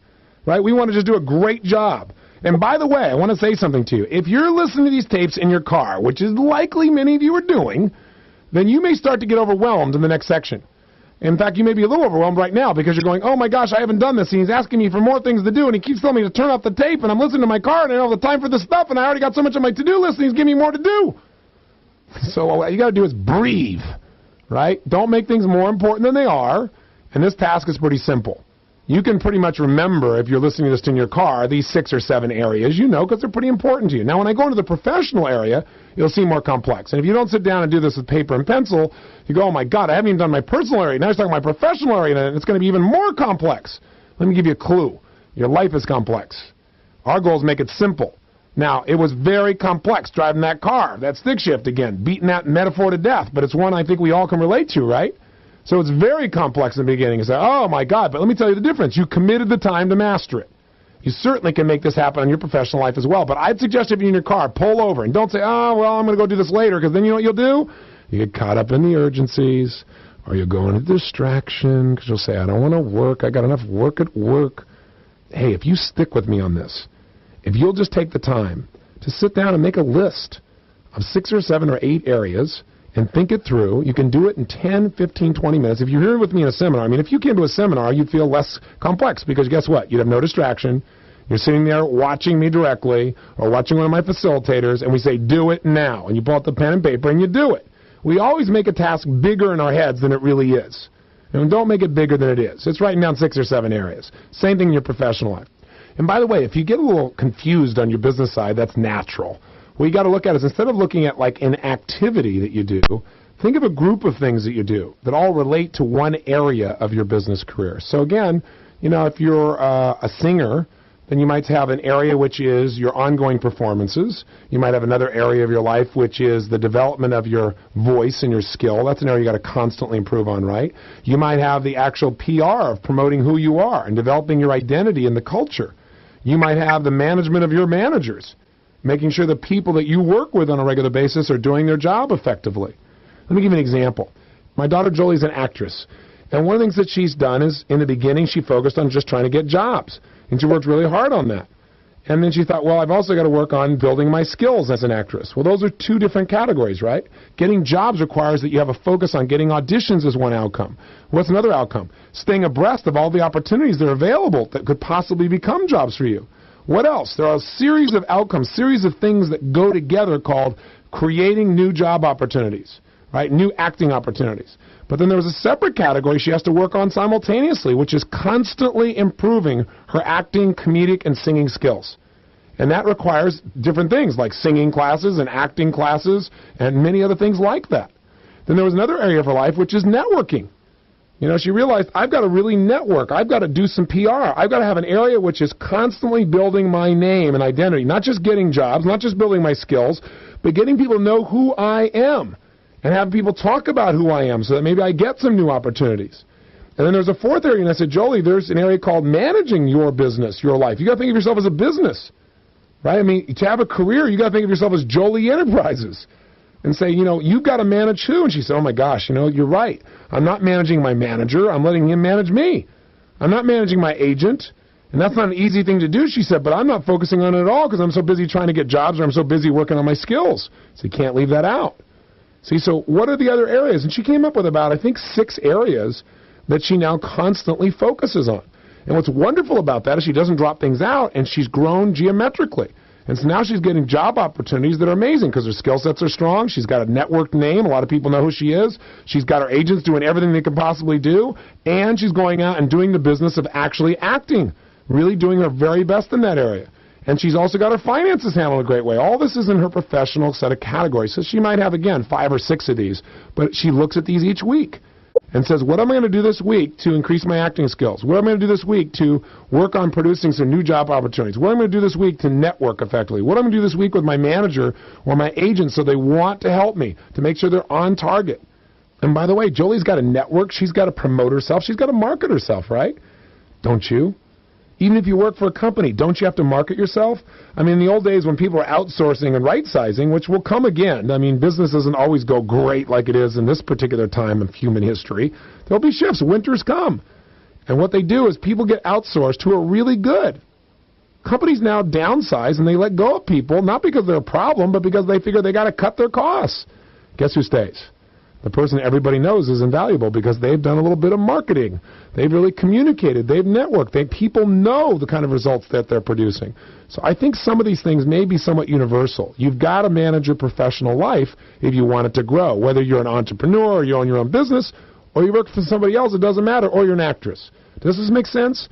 I mean, this is just simply a personal management system. You got to manage yourself. That's what this is. And in the beginning, that seems complex. But after a while, it becomes really, really a sense of freedom because you know you're not missing anything and you feel the momentum that comes from constantly improving the areas that really matter to you. Does that make sense? That's the value of these categories. I know this seems complex because you're creating a life plan, but it doesn't, again, need to be absolutely perfect and finished. Let's just get you to get those initial categories down and not make it too big a task in your mind. Again, some of you are probably saying, Tony, I got it. It's handled. Ignore me then and let's move on. Let me give you another example that may sound more complex. Some of you can just pass this example up. And the reason I say that is some of your lives are not that complex, but if you are running a whole division of a company, then you're going to have a little more complexity, right? Or if you're a manager or if you're a leader in a company, then you might have more than 3 or 4 categories. You might have 6 or 7 or 8, but you still can group things together that relate to one another, right? So, for example, I worked with this lady who was a sales and marketing manager for a large firm. And I said to her, what are the areas of your business, of what you manage, that you've got to focus on constantly and constantly improve? I mean, what are the areas? Group them together. Don't write down each individual task. That's overwhelming. She said, well, one area that's obvious is I still, even though I'm the manager, I have to lead by example. So I have an area that's constantly creating new sales. I said, okay, that's an area that if you don't focus on it, you're not going to get new sales, right? She said, of course. I said, okay, so you want to create new sales, and that's an area of constant, never-ending improvement, right? She said, absolutely. I said, what's another area? She said, well, I already have a bunch of clients who I've already sold to, and I need to nurture them. I need to make sure that they become raving fan customers, not just satisfied customers. I said, okay, and you might want to even change the language of that, not just manage those customers, but really maximize your capacity to support them. But that's an area that you want to constantly focus on, constantly improve. What's the third area? She said, by the example you gave of your daughter with acting, I don't spend enough time really, truly working on my skills. I'm so caught up in selling or supporting accounts that I very often don't say, okay, I need to go to class on expanding my leadership or my management skill. Or how can I market more effectively? I do need to take time for that. And that's an area that I should be focusing on, but I'm not. I said, great, there's a third category. What else? She goes, well, there's the obvious. I'm the manager of the division. I've got to really manage my people. I said, do you want to just manage them or do you want to empower them? She goes, you're right. I said, so how would you language that? She said, well, I'd have a category called total team empowerment. And my vision for that would be that everybody on the team on a regular basis, I'm thinking of ways each week to excite them, to create great contests, to acknowledge them, to respect them, to get them involved in decision making so that what happens is everyone is maximizing their capabilities. I said, that's fabulous. Because guess how many people leave that out? And that's their job. Just because they're caught up in the day-to-day. I said, what else? She said, well, I got to really manage the costs of my division because I'm responsible for that. And that's something I got to do on a regular basis, too. And then she came up with one more category, which she said, I've got to keep making my relationship better and better with my supervisor, with the vice president of the company, because they determine my future. So I got to actually have an ongoing focus on how to keep them informed and understand what their goals are and what the company's vision is and how I can make things better. So what does she end up with? I said, well, let's look at your life now. On the professional side, if you constantly focus on the things that are necessary, the outcomes necessary to constantly create new sales, and you got specific goals in that area and a great vision and a real reason that makes you want to do it, are you going to spend time there? She said, of course. And I said, if you also each week are measuring how you're doing and constantly not only maintaining, but really maximizing your support of current customers, then they're going to be raving fans, and they're going to bring you more business usually, right? And she said, absolutely. And I said, and if simultaneously you're improving your skills, you're going to be a better leader and a better marketer. And if you're constantly focusing on how to empower your team, you're not going to have these calls of people being upset and having to replace people so often. You're going to have more stability in your life. You're not going to be reacting. And you'll do a better job, right? Because it's part of your focus. She said, oh, God, this makes so much sense. And so forth, managing her costs, etc. So she came up with those, and she set specific goals. Now, that's what we're going to do next. I'm going to show you how to set some very specific goals in these areas. Like, what are your goals for your body? What are your goals for your family? What are the things you want to do with them this year? What are some goals, some outcomes, if you would, for your finances? Long term and this year. You know, we're going to have you go through that process. But let's have you first actually create your professional categories. And again, take 10 minutes, 15 minutes, and really do it. You can do it in 5 or 6. It's just a list. 6 or 7 things. Think this through. Be strategic right now, and don't be perfect. You know, let's just get it done together, and then we'll go to the next step, okay? Go for it right now.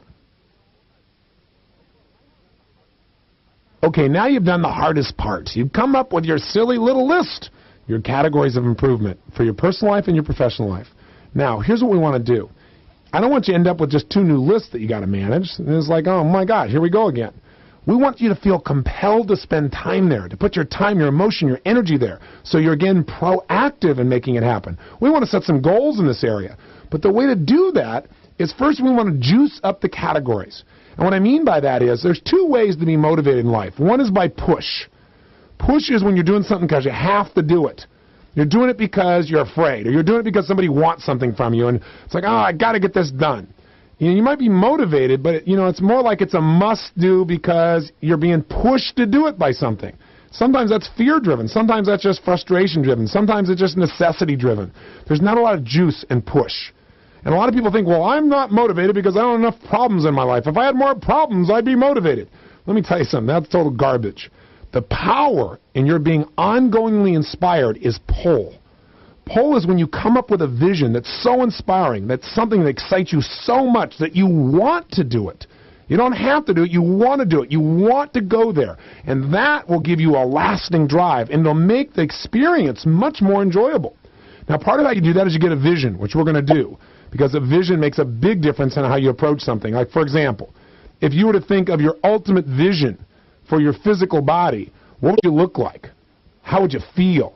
How would you move? How would you breathe? How athletic? What sports might you participate in if your body was absolutely at its ideal, your ultimate vision, your ultimate outcome for that area of your life, that category of improvement? Think about that for a second. And if you think about that and you really get an image of it or a feeling for it, and you imagine stepping into it and really being at that level, forget how you're going to do it. Remember, we got to know what you want, and then we'll figure enough reasons why you can get there. How many people have converted their body from something that they were struggling with to something exciting? You know, I've got a friend that literally didn't take care of himself till he started in his early 60s. And now he's 70 years old, and he bench presses 450 pounds. I mean, it's unbelievable. He looks younger than he's ever looked in his entire life. So it's never too late if you get a strong enough vision and a strong enough why. But before we go into our vision, let's start with something even simpler. Let's look at the power of language to make you want to do these things. If I came along to you and I said, you know what you just said? I think you're mistaken about that. Does that word have an impact on how you feel if I say you're mistaken? What if I said, you know what? You're wrong. Worse, what if I said, you know something? You're lying. Now, for most people, just changing one word completely changes what that means to them, completely changes how they feel. What if I said to you, the food I just had was, you know, it's okay. Or if I said, you know, it's pretty good. Or if I said, it was delicious. What if I said, you are pretty good? Or you're great? Or I said, you're delicious. That kind of means something very different, doesn't it? So our emotions are radically affected by the words we select and that we associate to something. If somebody says, how's it going? You go, oh, better than dead. Does that affect the way you feel? Rather than if you say, outstanding, splendid, spectacular, outrageous, I love my life. See, all of us have heard other speakers, somebody maybe historic who inspired us, right? You listen to a Martin Luther King or a John F. Kennedy, and wham, through the power of their words, you're moved. But we forget that who's moving us every single day through words is ourselves. What we say to ourselves, the words we select make all the difference. Now, I'm not talking about self-talk. I'm not talking about, you know, being Stuart Smalley on Saturday Night Live and saying, you're good enough, you're strong enough, you're bright enough, and by golly, people like you. And remember, I told you, I don't believe in positive thinking. I mean, be smart. If you think about a situation and you say, that person is stabbing me in the back, like we talked about earlier, you're going to intensify your emotion a whole lot differently. And you say, you know, that person is doing something that's, you know, a little bit annoying. Or if you were to say, you know, he's doing something I really don't approve of or I don't really support. Would that change your level of intensity? Well, think about your own wife. If you say, I have to do this, how does that feel compared to you saying, gosh, I can't wait to do this, or I want this?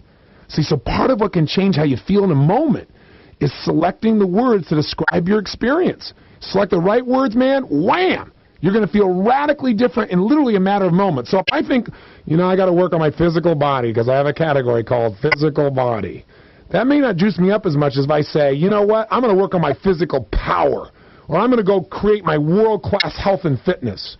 Or, for example, for me, one of the things I look at is I have these different ways of describing my categories. I call them roles. I have lots of roles. Like, I'm a pilot, but my way of describing that is I'm a licensed source of passion. Because what it is I go out and I share with people an experience that's radically different. I think about piloting something. It's like, pilot. But licensed source of passion, I'm going, let's do it, baby. It's a different feeling. Makes me want to go do it. Is this making any sense? I hope so, because it really does affect the way you live. Now, when you take words and you attach them to one more distinction, now you can put fire in your belly. And that distinction is understanding something called the power of identity. Let me explain to you just real quick. In fact, I can do it through a good example. Let's say you meet somebody. Let's say you know somebody, and you have a set of beliefs about that person. Now, because you know them. And those beliefs that you have about them are the things we call their identity. The identity you have for that person in your own mind. Let's give an example. Let's say you know this person, and you say, this person is my friend. That's one of the beliefs you have about them. They really care about me. This person, John, he's a lover of life. John loves people. John is full of integrity. John is just one of those special people in life, and I feel really grateful to have John in my life. Now, all of those beliefs that you have about John are the identity you hold for John. Will those beliefs affect what you do or don't do with John? What you'll say to John or not say? What you'll even think about when you think of John or not think about? You bet they will.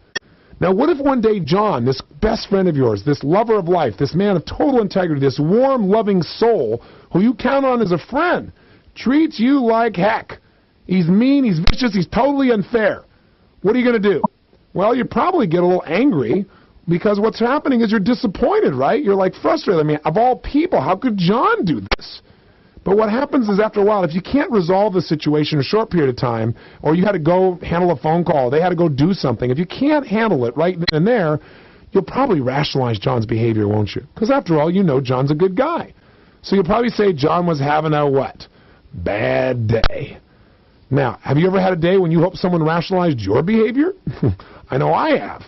Now, on the other hand, what if you had the opposite beliefs about John? And what if they were incorrect, but as long as you believe it, you're going to react to it, aren't you? Let's say you believe that John is not a nice guy. John is not your friend. What if you believe that John was a manipulator? That John doesn't care about anybody but himself? That John would do anything to get his goals at anybody else's expense? That this person is out for only number one? Now, if you believe that about John, even if you're wrong, if you believe it, then you have an identity for John. And will it affect the way you interact with him, yes or no? Of course you know the answer is yes. Now, all of a sudden, what you're going to say or what you do or what you'd expect from John changes radically. So now let's say this mean John, the one you know is horrible and a manipulator and doesn't care about anybody but themselves, what if now this person doesn't treat you mean? They treat you real nice. What's going to be the first question that pops in your head when you know they're a manipulator? What does he what? Want. So I want you to get that what controls our lives is this concept of identity. And see, it totally controls how you interact with John. Doesn't matter what's true. What matters is what you believe. Now, you say, well, that's interesting, Tony, but what's this got to do with me and my life? Well, the answer is you have an identity for yourself. You have a set of beliefs about who you are that control everything you do, the way you even interact with yourself. See, if you believe that you're, for example, a very conservative person, then if someone says, let's go do something outrageous, you go, hey, I'm not that kind of person. Well, what kind of person are you? I don't know, but I'm not that kind. Right? And what happens is it becomes a limit to your capabilities. It literally stops you. It's like we have a comfort zone in our lives. It's like a thermostat on the wall. You set that thing at 78 degrees Fahrenheit, and all of a sudden the temperature drops to 72, and 78 degrees is your comfort zone, meaning it's your identity to be at 78 degrees financially. Like that's not your ultimate goal, but that's like what you're used to. That's what you're comfortable with. Or 78 degrees is a metaphor for how much love is in your life, how much intimacy. And if it drops down to 72, you go, hey, it's not good enough. Or 78 degrees is the kind of relationship with your kids you want to have, or the amount of connection you feel with your creator. Or 78 degrees is a body weight that you feel comfortable. Maybe it's not your ideal, but it's your comfort zone. Well, if it gets worse, it drops down to 72 degrees, what happens? I'll tell you what happens. That little computer, that little heater that you set at 70 degrees says, this is not good enough. After all, I'm a 78 degreer. What the heck am I doing at 72 degrees? It isn't good enough. And you find drive, don't you? And all of a sudden you say, I got to do something. I got to make it better. Have you ever been in that place? Like where your finances were not where you wanted and you finally said, that's enough. Or your body got so fat you went, that is enough. That's not who I am. It's not my identity. And you felt that drive to change? I bet you have. So the point of the matter is, though, you know what some people do? Some people, when it drops to 72 degrees, they say, okay, I got to go on a diet. But then they don't follow through. Or they try something else and they get disappointed. Or they try a diet and they lose weight and gain it back. After a while, you know what some people do? They just say, I'm fat. I'm a 72-degreer. Or you know what some people do? They'll set a goal for themselves, and then the last minute they'll get fearful, and they'll procrastinate. And so then the next time they really go for it, but the last minute they don't do it, and they procrastinate. And after 3 or 4 times, we don't want to be disappointed in ourselves. So you know what a lot of people do? They just go, I'm a procrastinator. And what do they get? They at least get certainty.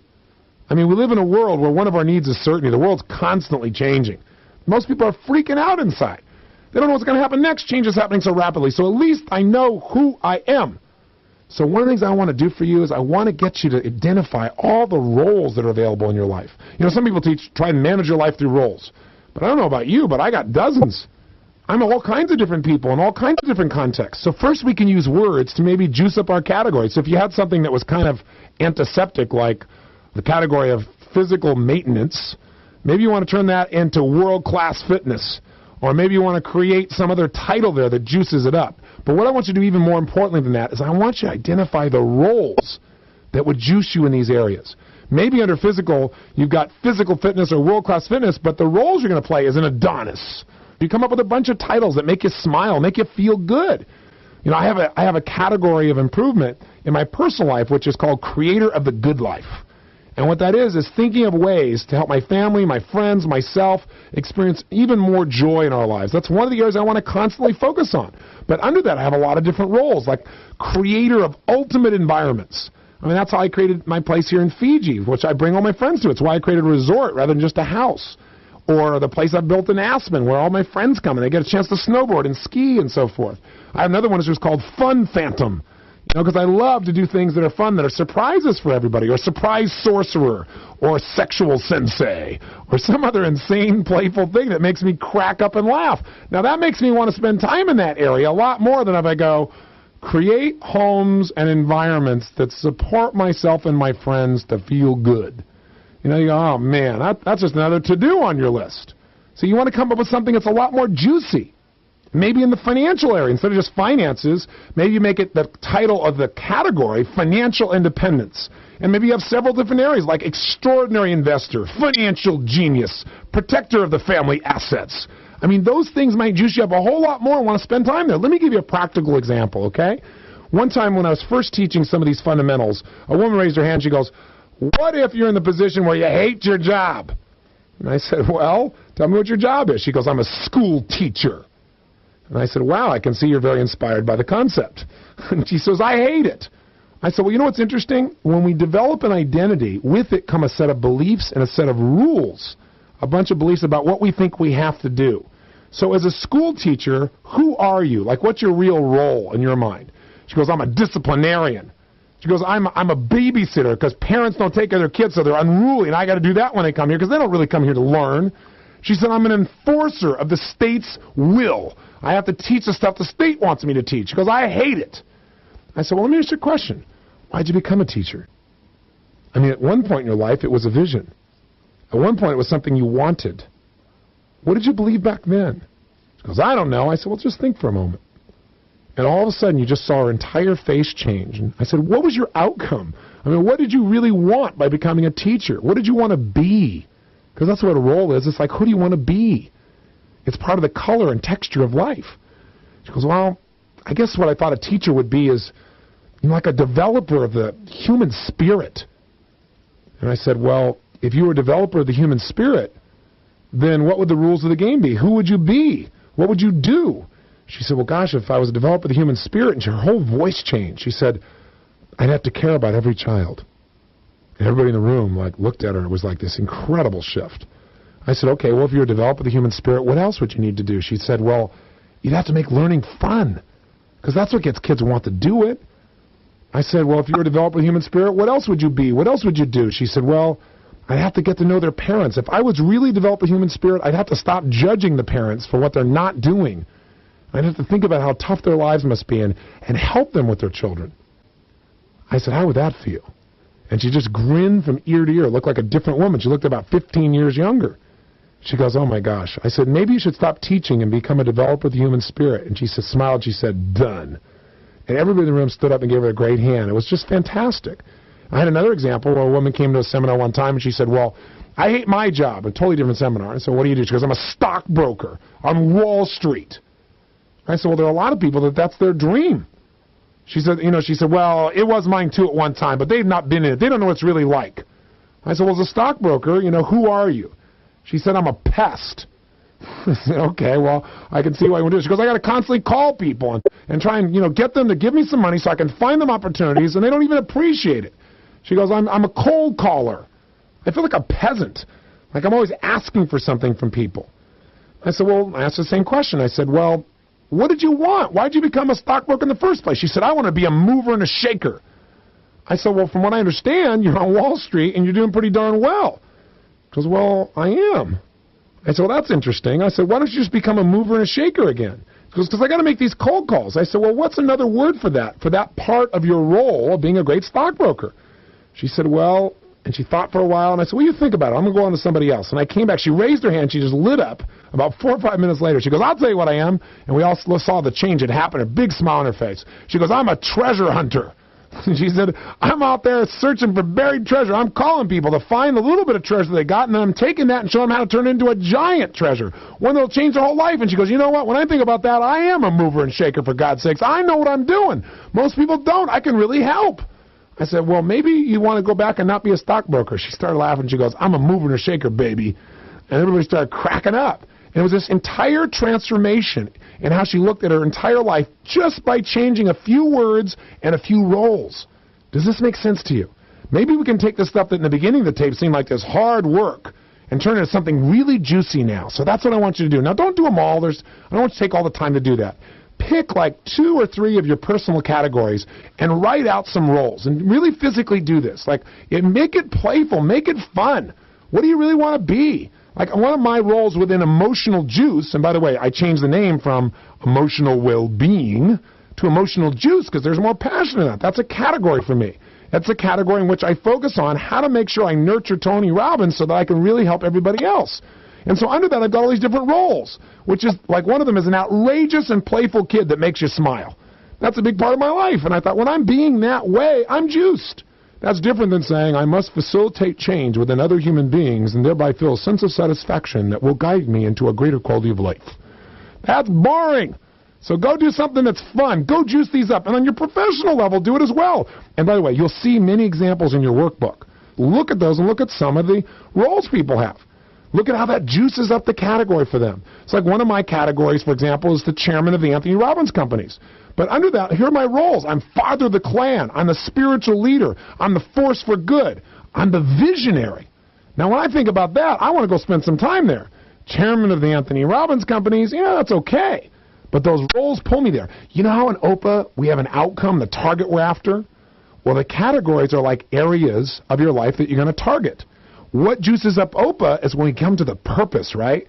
That's when you start getting the juice, the reasons why you want to do something. Well, the way you juice up your categories is come up with some juicy roles. Does this sound like this could be fun? It is. Now, I want you to go ahead and create these roles, but let me give you the good news. This marathon session is over. It's time for you to just do your task, and your simple task, your simple action item, your simple plan is this. You don't have 5 of them. All you got to do is right now sit down and create your roles. And you don't do them on everyone. Do like 2 or 3 on your personal side, 2 or 3 on your professional side. Now, you may get hooked. You may start enjoying this so much you'll do them all. I hope you do. But if you don't have a lot of time, do 2 or 3. Because you know what that'll do? That'll pull you back into the next session. And the next session, by the way, is going to be fun.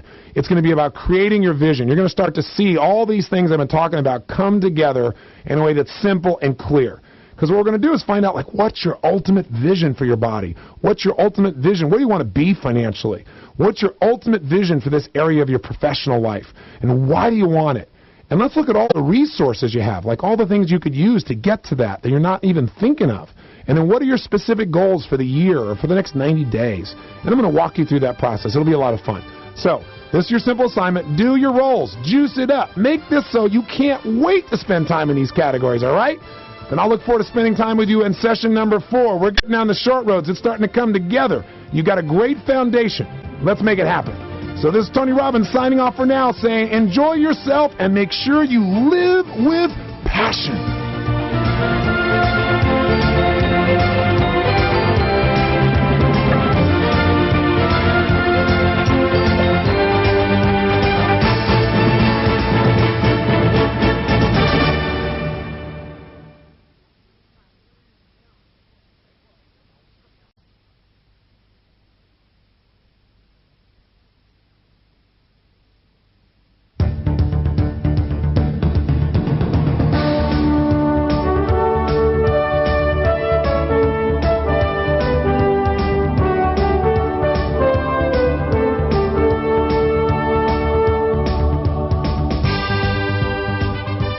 Well, you made it to session number 4. I am mightily impressed. So many people stop after a tape or two. So I really want to congratulate you sincerely for sticking with us because, again, in the beginning, it seems like a lot of work. And these first 3 sessions have been very intensive in terms of new ideas and concepts, and they can feel very overwhelming at first. But if you hung with it, or if you went back and listened to it again, I know with enough repetition you'll get it. And let me tell you something. We're creating a plan for your whole life. We're creating a system that's going to allow you to not just manage your life so that it's acceptable, but to make it absolutely extraordinary, where you have the level of fulfillment you really deserve. So let's take a second and recap what hopefully you did yesterday. And honestly, if you didn't do it, make sure you do it by the end of this session. And I'll do the recap real quick. But I want to just tell you up front that this session is on the power of vision. And I want to talk to you about what that really means. But ultimately, this session is a very simple session. It's going to be you now going inside your head and finding out what will drive you to really make sure these areas of your life, called categories of improvement, are areas you love to spend time in. So you have a larger picture of what it is you want, a deeper set of emotions. And that's how you ensure that this becomes part of your life, because having a system you understand intellectually isn't going to change you. When you grab your emotions and run with it, when you see the ultimate picture of what's possible and the ultimate feeling of what's possible, now you got some real drive. It's like it says in the good book, the Bible, without a vision, people perish. And we need a vision for our lives. And I see people all around me perishing. They're not dying, they're dying emotionally. They have this incredible loss in their life of that fundamental thing called enthusiasm even. I mean, enthusiasm in its Greek root means entheos. It means godlike. And enthusiasm is something that we kind of poo-poo as a society today because, well, if you're really enthusiastic, you're just naive. I mean, after all, you get all enthusiastic and it doesn't work, and then, of course, you won't succeed. But I've never met anyone, a great writer, director, producer, a businessman, a leader, a teacher, an educator, a politician, who's ever accomplished anything meaningful without enthusiasm, much less had a life that they really cared about and enjoyed. So we got to take all those thoughts and just think of it this way. Successful people do what the failures won't. You know, failure will sit around and tell you, don't do this, don't go for it, it's a waste of your time. But take a look at their life and see if that's whose beliefs you want to adopt. When I meet people, I don't care if it's Nelson Mandela or a Mother Teresa or Princess Diana. God rest both their souls. These people have a passion and enthusiasm. They want to spend time because they have a vision for their life. Not all of them have it perfectly articulated in writing, but they had that picture in their mind, that feeling, and they knew why they wanted it. And that's why they put in so many hours, because it wasn't hours for them. Remember, time is emotion. What it was for them was a sense of absolute fulfillment and pursuing something greater than the current moment. In the first tape, I talked to you about how do you make things the way you want it, and I said, first, see it as it is, not worse than it is out of your fear. Second, see it better than it is. That's what we're going to do now. Let's create a vision for what's really possible, because you've got to have that to have drive. And then make it the way you see it. And how to make it the way you see it is what the next tape's going to be about. We're going to finally get to where you understand OPA beyond, it's 3 questions, and I got these categories, and I got this vision. What we're doing in this first section, these first 4 tapes, is really getting you to understand how do you create a philosophy that can guide your life. How do you change your thinking? How do you change how you feel? And how do you set up your life so you're not overwhelmed and you're proactively moving towards what you want instead of reacting to the demands and the fears and the immediate pleasures of the moment. Now, tomorrow, after we're done with this, and again, tomorrow might be tonight for you or this afternoon if you're going in this in an accelerated way, then I'm going to start actually walking you through OPA itself. Like, how do I plan my day? What are the 5 master steps to planning my day or planning my week or beginning to do a project? We're going to start walking through the practical aspect. We're going to actually start to enter your life management OPA planner. or the software for that matter. So I just want you to know where we are in the process. But I had to take these first 4 tapes because they're the most important part. I want you to know that the mechanics of how to manage your time are really 20% of getting the results you want in your life. They're invaluable, they're important, but they're 20%. 80% is the psychology, your mindset, your philosophy, your ability to change your focus quickly, your ability to know what you really want. And so that's true in life, by the way. If I work with a peak performance athlete, they got the skill sets. I mean, they've been around for 20, 30 years. They've done well before I ever showed up. But what happens is I help them, that's the 20%. I help them on the 80% that affects their golf game, their tennis game, their hockey game, their football game, whatever game it is they're playing. That's where you make the shift in the quality of your life. And that's the thing that most of us are not trained to do. So that's what we're doing these first 4 tapes. So first of all, what's our recap? Well, just let's recap yesterday. The big thing we talked about yesterday was categories, or I should say in the last session, I'm assuming it was yesterday for you. What are categories? We said that in our lives, if we are not conscious, we will get hooked. We will react to what's going on that we're concerned about, and our focus will go there. And we'll look at the wall and we'll drive into it, even though we're trying our best to do something really useful. We'll get hooked by other people's demands. We'll get hooked by our need to have instantaneous pleasure, and we won't get what we want. Or even if we start using open, we start saying, what's my outcome here? The problem is we may make all of our outcomes focused on one area of our life. We may get so involved in our career that we leave out our personal, intimate life, or we leave out our spiritual life, or we don't take care of our body, or even in our business. We may put too much focus on what we're good at, right? Like maybe you're good at developing the greatest product, but you don't market it. You don't put enough time into marketing it, so you got this great product and nobody knows it. Or you're a great employee, and so you work really hard doing your job, but you don't market yourself to the company. People don't know what a great job you're doing. And marketing doesn't mean it has to be formal. There are ways so that people know without bragging, without being a jerk, that people begin to say, my God, this person is really adding value. And that's where raises, opportunities, everything else shows up. Or maybe you're really good at marketing, but you don't take care of your finances. You know, all these things come back to bite you. So we gave you the metaphor, if you remember, of the tire of your life. And we said, let's just do an arbitrary little example. Where do you think you are? And if you remember, I said, if that outline was a tire on your car called life, how would your car drive? And most of you probably said pretty bumpy, right? Then if you went 100 miles an hour, you might get killed. So I was trying to get that to get you to understand the importance of categories. So we said, let's just sit down and do something simple. Let's look at our life as having 2 areas of management. One of those areas is your personal life. One is your professional life.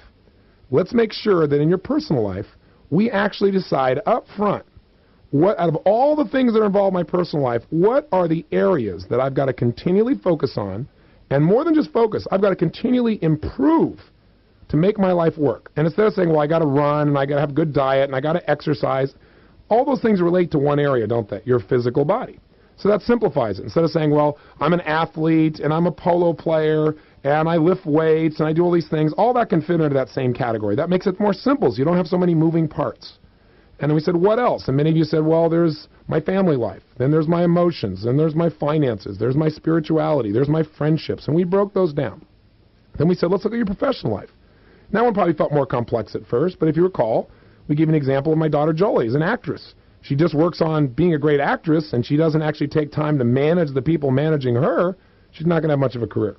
If she goes and works really hard at being a great actress and doesn't keep increasing her skills, and if she doesn't make that something she constantly improves, focuses on, then, she's not going to get better, and she's not going to have the kind of growth in her career that she deserves. And then I give you a more complex example of somebody who runs a whole division. So I know you say, okay, I remember this, Tony, I know, but repetition is the mother of skill. I want you to remember the why we're doing this. Because now once we have these categories, now we can set some goals, or I would say as outcomes for these categories. Or maybe, like we're going to do today, say, of all these things together, everything in my physical life, what's my ultimate vision there? I mean, if I could have it the way I want it, ultimately, what would I be like physically? If I could have it any way I wanted in my intimate relationship, what would it be like in my family life? If I could have it any way I want it in my career, in this aspect of my career, what would that look like? And by the way, that's what we call an ultimate vision.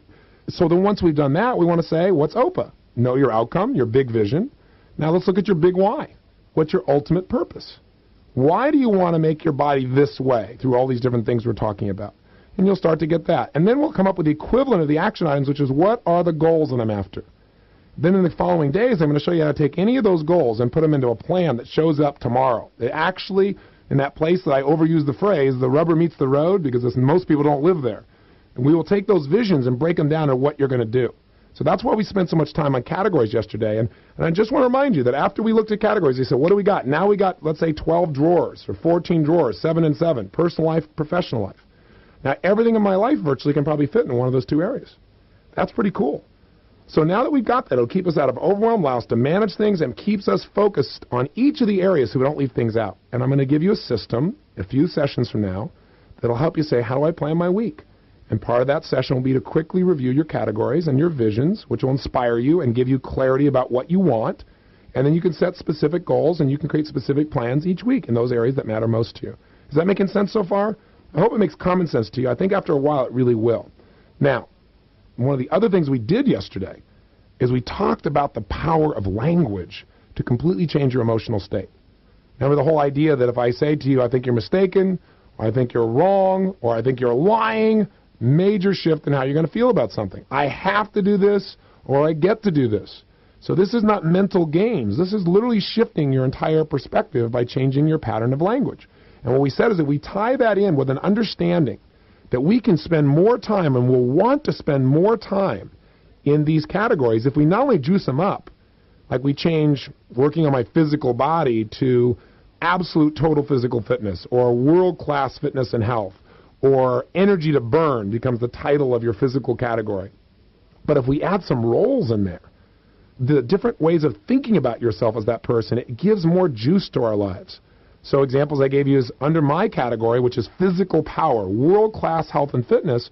My roles are things like I'm an athlete, I'm an Adonis, because that's stupid and ridiculous and makes me smile. But I think about that's what I'm doing when I'm lifting weights. I'm an extraordinary polo player, right? And you look through those different categories. Or if I took another category for you, let's say a category in my professional section, like as chairman of Tony Robbins Productions, I'm the infomercial king, you know? I'm the TV genius. And again, you go, boy, you're pretty full of yourself. Yeah, I am. No, what I do is it makes me smile, puts me in a place, go, yeah, I'm being the infomercial genius today. And I think differently as an infomercial genius than I do as, the chairman of Tony Robbins Productions. Or I'm a partner in a public company called 4Health, Irwin Naturals. And I look at that and say, who am I for this company? Well, I'm a world-class partner. I'm an entrepreneur. I'm an extraordinary leader. Those are the feelings they get. Now I want to go spend time there rather than going, oh, my God, I got to manage another one of the companies I'm involved in, and I got to make this happen, and how do I make it occur? And, oh, my God. You know, I'm a world-class peak performer and turnaround expert. And what's my role there? I'm the leader called upon by leaders. Somebody wrote that as a title of an article on me one day, and I thought, that makes me feel good. I like that. I'm going to steal that and use it. Or in an area like best-selling author. It's like, you know, okay, that's nice. That's one of my professional categories is a best-selling author, writing. And I thought, okay, well, who am I? I'm a worldwide source of inspiration. So I have another one where I'm accumulating companies. So I call it acquisition monster is the category. And then I've got brilliant strategist, leader, and marketer. Those are the roles that I play there in the companies that I help to take over or turn around and become a part of. So I could go on and on, all the different examples here for you, but you got to find the thing that really works for you. Because like even my foundation, which I developed to change lives, and we're in 150 school systems, we're in 100 prisons. The last couple of years alone, we fed over 250,000 people at Thanksgiving. I'm really proud of it.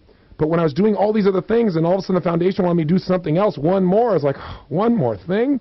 And so I realized I needed a better vision for the foundation that would inspire me, and I needed language that would put me there.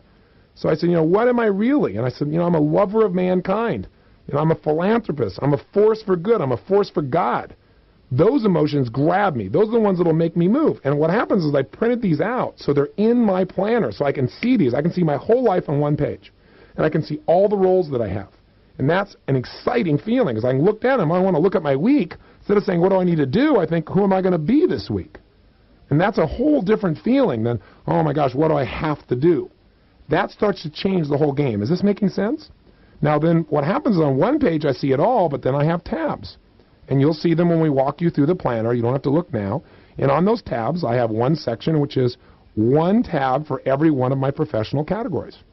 One set of tabs for every one of my personal categories. So I can flip right now my book and flip to, for example, the section on my physical body, and there is written my ultimate vision, what I want to be physically, my ultimate purpose, why I'm willing to do whatever it takes to have that, the roles I play as a physical person, the resources that are available to me. Like, I have one of the best body workers in the world that I have available to me. I have a gentleman named Peter Gosky, who's, I think, the best structural man in the world. I know Stu Middleman. He's a good friend of mine. He's here with me in Fiji right now. So is Pete. And we're doing this physical week together. Stu ran 1,000 miles in 11 days. He holds the world's record. I mean, 1,000 miles in 11 days. Can you imagine that? That's like more than 3 marathons a day for 11 straight days. Most people hit the wall, on their first marathon that they've done, they prepared for 6 months. And he isn't lucky. There's a pathway to power. There are things that he does. And so I get to find out, how to do that, how to move my body more effortlessly. But what happens is when I was planning this trip to come to Fiji, I thought, okay, what are the areas of my life I want to work on while I'm there and have fun with? One of them was physical. Another one was emotional juice. And I thought, how can I combine those? Well, under physical, I want to run even more efficiently. I want to work out even more effectively. I might want my structure handled. So I invited on this trip 3 of the best people I know in all those areas. I thought, emotional juice. I really would love to sing, and I always say I don't have the time for it. And I said, that's a bull incantation. It's not true. I just need to put an environment where I can relax and enjoy it. And I thought, well, I don't know if I can do that. I thought, well, I'm going to do this tape program while I'm here. Let me see if I can get a hold of this guy, Roger Love. So sure enough, I got a hold of him. He's one of the best in the world. And I said, would you like to come? And we worked out a deal, and he came here. And so now he's sitting here listening along with us. So now I have all these great resources, and guess what I'm working on? My physical body, my emotional life, my relationship with my wife. All those different elements are being worked on simultaneously, and I'm doing some professional categories. One of my professional categories is to create the most extraordinary and effective products in the world to transform people's lives. I'm in the middle of doing that as I'm speaking to you. So do you see how you can actually combine things at one time, and you're going to feel incredible when you do this? You might say, well, I don't have the time for all that. Please stop that. If I catch myself saying that, I go, that is a lie. I have the time for anything I'm totally committed to. I just need to organize my system. And I used to say that about 50 times a day, and for some reason I was stressed. Now I might say that about once every 4 or 5 or 6 weeks when I've made what I'm going after more than really the time I'd organize. So I have to restructure things. So having said all this as the background, I think you get the big picture. At least I hope you do at this stage. So let's now talk about the vision. Let's not just talk about it. I'll give you an explanation of how to use this, and let's just flat do it. But I want you to know, in your book, you're going to have a section, and in that section, for example, my physical body, you flip to that, and you got all these pictures of body parts the way I want mine. In my family section, there's pictures of all my kids. In my sections on business, I've cut out of magazines these different key words and images and goals and put them on there. So what's happened there is when I flip there, here's what happens. I flip to the section, and I got the vision. I got it visually. In my category of improvement, which I call Creator of the Good Life, in that section, I got pictures of the homes that I'm building, the ultimate images, and I've got one here of Fiji to remind me of the vision I already realized. So that it juices me, and then I look at that, and here's what I see. And you'll see an example in your workbook. We have something we call the Vision for Success, the Magnificent 7 for creating unstoppable momentum. And it's 7 items. Now, you don't have to do all 7 of these at once. All you got to do first is get your ultimate vision, because that's what's going to drive you. So let me give you a quick example. Let's get right into it. I'd like you right now, just for a second, take a nice deep breath in, because I've been talking loud and rapidly. Exhale and moan. Oh, come on, you can moan. You didn't moan. It doesn't matter if somebody's around. They're not going to notice. Take another deep breath and just moan and really feel good. Come on, there you go. Now, close your eyes for a second, and I'll give you an example of the power of vision. Close your eyes, and I want you to think about what a 70-year-old, 70-year-old man looks like. Or a 70-year-old woman. Get a picture of that in your mind. What does a 70-year-old man or a 70-year-old woman actually look like? Get a picture of that person in your mind. You got it? Okay. Now, before you open your eyes, I'll tell you, when I do this in a live seminar, I'm not the one who does it. I have a man step up on stage who I know. If you remember an earlier tape, I talked about him. He hadn't worked out in years. And he now bench presses 450 pounds. So I'd say to people, and I'll say it to you now, open your eyes. And here's what I want you to know. When I have him standing there, he says, is this the picture you made? And he points to himself. And here's this man who's sculpted, who looks magnificent, who couldn't be, you don't think is more than 45, 50 max. And you know he looks younger than his age even then. And he's 70 years old. And he's standing upright and strong, and he isn't hunched over, and he isn't broken down. And my question is that the picture you made? And if you didn't, let me just give you a clue. Whatever you focus on is what you're going to get. And you have visions for things you don't even realize. That's you. That's the way you believe you're going to look at 70, and I got news for you. You're going to be guided to that picture, just like having a compass, just like looking at the wall. Do you understand what I'm saying to you here? the vision that you have unconsciously. You're not in a position with no vision in most cases. You got a vision. You're just not aware of what it is, and it may not be taking you where you want to go. The time to set up your life to make it work is now. The time to get that vision, the ultimate direction is forced by that vision, and that's why I want you to take the time to actually do this. So if I were to say to you, what vision do you have for your life physically? Most people go, oh, I don't have one. Well, maybe that's why you're not spending any time there. Maybe that's why working out to you is effort, because you don't have something to inspire you. And you wouldn't know why you're going to do it, except, yeah, I got to do it because I know I got to, because I got to maintain myself, because otherwise you kind of break down. And, I want to feel strong and I want to kind of look good. That's not enough reasons to follow through.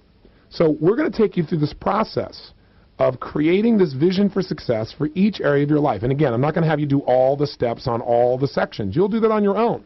And if you want to do this, the ideal way to do this is after I walk you through it, is for you then to say, okay, I'm going to do this one of two ways. Either I'm the kind of person that likes to just go for it, and if that's your style, then I'd go off, take the tape with you, and I'll walk you through the process as an overall. Then I'll walk you through one area, and this will make sense when I explain it. And you can just take that section, and in a couple hours max, out in some great place, by the beach, in your house, in a place where you're comfortable, but where you're not going to be interrupted, and you can do the whole thing.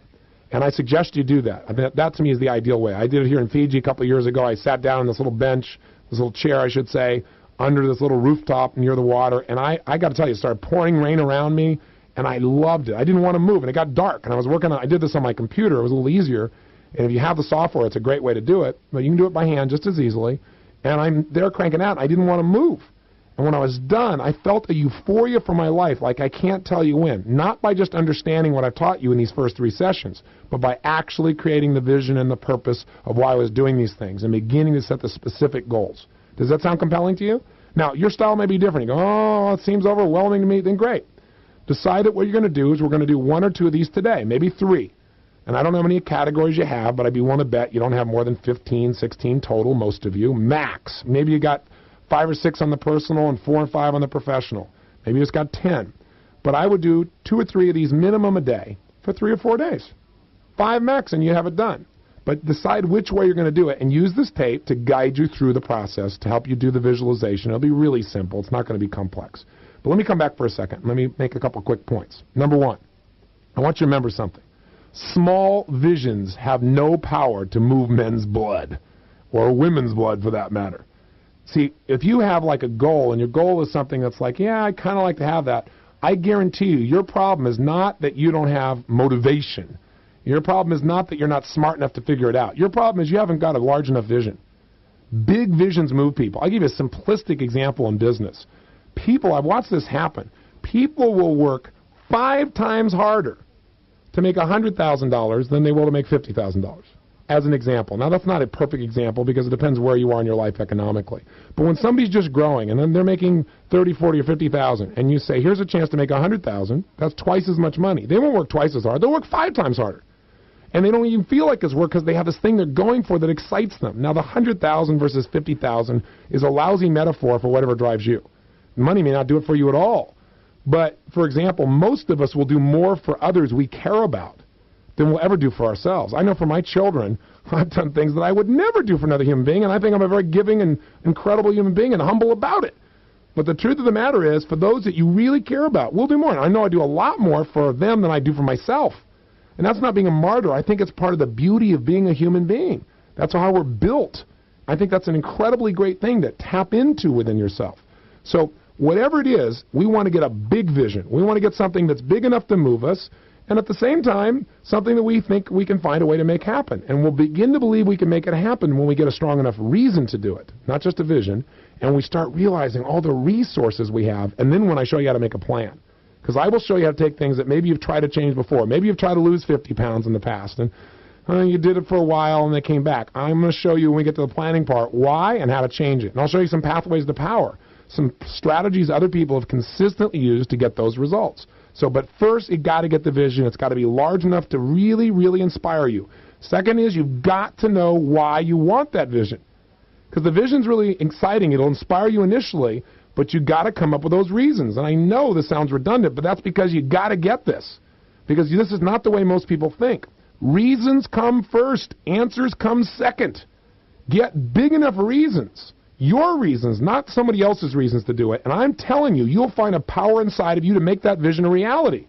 But you got to find those. You got to dig for those. And a lot of times people have difficulty finding those initially. But when you do, the lights come on. And the third point I want to make for you is that there is a cycle for people that succeed, and there is a cycle for people who fail. Now, what do I mean by that? Well, I put this on a little card that's inserted into your CD package or your audio package, or, again, if you have the Opal Life Management System, it's in your workbook. But look at what we call the success cycle. This is why the rich get richer and the poor get poorer. Now, when I say that, I don't mean just rich financially. I mean rich emotionally, spiritually, family, physically, and financially. All the areas of your life. That's real riches. I know people who have a lot of money that are very poor. I also know people who have a lot of money that are very rich because they got all the riches in their life. So don't say, oh, if I make money, I can't have a quality life, and don't say, if I make money, my life will be quality, because both of those are lies. Now, let's take a look at real wealth. What I really mean is momentum. People who succeed have momentum. The more they succeed, the more they want to succeed, the more they find a way to succeed. And when you're failing, man, you get in the downward spiral and you fail even more. It seems to be a self-fulfilling prophecy. Have you ever seen that happen? Or have you ever experienced it? I know I have. But what I had to figure out is how to break that pattern. To do that, I had to understand what was making me be in that place. Now, if you're listening to this audio tape and you're driving for some reason, you don't have the success cycle in front of you, I'll try and help you to picture it. Imagine 4 squares, 2 squares parallel to each other on top, and 2 squares parallel to them below. Then draw arrows between them, going clockwise. So the first square on the upper left has an arrow that points to the first square on the upper right. The square on the upper right has an arrow going down to the square below it on the bottom right, and the bottom right square has an arrow pointing to the bottom left square. And of course the bottom left square has got an arrow pointing straight up. Now, if you already have this in front of you, you're going, thank you for the description, I can see this. But since we're in an audio medium, excuse me for explaining, because I want those of you who didn't happen to bring your card with you to still understand what the heck I'm talking about. So let's walk through it. The top upper left-hand square says a key word in it, the word potential. Potential. Now I got a question for you. What do you think the potential is for any human being? I mean, really. What is our ultimate potential? What do you think it is? Well, most people say unlimited, but usually they go, unlimited. They don't have any energy about it, and they wonder why they're not tapping their potential. But we know that at a base level, anything another human being has ever pulled off in their life, the basis of that you have within your own nervous system. If they're thrilled in their mind, if they're enthusiastic, if they're creative, you can trigger that too. You say, yeah, but I can't jump like Michael Jordan, or if you're 5'2", you're not going to win the slam dunk championships. Well, when I wrote my first book, Unlimited Power, I was trying to let people know I understand that while we have unlimited power, there are limitations. So when I wrote the first chapter about being able to set goals, I said, now do be realistic. I mean, if you're 5'2", you're not going to probably win the slam dunk championships. And before I finished the chapter, a week later, in the All-Star game, Spud Webb, who was 5'2", won the slam dunk championship. So I thought, forget this stuff. I'm not going to tell people they're realistic. I was never realistic. Realistic people don't rule the world. Unrealistic people do, because they have an unbelievably intense standard for what they want to create. And even if they fail to achieve their ultimate vision, it's a lot higher than everybody else. Now, I do believe in balance. But the point of the matter is, the potential is there for almost anything you can envision. If you can believe it, if you can conceive it, you can achieve it, is the old phrase. We all have heard it, but it's true. So that's the first section. Now, if you move to the right, the next box says the word action. The box just below it on the bottom right says the word results. And if you don't have it in front of you, or if you just want to draw it out, if you can, this will help you to visualize it. So again, potential top left box, action top right box, bottom right box says results, and the bottom left box says belief. Now, let's take a look how this works. We know that people's potential is supposedly unlimited. But if you look at that bottom right box, do most people's results reflect the level of potential they have, yes or no? And you and I both know the answer is no. Most people do not have results in their life that are consistent with their real potential. So you say, well, what's the problem? You look at the top right box and you go, they're not taking any action. Sometimes that's true. A lot of times they're taking action. But the problem is they're taking action, but they're taking lousy actions. And often they're taking actions they don't think are going to work anyway. So if you're in sales and you walk around saying to everybody, you wouldn't want to buy nothing from me, would you? Some people will still give you results. They'll say, you know, you look so pathetic, you probably aren't going to eat. Yeah, I will. But you know what? You don't want sympathy. That's not going to give you great results. So if you make 100 calls, but you don't believe it's going to work, it usually doesn't. It's not just action. I think massive action is invaluable, but it's got to be attached to that box on the far left at the bottom. Belief. What's the belief? It's a sense of absolute certainty that if you do something, you're going to produce a result. Maybe not the exact result, but you know you can make it happen. Now, let me ask you a question. You'll see how this cycle works. If a person, for whatever reason, believes they have limited potential, are they likely to take massive action, or are they likely to take massive action that's even effective? Yes or no? You know they're not. And if you take a little potential and you take only a little bit of action, what kind of results do you get? Little. And when you get little results, what does that do to your belief? Your brain goes, see, I told you couldn't do it. You should just stop. Why even try? Because it reinforces that belief. And then, by the way, now you have even less belief. So now you tap even less potential. If it's possible, you take less action. You get even worse results. And your brain goes, see, and you got even less belief, less potential, less action, less results, till finally you're in that horrible place where you're trying to figure out what's the least I can possibly do to get by. That's the emotional and psychological death. That's the place where you're in that downward spiral. Now, we've all been there. Haven't you been there at some area of your life? Now, let me show you the opposite. What if for some reason a person absolutely believes, beyond a shadow of a doubt, that they can find a way to get the results they want? They may not know how, but that the potential is there. Are they going to tap more potential if they have certainty that they can make it happen? You bet. Are they going to take massive action with a sense of belief? You bet.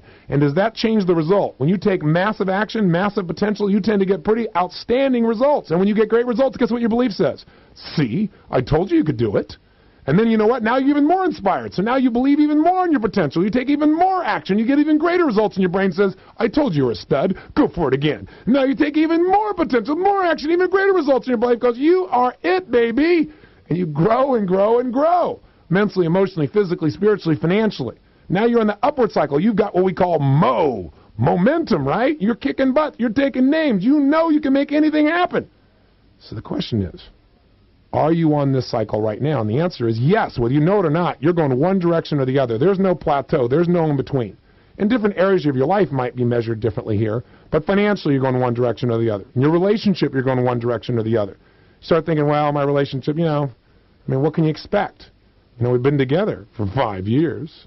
You start believing that, then you're going to change your actions. You're going to get lousy results, and your brain's going to go, see, I told you, it's not worth it. She always complains. He always does that. He never follows through. That's the kind of stuff that happens in each area. So how do you get out of this cycle? Vision. Vision is how you get out of this cycle. What do you mean, Tony? The only way to change is not to change your potential.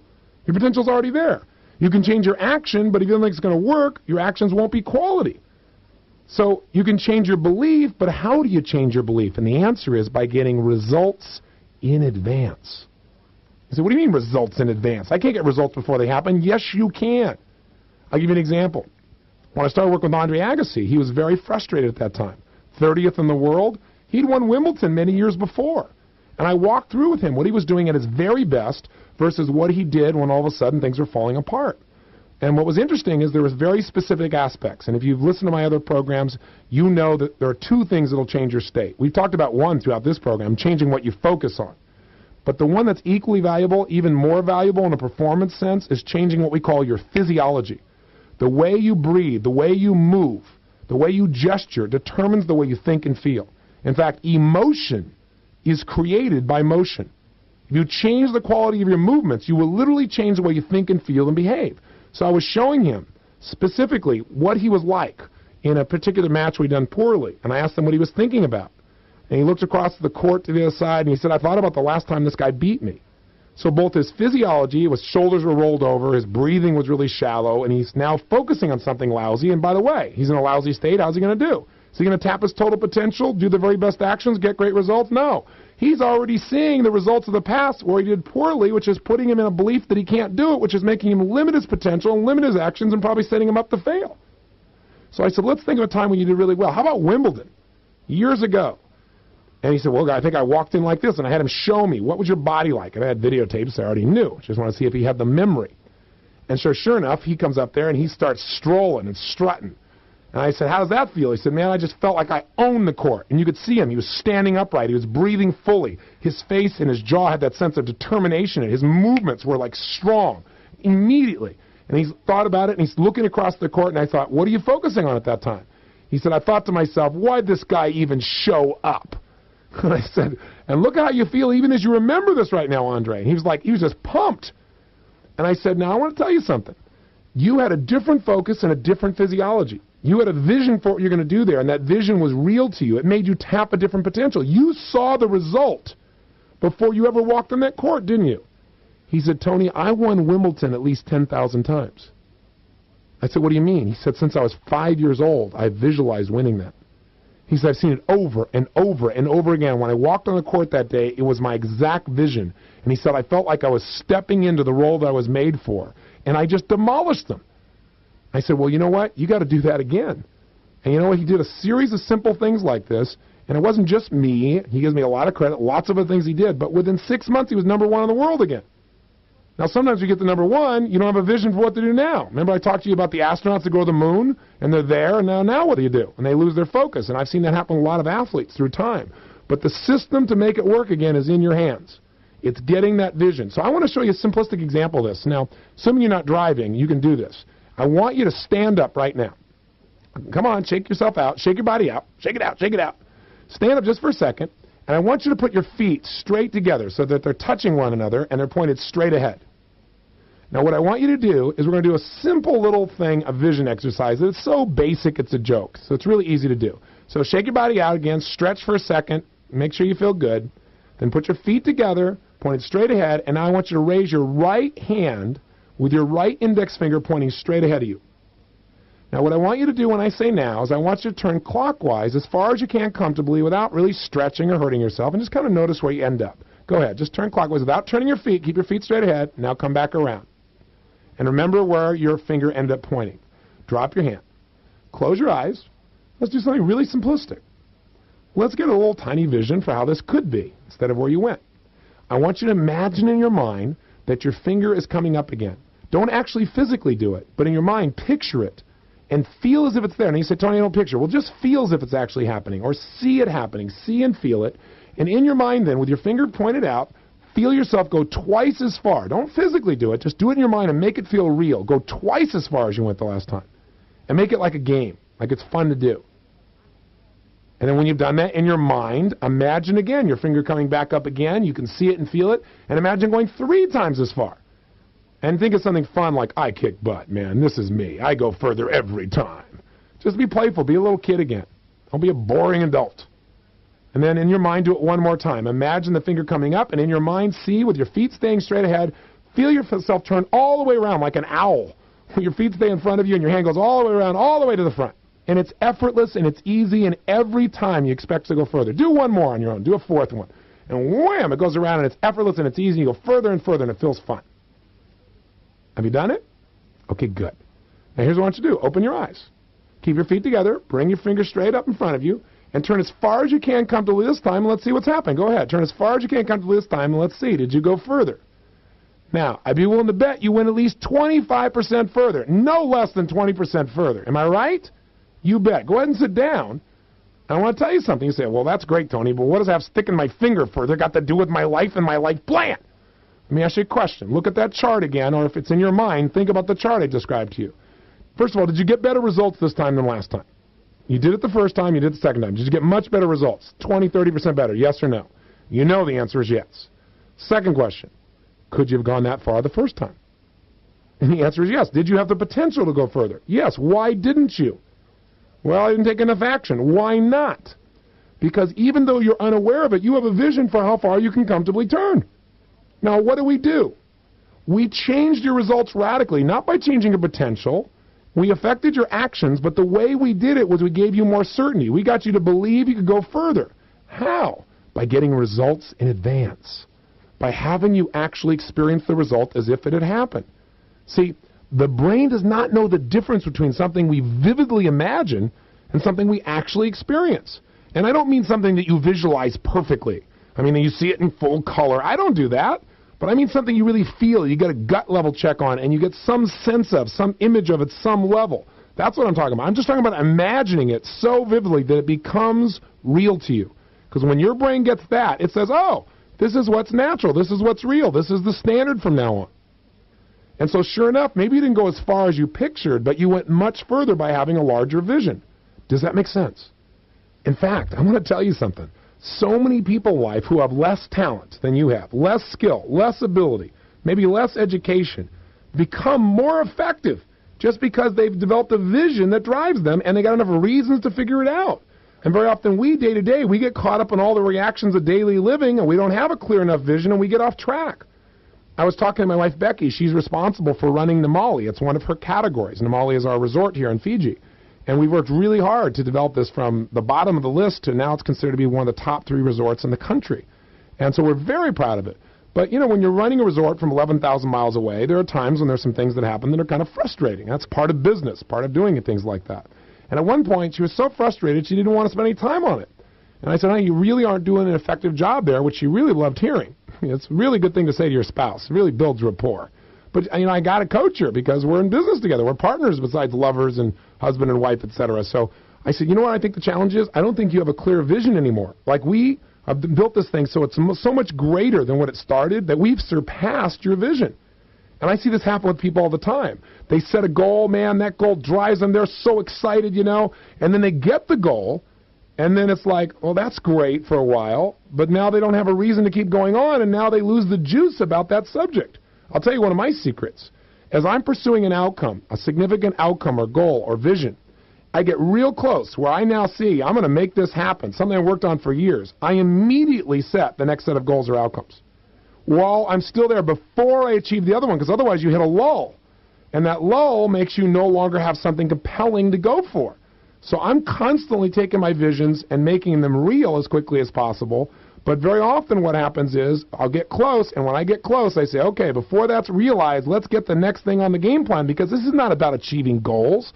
This is about me as a human being maximizing my capacity to create and to give and to become more as a man. So if I'm going to do that, then I can't like lose my drive, and that happens from not having a vision. That's why the Bible phrase says, without a vision, people perish. And you can't allow yourself, just because you're an achiever, to lose your sense of vision because now you've realized it. Does that make sense?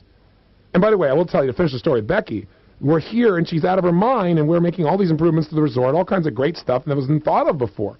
And now that she has this vision, I mean, her time here, she really wants to spend time here. She wants to manage it. She wants to make it happen. She's talking to me the other day. She said, all these obstacles are happening. She goes, but I don't care. I know my vision. I'm going to make this happen. And I know why I want to do it. And I know how I want to do it. And I'm going to do it. And I thought, wow, look at the spark. It's back alive. And all I did with her is I said, close your eyes.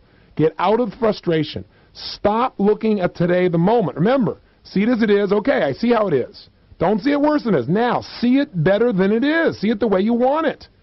Why do you want it that way? Now, how are you going to do that?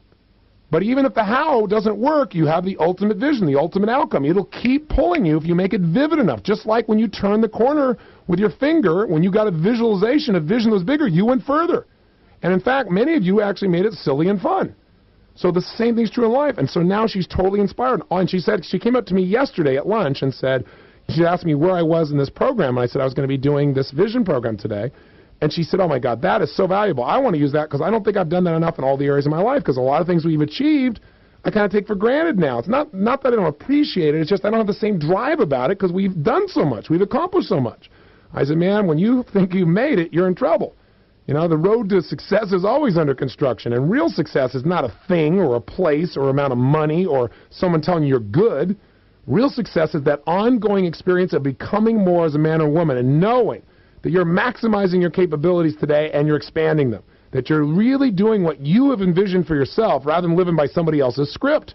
If you're a follower, somebody else can come along and give you a vision. But if you're the leader, you got to create it. And I'll tell you one final example on this, and then we'll just go do it. Anyone who achieves something magnificent, not something good, not something acceptable, not something even excellent. I mean, excellence to me is a low standard. Outstanding is the standard I'm looking for. Because, you know, if you do a poor job at something, you know you're going to get poor rewards. But that's not really true. When you do a poor job, you get fired. You get outsourced. You get right-sized. Today, the world's too competitive. You can't do a poor job. You do a poor job with your kids, they end up in jail. You do a poor job in your relationship, it's over. Some people's standard in life is to do a good job at something. Well, if you're good at something, what kind of rewards do you get? Most people say good. No. When you do a good job, you get poor rewards. That's the way life is wired. A lot of people come to me and they say, you know, I'm a good husband, I'm a good wife. How come my husband and wife left me? You know, I'm a good parent. How come my kid's on cocaine?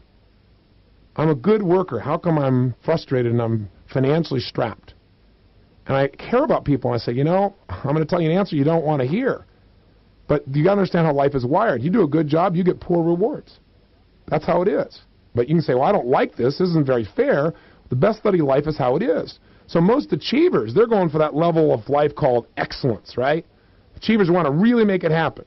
But let me tell you something. When you do an excellent job, what kind of rewards do you get? Good.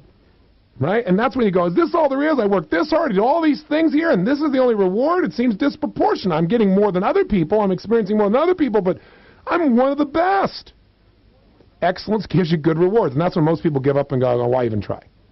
And you know what? They give up about a quarter-inch away from where all the rewards are. Imagine that the floor is doing a poor job. About the level of your waist is a good job. At the level of the top of your head is excellence. There's huge jumps between those three, isn't there?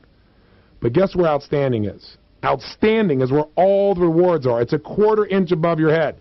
It's a quarter-inch above excellence. When you are outstanding, when you stand out from all the rest, you're only doing a little bit better than other people who are excellent, but you get all the rewards. It's completely unfair. But let me tell you something. It's how life is wired, because when someone is outstanding, they make it possible for all the rest of us, because they show us the result is possible and begin to cause us to believe that the world could be better. Whether that be a Nelson Mandela, or a Mother Teresa, or a Princess Diana, or somebody you know in your personal life that's outstanding at something, when you see it, a part of you knows that's possible.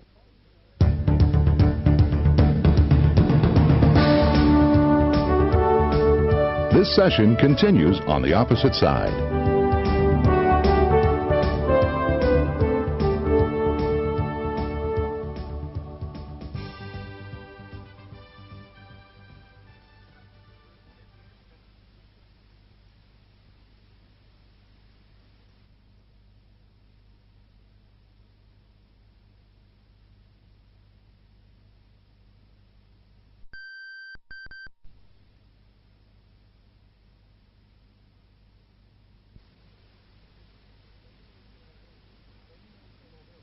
Now you may say, oh, they're very special, so you don't have to deal with it. Or you may say the same thing inside of them is available in me at some level. Maybe it isn't in the thing they're good at. Maybe it's not in running. Maybe it's in the way I raise my kids that's outstanding. And you know what? That's the place you want to play. Because when you're outstanding, you get extraordinary rewards, disproportionate rewards. It's unfair, and it's where you want to play. Do you get the Olympics by being good? Never in a million years. We get the Olympics by being excellent. You might as well forget it. There's no chance. You have to be totally outstanding to get the Olympics. And when you do, everyone on Earth, 3 or 4 billion people at least, watch you on television for a week and marvel at what you are. Some of them don't just marvel. Some of them get a vision of what's possible. Maybe not in athletics for them, but what's possible for a human being to create. I mean, every year, what happens in the Olympics? Human beings run faster. They jump higher. Every year we say this is the most that a human being can possibly do, and then somebody does more, and they keep raising the standard. And guess how they do it? With vision, not just with physical action. I'll give you the most simple example. For thousands of years, what happened? Mankind tried to run a 4-minute mile. In fact, it was done even in the time of the Greeks. And to try and give extra leverage, they would tie a bull on a rope to the back of this guy and say, run like the wind. And the guy would run as hard as he could, and he didn't run a 4-minute mile. So for 1,000 years, here we are, trying to figure things out. Throughout history, nobody can do it, so we've assumed a human being just physically can't move that fast. Along comes one man, Roger Bannister. What did Roger do? Did he run more than other people? No. What Roger did was really simple. Roger went inside of his head, and each time as he trained, he decided that he would never break that barrier unless he first broke it in his head. And so he visualized, just like the example I gave you of Andre Agassi. Over and over again, he visualized running faster than a 4-minute mile. And of course, as you probably know, he did it. But here's what's really amazing. Within 3 years, 27 other people ran a 4-minute mile. You know why? Because all of a sudden that success cycle was changed. Because all of a sudden people looked around and said, it is possible. I'm certain he's done it. It's doable. And they tapped more potential. They took more action. They got greater results, and their belief got stronger. And now a 4-minute mile is not a special thing. High school kids do it. Now, do you think it's because the human form has changed so much? No. It's because we have completely changed. So when someone is outstanding, they make it possible for the rest of us. So that's what you want to be if you're a leader. Set that as your standard. In fact, I'll tell you a phrase to remember. Excellence sucks. You can quote me on that. That doesn't sound very elegant, but you want to have a higher standard. And you might say, yeah, but I don't have that kind of physical ability. Well, let me give you a clue. You go to the Olympics, amongst those who are most outstanding, some are more outstanding than others, right? What do we give the number one person? 12 people running a race. They're all amazing. The number one person, what do they get? Gold medal. What else they get? Some people say endorsements. Yeah, that's true. But what they really get that you can't buy is they become a hero for the rest of their life. You can't buy that. You can't get that any way but to earn it. If you watch the Olympics held in Atlanta, for example, if you watch in the first opening ceremonies, a 97-year-old man walked out on the stage. He's the oldest living gold medalist in the world. And what happened? 100,000 people in the stadium stood and clapped for him. The president cried. People on television watched everywhere. The whole world's clapping because they know that 75 years ago he was outstanding. I mean, that's what happens when you play at that level. But guess what? When you're number one, you get the gold medal. Number two, you get silver. Number three, you get bronze. What do you get as number four? Nothing. Nada. Squat. You get the memory that you were there. How's that for unfair? You're the fourth fastest human being on the planet, and you get squat. You go, that's not very fair. That's how life is. But let me give you a clue. Your life is not a race. Let me tell you how you really get to be outstanding. You change your standards for yourself. You decide that outstanding is not a skill set. It's really based on heart. Did you see in those same Olympic Games in Atlanta when Carrie Strug got injured?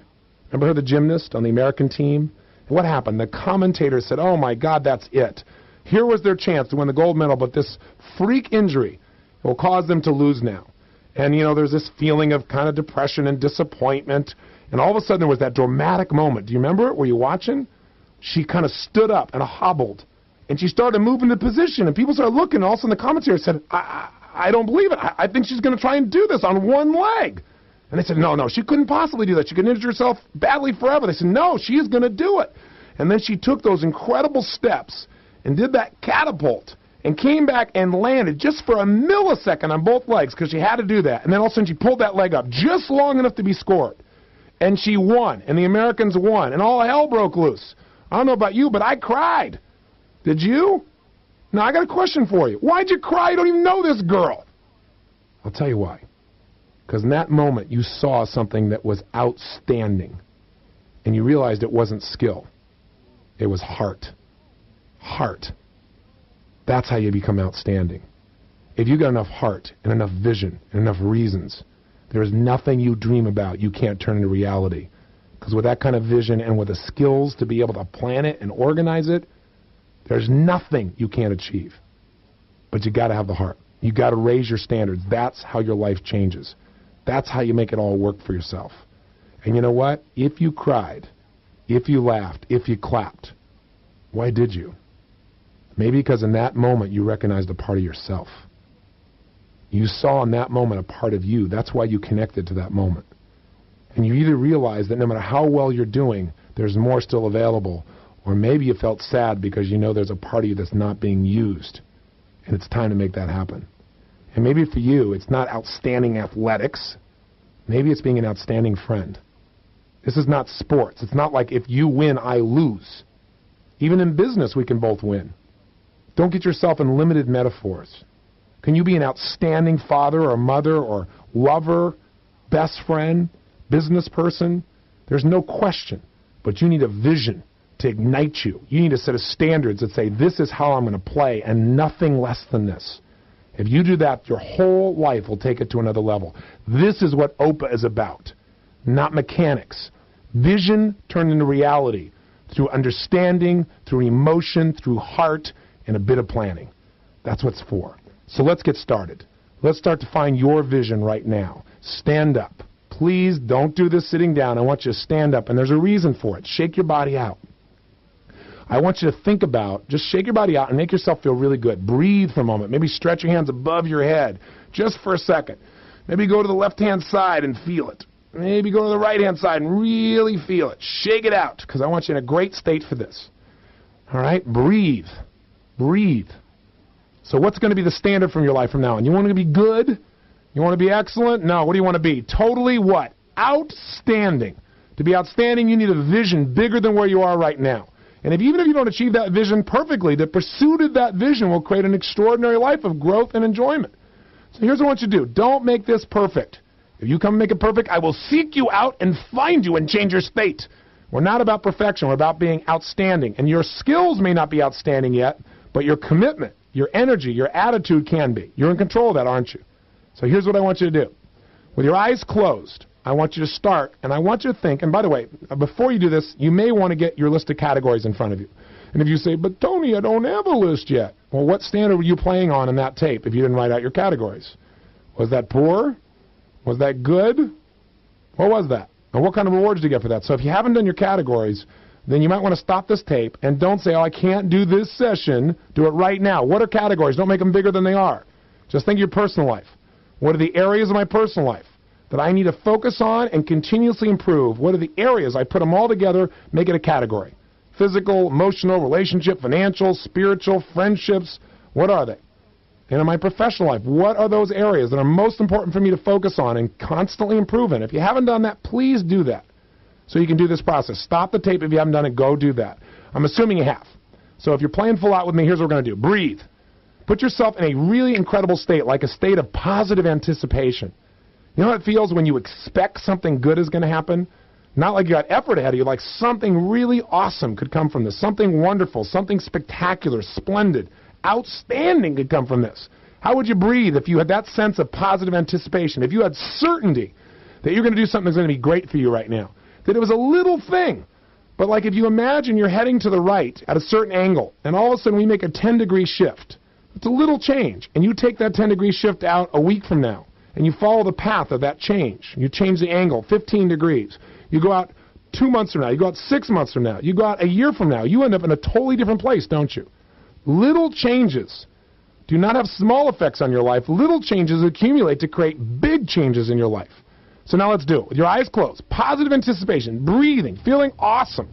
I want you to think of one of your first categories, and if you're not sure, just look down and see what it is. Maybe it's your physical body as an example. And what I want you to do right now is I want you to breathe, and I want you to feel great, and I want you to think of what is your ultimate vision for your body as an example. I know most of you have that, so I'll use that as an example. What's your ultimate vision? Like, what's your ultimate outcome? What would your body be like if you were at your best, no matter what your age is? Helga Crooks, for example, is a lady that didn't start mountain climbing until she was 65 years old. And in her late 80s, she climbed the top of Mount Fuji. I mean, you know, I don't care how old you are. Don't tell me that story. I'm saying, what could you, as a human being, create if you were absolutely committed? What would you want? What does that vision look like? Get a picture of it. Get a feel for it. How would you stand if you were at your very best? How would you be breathing at your very best? When you looked in the mirror, what would you look like? What would the ultimate vision? Don't think about what your body is now. Think about how you want it to be. Remember, we don't want to focus on the wall. The love handles are the wall. The stomach is the wall. Forget that. We want to focus on where we want to go. We want to start driving towards that. Get a vision for where we want to be. What could you do physically if you're at your best? What would you do? Would you participate in some sport? Forget the time thing. I'm saying, what's your vision? And ultimately, how would you look? How would you feel every day? How would it affect the way you communicate to other people when you felt that confidence and that certainty that says, this is who I am. I have sculpted myself into this place. And what would be some of the words to describe yourself as this person? What would be something that would make you smile? You stud muffin, you. I don't know what insane, stupid thing you put there. You athlete. You warrior. You Adonis. You slender, perfect figure. I don't know what it is. What is it for you? Get a picture of that. Think about the roles you'd play, the kind of person you'd be at that place. You got a vision that excites you? Now I'll tell you, to help you out, take the image and make it brighter. Bring it closer. Make it bigger. Step into it and feel like you're that person right now. Actually breathe and feel like you are there right now. Remember, the more vividly you can feel this or think about this or imagine this, the more real it will become. You'll be pulled to it like a magnet. Feel it. Can you feel it? Now, as this person, feeling this, here's what I want you to do. Why? What's your ultimate purpose? Why do you want to feel this way? Why do you want to look this way? Why do you want to move this way? What will it give you to be this?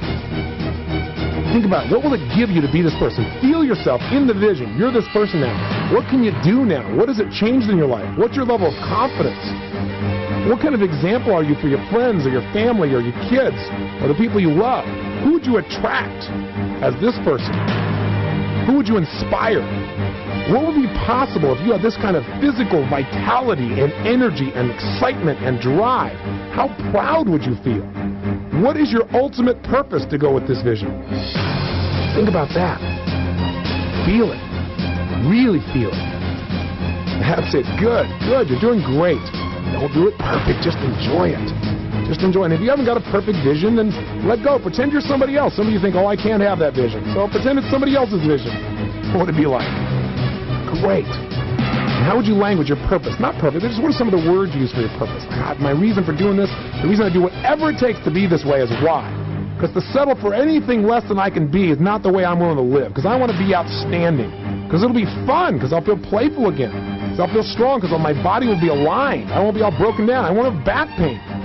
Is it possible to do all that? You bet it is, no matter what age you are. Feel how good it would feel to have effortless feelings in your body and strength and power. Now I got a question for you. Who would you be as this person? What roles would you play? What would be some fun words to describe who you are at this point? Oh, don't worry about it. Do something fun. Just let something pop in your head. Right?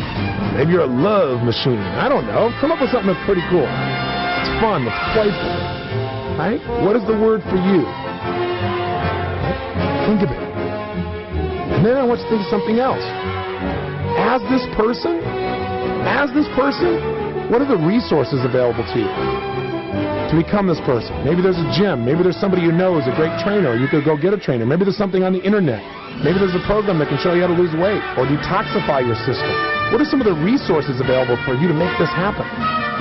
Maybe it's your own determination that you can reignite. Maybe it's a conditioning tool, like we teach something called a swish pattern, if you're familiar with it out of my books or tapes or seminars. It shows you how to condition yourself so you want to work out. What are some of the tools available to you? Or you could go pursue. Think of all the tools. Who could you work out with? Who might be fun to work out with? So you could do it and really absolutely get yourself to that level. Or who could you go find? Maybe you could get a trainer. What are some of the great things, the resources that can make this vision real? Thinking of some? Good. Do any of them say, hey, wow, I got more choices than I thought? Hey, how could you make that exercise fun? What could you add to it? Maybe a resource is using music more often. Maybe what you're going to do is listen to tapes that you're learning while you're running. Very often I listen to tapes. I'm running and it's like disappears. I alternate between music and something that really inspires me or educates me or gives me a new set of tools. Maybe you can learn another language while you're doing it. Who knows? Maybe you want to just focus on your body. Maybe you want the pride of showing yourself and other people what you could do. But what are some of those resources? Maybe your pride is a resource. People you know, things, systems, maybe some equipment you want to get. It's not necessary, but maybe they'll make it feel good. Have you come up with many resources? Makes it more believable you can make it happen? Good. Then here's what I want you to do now. If you're thinking in this area of your life and you had to say, well, within this area of my body, as an example, I have something I call 3 to Thrive. It's really simple. And it's not, you don't even have to do it. But are there like 3 areas within your physical body you probably need to focus on generally on a regular basis? Like maybe your diet, and then maybe the structure of your body, like through chiropractic or massage, so the muscles support you. And then maybe there's something also for you like your breathing pattern, or you might have diet, exercise, and structure. You can get the idea of what I'm talking about? Like 3 areas. Like if I was looking at my personal category like my family, I might say, well, there's my intimate relationship with my wife, there's the relationship with my kids, and then there's a relationship with my blood family. Those are 3 to Thrive, 3 areas within my family that I need to focus on a regular basis. Or my business, I might say, to be really successful in business, I really need my business to totally serve the customer. I have to create raving fan customers. And I got to have totally empowered employees who love what they're doing because they're going to take care of everybody. And I got to have incredible financial and marketing plans, because otherwise all these great company and great ideas and it won't grow. That's just one simple way of looking at 3 to Thrive. Don't wrestle with this. You don't even have to do it if you don't want to. It's just a tool if you want. So if you thought about your body and you want to make progress, what are the 3 things you probably focus on most? A diet, a change in like what you eat, for example, is one of those, a change in your exercise schedule, or maybe a change in your mindset, your emotions about exercise. Can you think of 3 that might be useful? Okay, cool. Now, think about your vision again then. That's where the juice comes. See yourself as that person again. Bring it back. Come on, step into it and really feel it. Really feel it right now. Perfect. Breathe it, experience it, enjoy it. Own it. This is who you are. The more times you go back into this state, the more likely you're going to get there faster. And because that's what happens. You do it again and again. What if you did this once a day, not as long as you're doing it now, you just glanced at this, and for 2 minutes you visualize your body. You think your brain would start taking you towards that instead of the wall of where you used to be, or a place with no vision? You bet it will. Why do you want it? Why do you want this no matter what? What juices you about it? And then here's what I want you to do while you're still in this state. Here's what I want you to do. I want you to think of what's your 1-year goals for your body. What are a couple of 1-year goals? Is there a certain amount of weight you want to lose? Do you want to change your body fat? And you say, I may not know for sure. It's okay. You can change this later. Just say, what are some of the most important, like, top 3 goals for my body maybe? Do you want to start working out, lifting weights a certain way? Do you want to take on a sport? Learn to play tennis? What are some of your top physical goals that would excite you, that if you could achieve those goals in this next year, you know you'd be moving towards your vision on a major scale, and you'd be enjoying it. You'd want to come spend time here and play in this environment. What are 2 or 3 or 4 or 5, I don't care how many, 1-year goals for yourself? And make them as specific as possible. I'm going to take up this sport. I'm going to work out, this way. I'm going to change my body fat to this. I'm going to go on a trip, I'm going to go to a spa. What's some of the goals that you want to go for?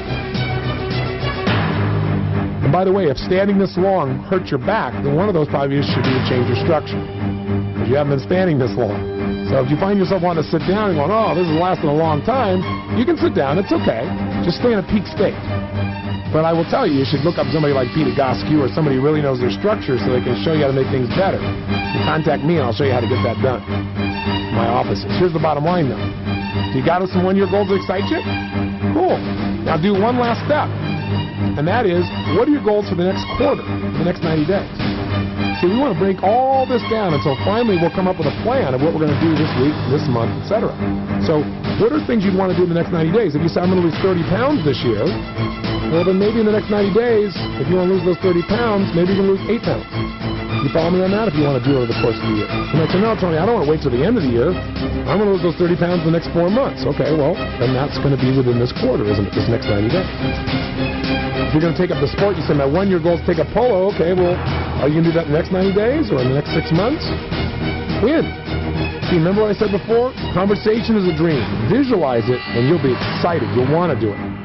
Get a plan, and it's possible. Schedule it, and it's real. We want to make this real, not just a vision. So have you thought of a couple things you might do this quarter? Okay, great. And I'll tell you the final step, and you're not going to do now, is I'm going to show you how to take that goal and turn it into an outcome with a clear, simple plan that you can work on this week in a couple of minutes a week that gets you where you want to go. Doesn't that make sense? Start the vision, bring it all the way down to where the rubber meets the road, a real plan. We'll do that later.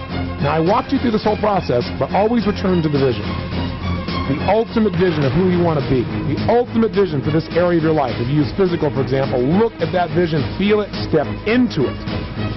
How good would you feel as this person? How much is this worth to your life to become this person? How would it add to your career, the way you interact with people because of the confidence you have? And by the way, if you could sculpt yourself into this person, what else is possible in your life? Just about anything you can imagine, because I want to tell you something. When you focus, when you direct yourself, when you discipline yourself, or when you get yourself to make something real, that same excitement, that same discipline, that same kind of result, that same kind of momentum spills into all the other areas of your life. You start believing anything's possible. So I want you to have that.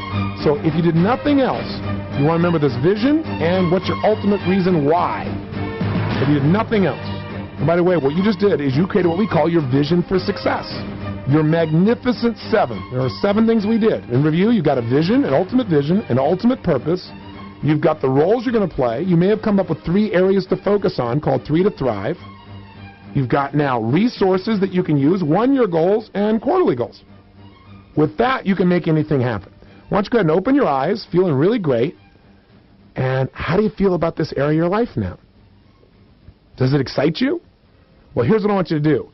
Immediately capture this vision by writing it down. Now, if you have the workbook, you'll see there's a section there called My Vision for Success, and it's got one of those pyramids, and you can see the 7 areas if you want to take a look at it. It starts at the top of the pyramid with an ultimate vision, then the ultimate purpose, then the roles, number 3, then the 3 to Thrive, number 4, the resources and get you there, number 5, 1 year and 90-day goals is number 6, and ultimately the final step is you're going to create a plan. And I'm going to show you how to do that in our next sessions.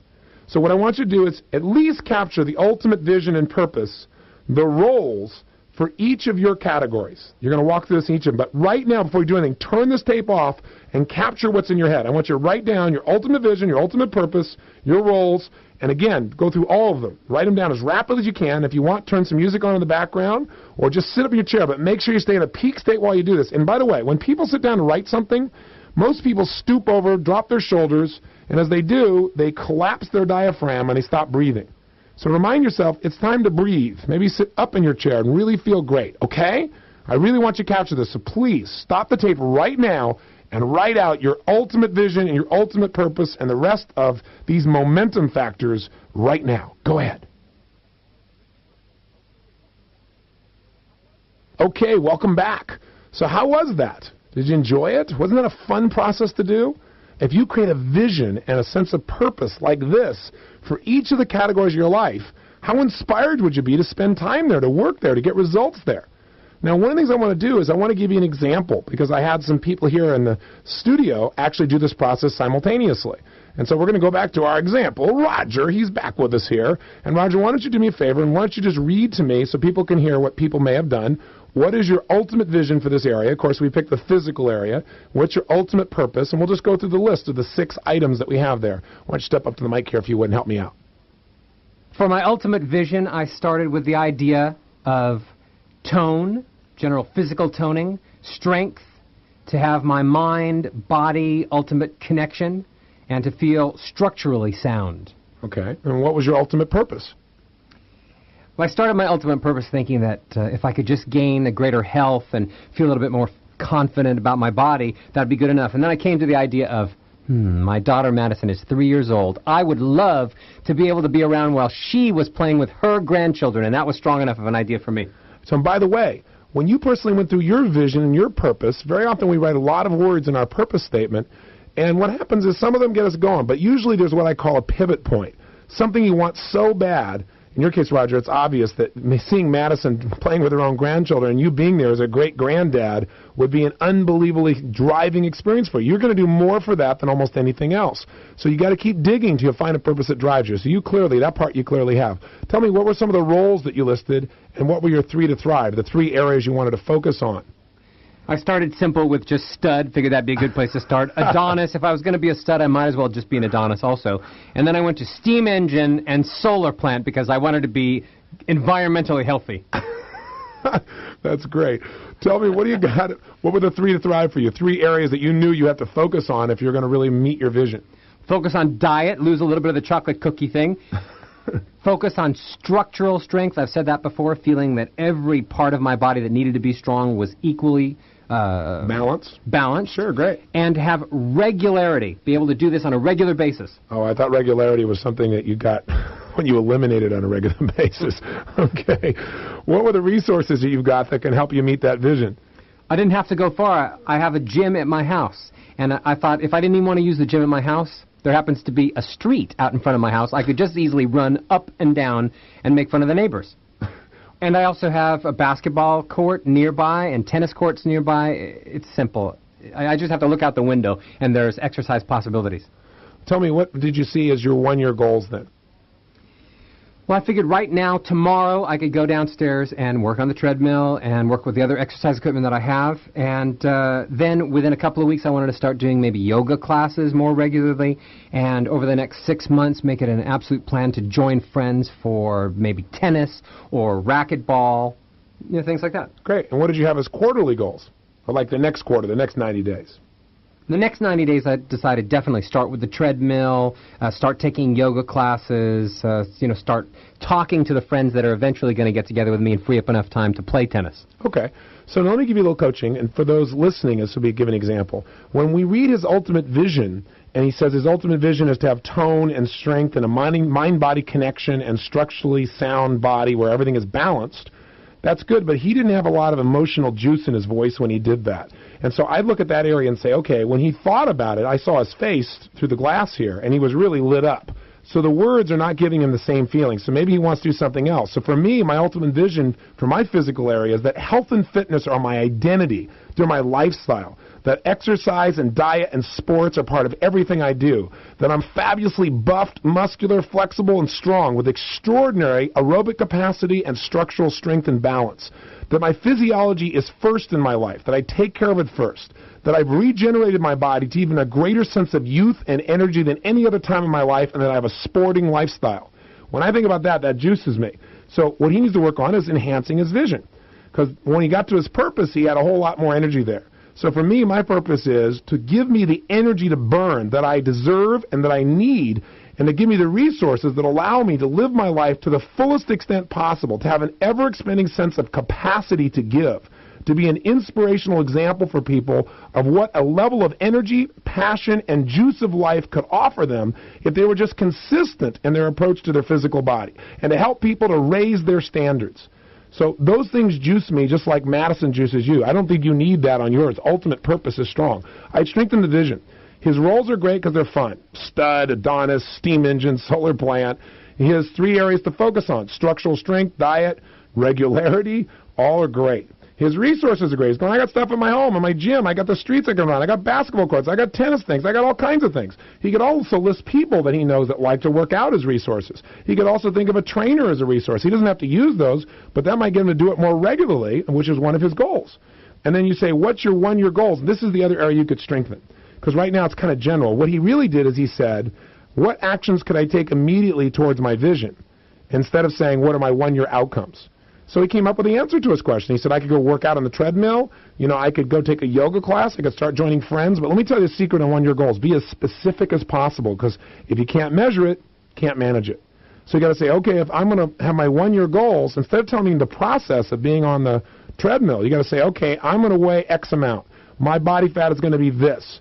I'm going to have the capacity to walk up the side of the mountain. You know, something you can measure. I'm going to be in a position where I'm a basketball player now, or I'm a tennis player now. I'm going to take up the sport and be good at it by the end of the year and enjoying it.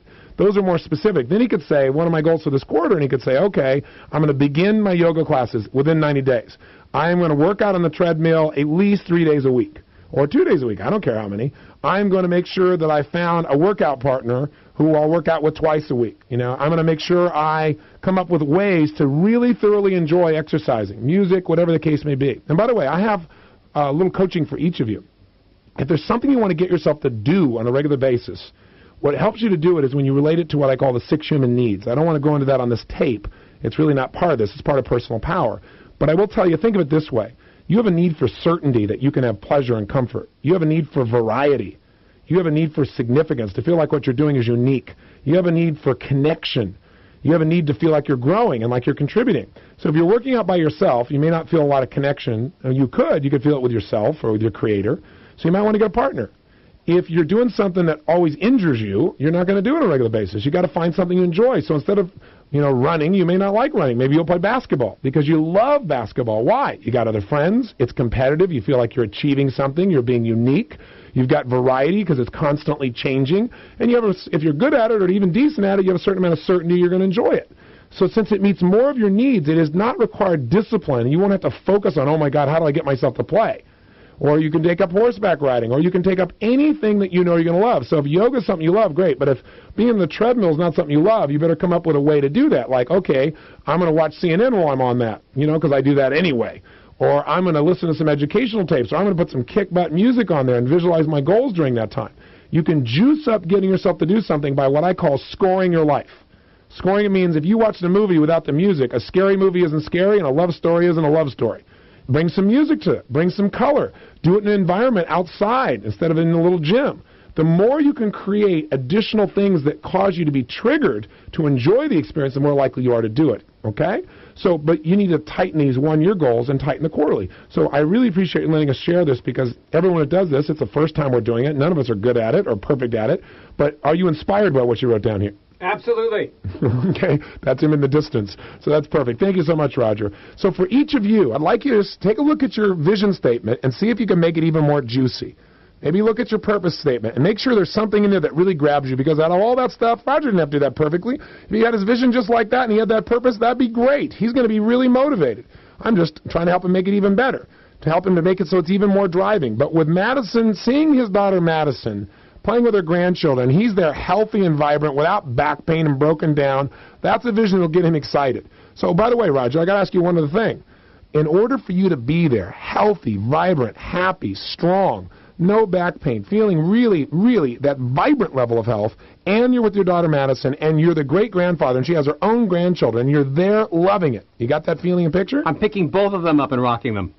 Okay, that's cool. The kids, Madison, everybody. Oh, that's awesome. So now, here's what I want you to do. Answer this question. What specific results would you have to create and change in your body today so that will really happen? So it's not just a pipe dream. I kind of listed 3 that I would have to drastically increase the core level of my physical strength.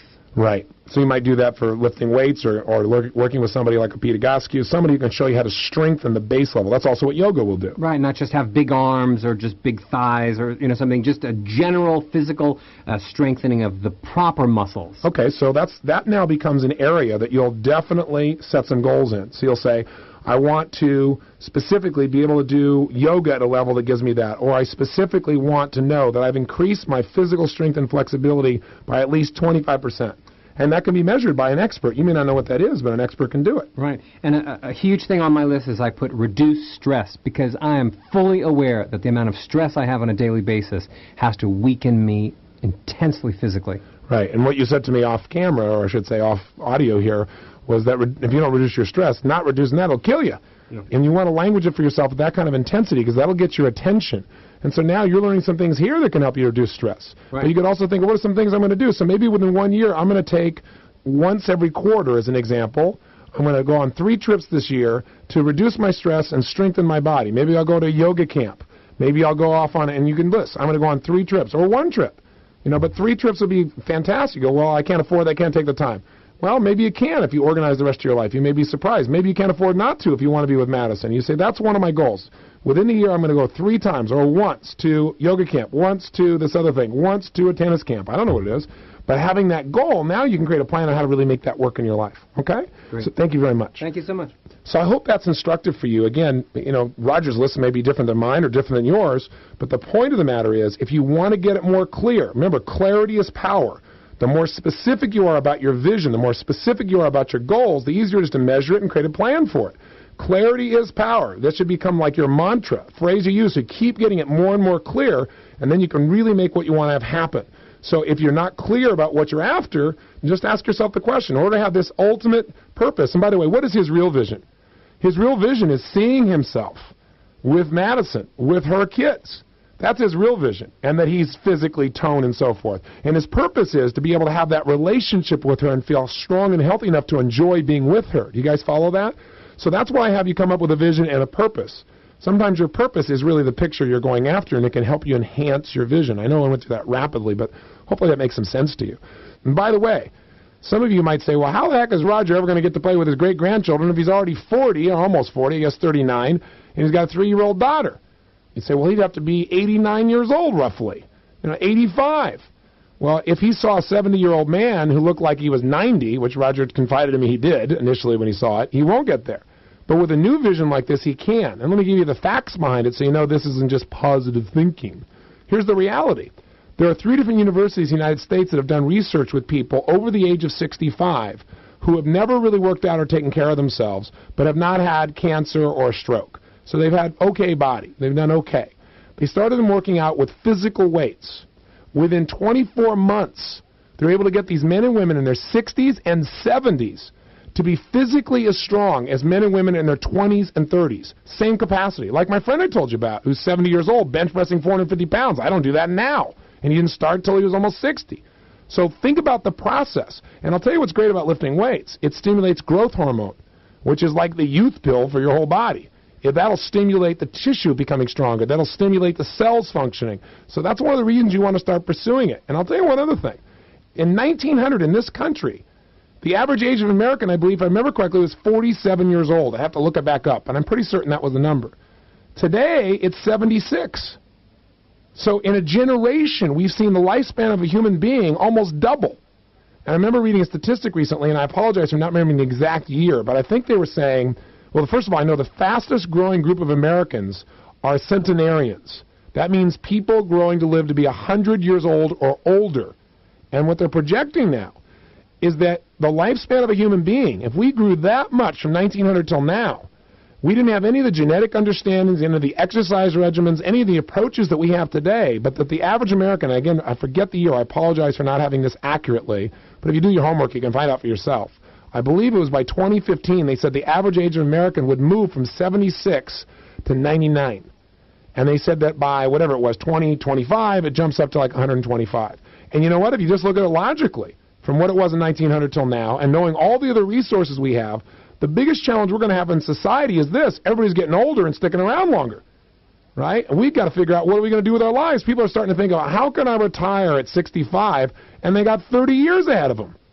You know, you got to figure out what to do to be fulfilled and to grow and to expand. I suggest you get a few categories to focus on so that you have something to look forward to and to work on, so you're not just depressed and you're excited about who you're becoming and what your life represents.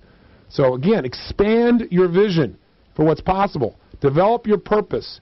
Find that certainty, and the how to do it will show up. So the point of the matter is, ask yourself, what specific results? What would I have to change in my body? If we were in your relationship area or your family area, what would I have to change or improve specifically in order to meet that vision? Then you'll start getting specific goals, and now we can create specific plans. All right? So you say, okay, Tony, this is great. So what do I got to do? Well, here's all you got to do. Here's your assignment. All you need to do is do this for each of your categories. So how are you going to do it? Are you a madman like me? Are you going to go off for 90 minutes or 2 hours, go off someplace, no one's going to interrupt you, and just hit through these? It took Roger about 5 minutes to do that. I took longer. I think I took more like 10 minutes for each one, maybe even 15 on some. But, you know, I was letting my mind just really think. It's totally up to you how you want to do it. And you can't fail at this. There's no one going to come by and grade it. It's for you. The grade is, does it inspire you? The grade is, does it remind you got lots of resources to do it? The grade is, does it give you clarity about what you need to go for in this area of life? That's the grade. And if it does that, it's fantastic. You word it your own way. No one else is going to be looking at this but you. So I want you to go through and do this as the very, very minimum. The very minimum, go through each category and do what is your ultimate vision. How are you going to do it? You're going to stand up, you're going to close your eyes, and you're going to think about, what is my vision? You want to breathe it. Or you can do it sitting down, but make sure you're in a peak state, not all crunched over. Okay? What's my vision? And you can use the same process earlier on this tape that we did. And when I say physical, just replace it in your mind with emotional. Or when I say physical, replace it with the area of your life called family or your intimate relationship. And actually get your vision, get your purpose. What are the resources? What are the goals? It's the exact same process, okay? So that's all you have to do. Take it for each area, and you're going to have major momentum. So now, guess what you'll have by the end of this? A really awesome foundation life plan that gives you lots of flexibility. You know, it's not like you're locked in. It's saying, these are the areas of my life that are most important. Here are the roles. Here's my vision for each area of my life. Let me get it vivid in my mind so it pulls me. Here's my purpose. Here are the areas I need to focus on called 3 to Thrive. Here are my resources. Here are some of my specific goals for the year, and here's what I'm going to go for in the next 90 days. Boy, is that a lot more clarity than 99.9999999% of the population? You bet. You have a huge jump, and I haven't even taught you yet how to turn this into a plan. But that's because you can't have a day plan or a week's plan or a project's plan without a plan for your life. Again, don't be perfect. Be kind to yourself. Be fun. And if this is overwhelming, do it all at once. Do 2 or 3 of them. Do 2 or 3 today, 2 or 3 tomorrow, but do it as quickly as possible, and don't let anything interrupt this pattern. That's why it's better to do it all at once. Just go in there and kick butt. I'm really excited for you because I know if you're still listening to me at this point, you're starting to lay the foundation for something extraordinary. And you bring me the vision. In the next session, I'll begin to show you how you're going to convert that vision. What are you going to do to begin to create this as really clear outcomes? What are you going to do to begin to what I call chunk this? Break this down into bite-sized steps that you can follow through on. And then the session after that is when we really do the planning. I'm going to walk you through the 5 steps to creating a master plan for anything, a day, a week, a month, a project, a goal. So next session, one I'll see you tomorrow on, or maybe I'll see you later after you've done this. Depends on how aggressive you are in your process here. I'll be there to really walk you a little bit more clearly now into the mechanics of OPA. What are the outcomes? How do you chunk it? So what's your assignment? Simple. Go create some vision. Go create some purpose. Remember what it creates. It creates an extraordinary life, a life you deserve, a life you desire. Make it happen. And I'll talk to you tomorrow or in the next session. Till then, this is Tony Robbins saying, as usual, live with passion.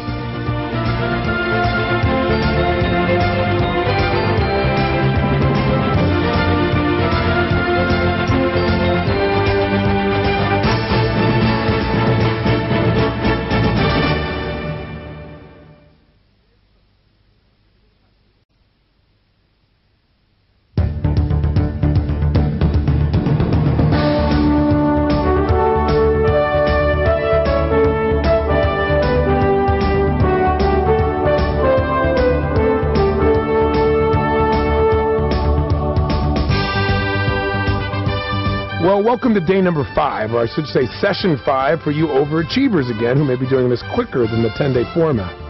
Listen, today is a really great day because the first 4 tapes, as I promised you initially, are really grounding you in an understanding of what are the forces that control how you think and feel, how much stress you have or how much fulfillment you have. And we've talked about everything from the power of focus itself, the power of questions, and in that first tape, I began to introduce you to OPA, to those 3 core questions. What is my what? Outcome. And we said we don't want to just have a bunch of goals. Goals are things that you have a series of associations to. Some are good, some are bad. You don't always achieve your goals, but you always get an outcome. Again, maybe not the one you intended, but you get an outcome. So there's certainty with that language. We said the second core question is, what is your purpose? Why do you want to do this? By having a clear purpose, that's where you get the emotional drive to follow through. And again, 95% of the planet has no clear idea of what their outcome is, of what they really want from a situation or from their life or from their business or their career. So what do you think your chances are of achieving a goal, of achieving a real outcome when you don't know what it is or when you're not clear about it? The answers are slim and none. So I'm going to begin now to go through the mechanics, the simple system itself. But in this first part of the tape, I want to first reinforce for you the power of OPA, because we talked about a lot. We talked about focus, we talked about questions, we talked about your ability to change instantaneously how you feel. We talked in that second tape about time targets, if you recall, and really knowing where you spend your time determines, are you stressed or are you fulfilled? Do you spend your time in the zone, doing things that are incredibly important, but not necessarily urgent, or do you spend most of your time in the dimension of demand, where you've got constantly things that are important and urgent, primarily because you didn't plan up front? Or are you worse off?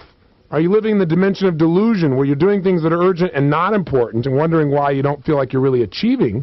Or are you in the worst place possible, living with most of your time in distraction, where there's so much pain in your life, you just do things that aren't important and they're not urgent, and you just do them to try and change the way you feel in the instant? Now remember, we do all of these things, but where do you spend the majority of your time? And I want to remind you, the goal is 50% of your time in the zone. That's the ideal. Maybe a little more, maybe a little less, but in that range. So then on the third tape, if you recall, we said, let's begin to actually create a life plan. And instead of making this huge thing in your head where you say, oh my gosh, I don't know what I want for my life, we don't have to look at that. Let's just look at the components of your life. What are the parts of your life that are really important for you to be fulfilled in, to spend time in? What are the areas of your life you've got to constantly focus on for your career, your professional life to expand?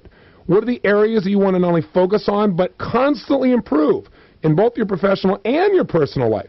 That when you do that, your life is more rich. And when you don't, when you focus on one area at the expense of many others, you not only lose the power of balance, but you also lose the juice, the sense of excitement and passion and fun and playfulness and learning and heart and love, all those things that we call together fulfillment. So we talked a little bit about that, and you began to create your categories. And that may have felt a little bit difficult at first, but I bet it's gotten better as you've looked at it. Because then we said, here's how you juice it up. Here's how you get yourself where you want to spend more time in those categories.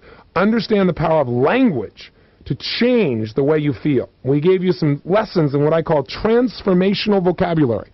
Beginning to learn that just by changing a word or two, to go from being a stockbroker to a treasure hunter, to go from being a person who is trying to get their physical body in shape to someone who is an athlete or a kick-butt athlete or whatever creative terms you used, or an Adonis or a playful, outrageous person who changes your life, or a vacation master or a magic moments magician. Whatever those roles were, we realized that putting words and roles together allowed you to really want to enter your world in a different way. It actually made you think differently about that area of your life. Kind of changed the rules, like the school teacher example I gave you. And then as we went to day 4, which was yesterday, or session 4, we began to say, okay, it's nice to have these areas and have juicy roles, but what do you want out of these areas? I mean, ultimately, what do you want your body to be like? What's your ultimate vision? And why do you want it? Because that's where you're going to find the drive.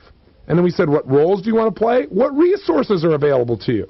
I mean, what are the things that are around you, the people you know, the situations, the physical aspects that you could tap into, the knowledge base that could allow you to achieve that ultimate vision so much more rapidly, allow you to begin to develop a plan. And then we said, okay, maybe there are 3 areas you want to look at here called 3 to Thrive. And finally, we said, what are your 1-year outcomes or goals? And by the way, again, let me clarify. A goal is an idea, maybe with a deadline. When it becomes an outcome, is when you begin to actually develop a plan. When you start to get clear that I'm not just going to dream about, think about it, have a goal for it. I'm going to put together a strategy to make it happen. And that strategy is called OPA. A clear outcome, a clear purpose to drive you, and an action plan that's flexible enough that when your plan doesn't work, which most of the time in life when you got a big goal, your plan doesn't work. When it doesn't work, you can come up with another plan to make it work. Because you know your goal, your outcome is not your to-do list. It's not to do your action plan. Heck, if you could get that outcome without that whole action plan, would you settle for that? You bet you would. So if you know your outcome, you always know the target, and you never lose sight of what the real target is. If you know your purpose, you can always find the passion to do it again, find a way, try something new. And if you got a flexible action plan, that's OPA, then you got some power. So let's talk briefly, and let me reinforce for you the thought process of OPA, because, again, it is not a little planner. It's not a piece of computer software. It is a thinking process. Now, I do believe, honestly, that having that paper product is critical, because where else are you going to capture all this stuff? Trying to do it in your head, you might as well forget it. I think the software is invaluable, because it allows you to manage multiple projects in multiple areas of your life really, really powerfully. You can do it either way. I actually use both. And I'll talk about that in a later tape about how I combine the two personally. But I will tell you this. You need to realize that this affects every aspect of your life, whether you're running a huge organization, a huge department in the company, multiple companies as an entrepreneur, or whether you're absolutely the entrepreneur, engineer, and manager of your own life, of your family, of your friends, of your own career. I mean, you're a manager if you're effective. And you're such a strong manager, and if you've got a plan, if you develop a life plan and you practice this, you become more of a leader than just even a manager. So let's look at OPA. Let me give you some examples of friends of mine who've used this, because OPA now is used in 65 nations of the world. And we're pretty excited about the growth it's had, because it really does work. So I'll give you one quick example to start with. You may even be familiar with a man named Bob Pittman. If you are, it's because he's an incredibly successful businessman. He's kind of low-key, but you talk about producing results. The man has the golden touch. He started out very young with a concept called MTV. Created it, built it, designed a culture around it, and then sold it to Time Warner. He went on to do a series of other projects. He's now the president of America Online. And when he joined America Online, to give you an idea, the stock price of America Online was about $25. I think it was maybe $27 if I remember accurately. And the company was in very big trouble. You may remember back in those days, they had all these lawsuits. They had all these people that signed up, and they didn't have the capacity to service them. It seemed impossible to even get through to America Online. And I don't know by the time you're listening to this, AOL has the same problems all over again because of growth, but they've turned that around. Bob has helped them to move from $25 in the stock price by absolutely strategic innovation in what he did to $125 in a 9-month period of time.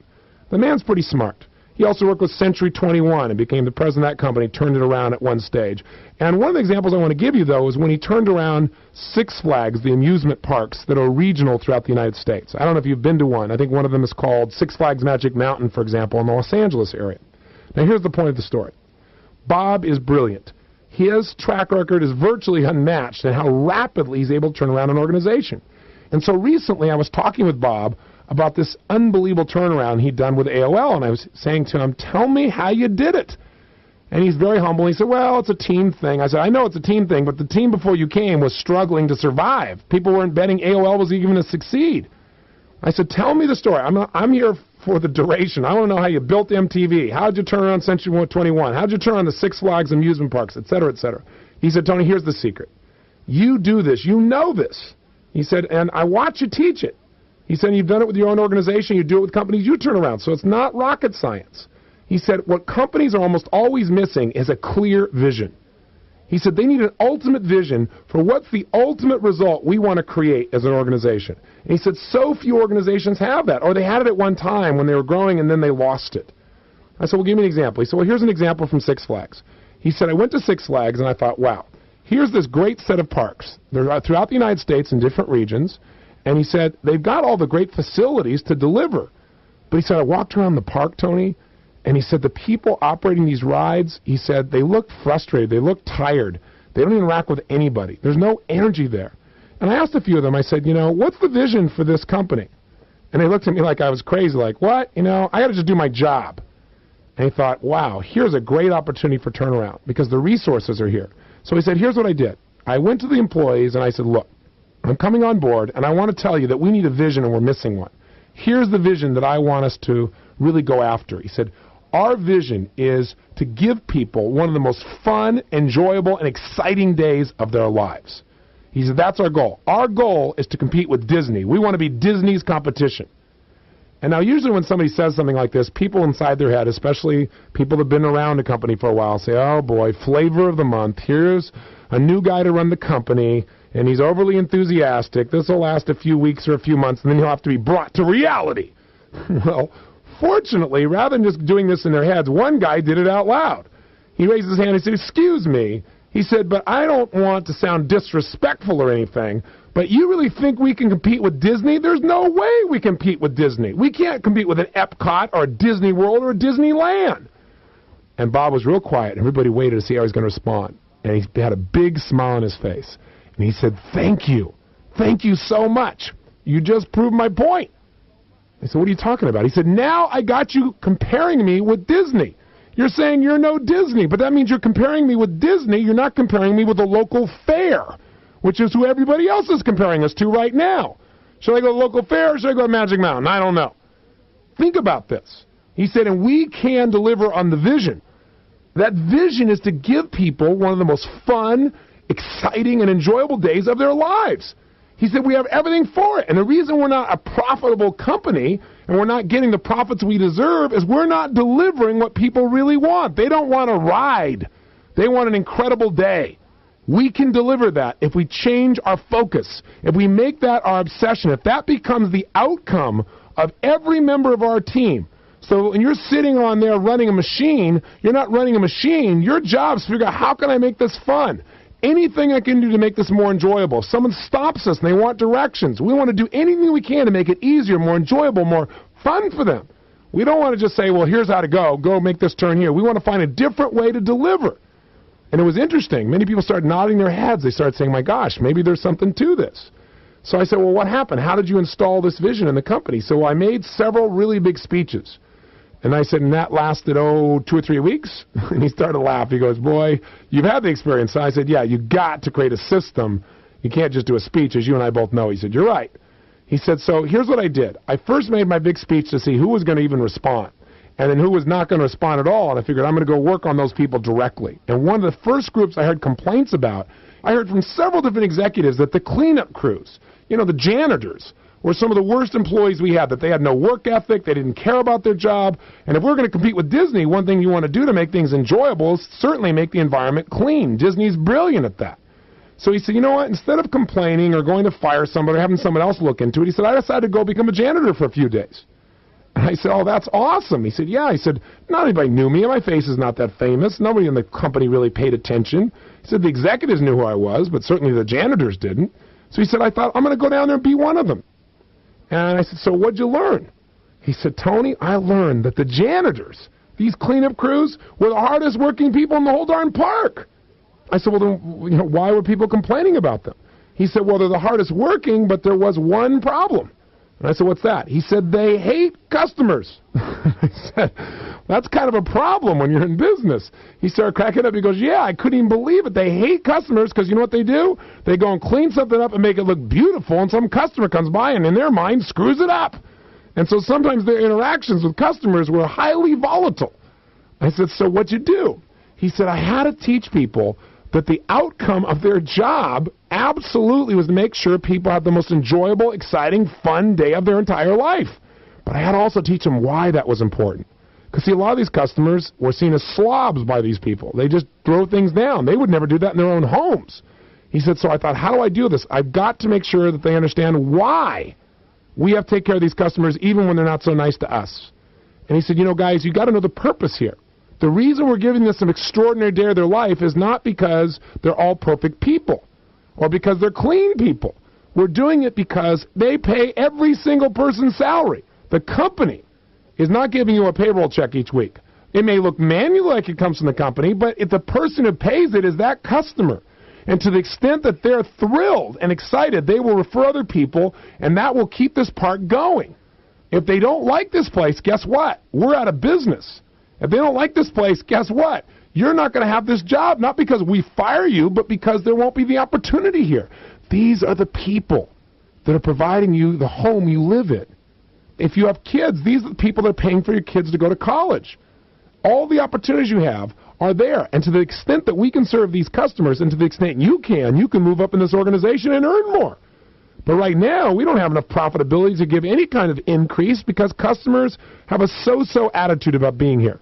We want to compete with Disney because we want to be as successful or more than Disney. People have to spend $1,000 to go to Disney in 2 or 3 or 4 days. They can come to us locally. We're close by. We're cheap. And we give the same kind of emotional experience. He said, do you understand me? The people started saying, yeah. And he said, one more thing. Doesn't it feel good to make somebody feel good? Doesn't it feel good to make somebody feel comfortable, to support them in some way? He said, so your job is not just to keep things clean. Your job is to make sure these people have a great day. I said, what happened? He said, a tremendous transformation. Tremendous. He said, all of a sudden our janitors became like our PR agents for the park. And when I came in the park, guys would come up to me and say, hey, you know, I helped this person out, or I know all the locations now where everything is. So if somebody stops me and asks me for help, I don't say things like, ask somebody over there. And now I walk some of them over there. And he said, it's so much fun. I'm connecting with people, and I don't feel so isolated. I'm really enjoying my job more. And he said, I was just beaming. He said, till one day. I said, what happened? He said, one day I'm walking through the park, and he said, I look over, and I see this man walking away from the concession stand, and he bought a frozen yogurt. And I'm just watching people. I notice him take a taste. He gets this grimace on his face. Obviously didn't like the taste. Takes this thing and disgust slams it right into the pavement where people walk. He said, I thought, oh gosh, I got to do something about the frozen yogurt and see if that's just an exception for that man or is there something wrong with the machine. He said, but before I can even address that issue, something bigger happens. One of our janitors is about 10 feet from this guy. And he pounces on him. And he's all over him about what a pig he is and so sloppy. And would he do this in his own home? He said, so I was panicked. I ran over there. I broke up this spirited debate. It looked like it would become a fight soon. And I apologized to the customer. And I sent the customer on his way. And then I turned to this janitor and I said, look, John, what are you doing? Don't you remember our whole talk? What the outcome is here? We want to give him a great day. And why? Because it pays your paycheck. And one of the things we said you got to do for that to happen is just be nice to people. And John said, I was nice to him. I didn't hit him. I should have hit him for what he did. I said, so what'd you do then? He said, well, I realized we needed to have a clear action plan. I mean, this is OPA, isn't it? An ultimate vision is an ultimate outcome. An ultimate purpose, why? So people are vested in figuring out how to get that result. But what was missing was a clear action plan. He said, so what we did is got really specific about what it meant to be nice to people and what a janitor needed to do. So we said, if you're part of the cleanup crew, here are the rules of the game. Here's what we're after, here's the outcome, here's why, and here's what to actually do. Here's the actions to take. If a person gets within 10 feet of you, you must make eye contact with them and smile. And we're going to be monitoring this, and bonuses and where you go will be tied to that, as well as just being on this team, because you've got to care about these people, not just about the cleaning. And he said, number 2, if they get within 5 feet of you, you can say one of these 5 things. He said, because we don't want to create conversations that go forever, and we want the customer to feel supported. So here are 5 things that we've tested that work. He said, number 3, if a customer comes to you and they want to know where to go, you don't tell them where to go. You show them. Say, yeah, I'll tell you what, I'll help you out. Come over here and I'll show you where to go. And they walk the person to it or walk them to a point where they can clearly see their destination. These are the elements that are the must for us to be taking care of the customer. And so what he did was he said, then we began to test people. We do a test, they knew all the locations. And we'd send people to ask them things and see how they did. And he said, the other thing is, last step is, I said, well, what about the people just wouldn't do it, you know? He said, well, Tony, there's some old guard in every company. The old guard are people that have been with the company a while, and maybe they started at a lower position, and the person who was a supervisor above them may have kind of hazed them. You know, he said, like when you're in college and you're a freshman and you get hazed. He said, so now there's seniors in the company, and they want to do the same kind of hazing, or they don't want to follow through, or they think they have a better way. He said, I told him it's real simple, 3 strikes and you're out. And he said, we enforced that. We took several people out because the company's only strong as its weakest link. So here's an example. And by the way, the outcome of all this was an explosion in the profitability because customer reaction, customer satisfaction soared And honestly, I don't remember the exact percentage he told me, but the satisfaction was incredibly low. It shot in the absolute top percentiles. And with that came an increase in attendance. And with that came an increase in profitability. And with that came Bob's ability to sell his portion of the company for a huge profit. And to move on to America Online, where he could probably do the same now, too. Does this make sense to you? I mean, this is OPA. Now, by the way, you might say, well, I don't run an organization. Do you run a family? It's the same thing. Your family needs a vision. You need a vision with your relationship. You need a vision at your job, an ultimate outcome. And we talked about that in the last tape. By the way, did you take the time to do it? Did you do the exercise yesterday? Have you gone through your categories and begun to not only juice them up, but say, what ultimately do I want for my intimate relationship or for my health and body? Or what do I ultimately want for my financial area of my life? What's my ultimate vision for my finances? Or ultimately, what do I want in this aspect of my career? I hope you have. If you haven't, make sure each day, if you're not willing to do it all at once in a couple hours, then each day knock off about 2 or 3 of these, minimum, so that by the end of these 10 days, all your categories are handled. Because we're already on day 5, you know. You got 5 days left to create that life plan. Let's take a look at another example. If you watch television at all, there's an ad that came out a few years ago that you may remember because it was so well done. It was an ad for a car company in which the ad started out with G.I. Joe, the action figure from our youth, getting in this, I think it was a Corvette or Ferrari, you know, it's a model one, and it drives up to this penthouse in which Barbie is at the top of it. She comes screaming down the elevator, jumps in the Ferrari with him, and he spins away, all under the driving music of Van Halen, cranking like crazy. And as the music, the drive of the beat gets louder and louder, the car seems to be going faster and faster, and it screams between the legs of a man. And the camera tilts up to this man who looks large from the floor, but you realize he's a very small Japanese man with little glasses on. They call him Mr. K. And underneath that, in the final seconds, it says, Nissan, enjoy the ride. Well, the interesting thing about this is the ad is so much fun to watch. So most people certainly remember the ads. In fact, it won a Clio Award for being one of the best ads of the entire year. Now, what's interesting about that, that's like the equivalent of the Oscar in the movies for the advertising industry. What I thought was interesting, though, when I watched this commercial, was I thought, this is a blast. This is fun to watch. This is entertaining as all heck. But I thought, I couldn't remember what company was being advertised. I never saw one of their cars. I vaguely remembered something about enjoying the ride, but I couldn't remember the name of the company. And I remember I'd seen that ad at least a half dozen times. So my question was, what was the outcome of this ad? And I thought, well, the outcome was entertainment, but it certainly didn't do what you would expect an ad to do, which is to make you remember the company and actually desire its product. And so I took and I got a copy of the commercial so I could look at it again, and I showed it to several members of my staff, of my leadership team, and I said, I want to show you something. And I said, it relates to marketing. And I turned on the video. So they all smiled and loved it at the end. And I said, what do you think? They said, oh, it was fun, it was great, it was enjoyable. And I said, okay, let me ask you a question. What was that advertisement for? And they looked at each other, and not a single person remembered what it was for. I said, well, I'll give you a hint. It's a car company. Which car company?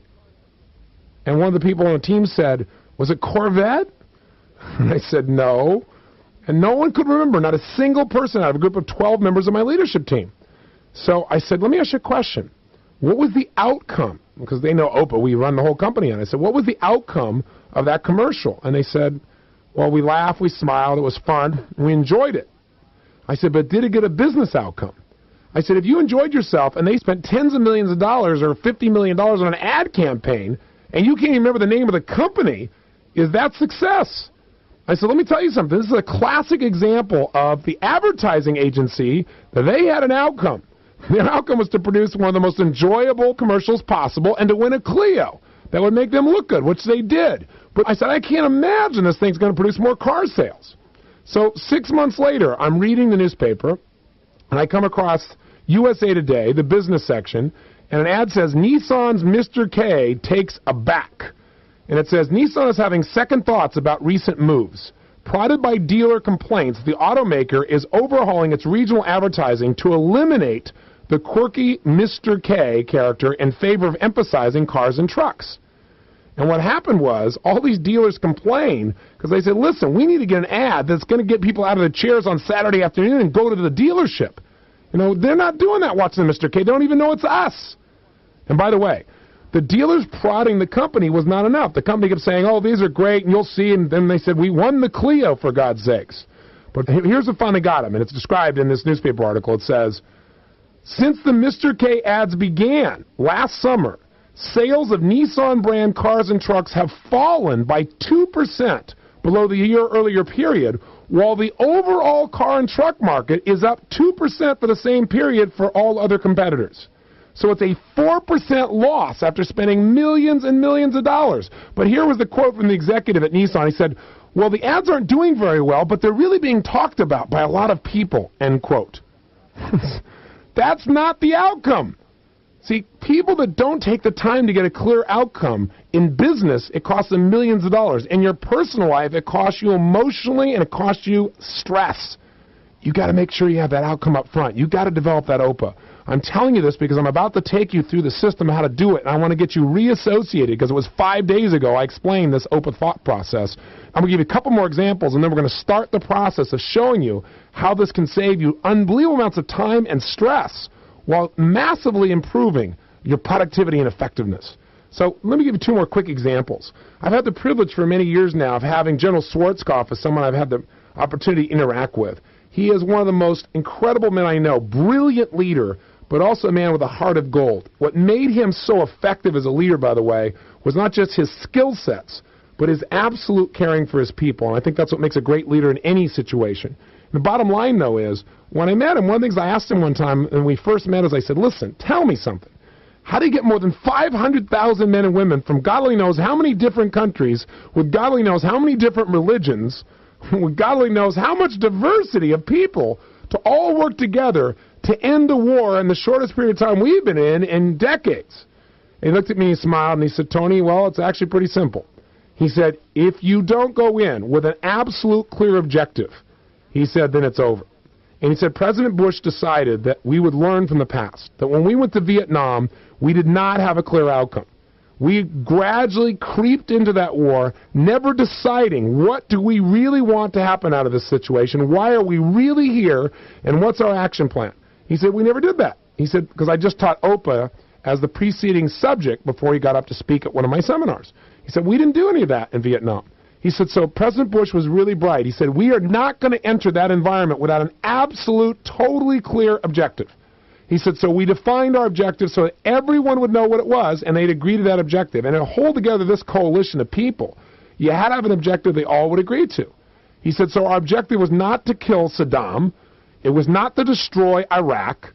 We had one objective, kick Saddam out of Kuwait, period.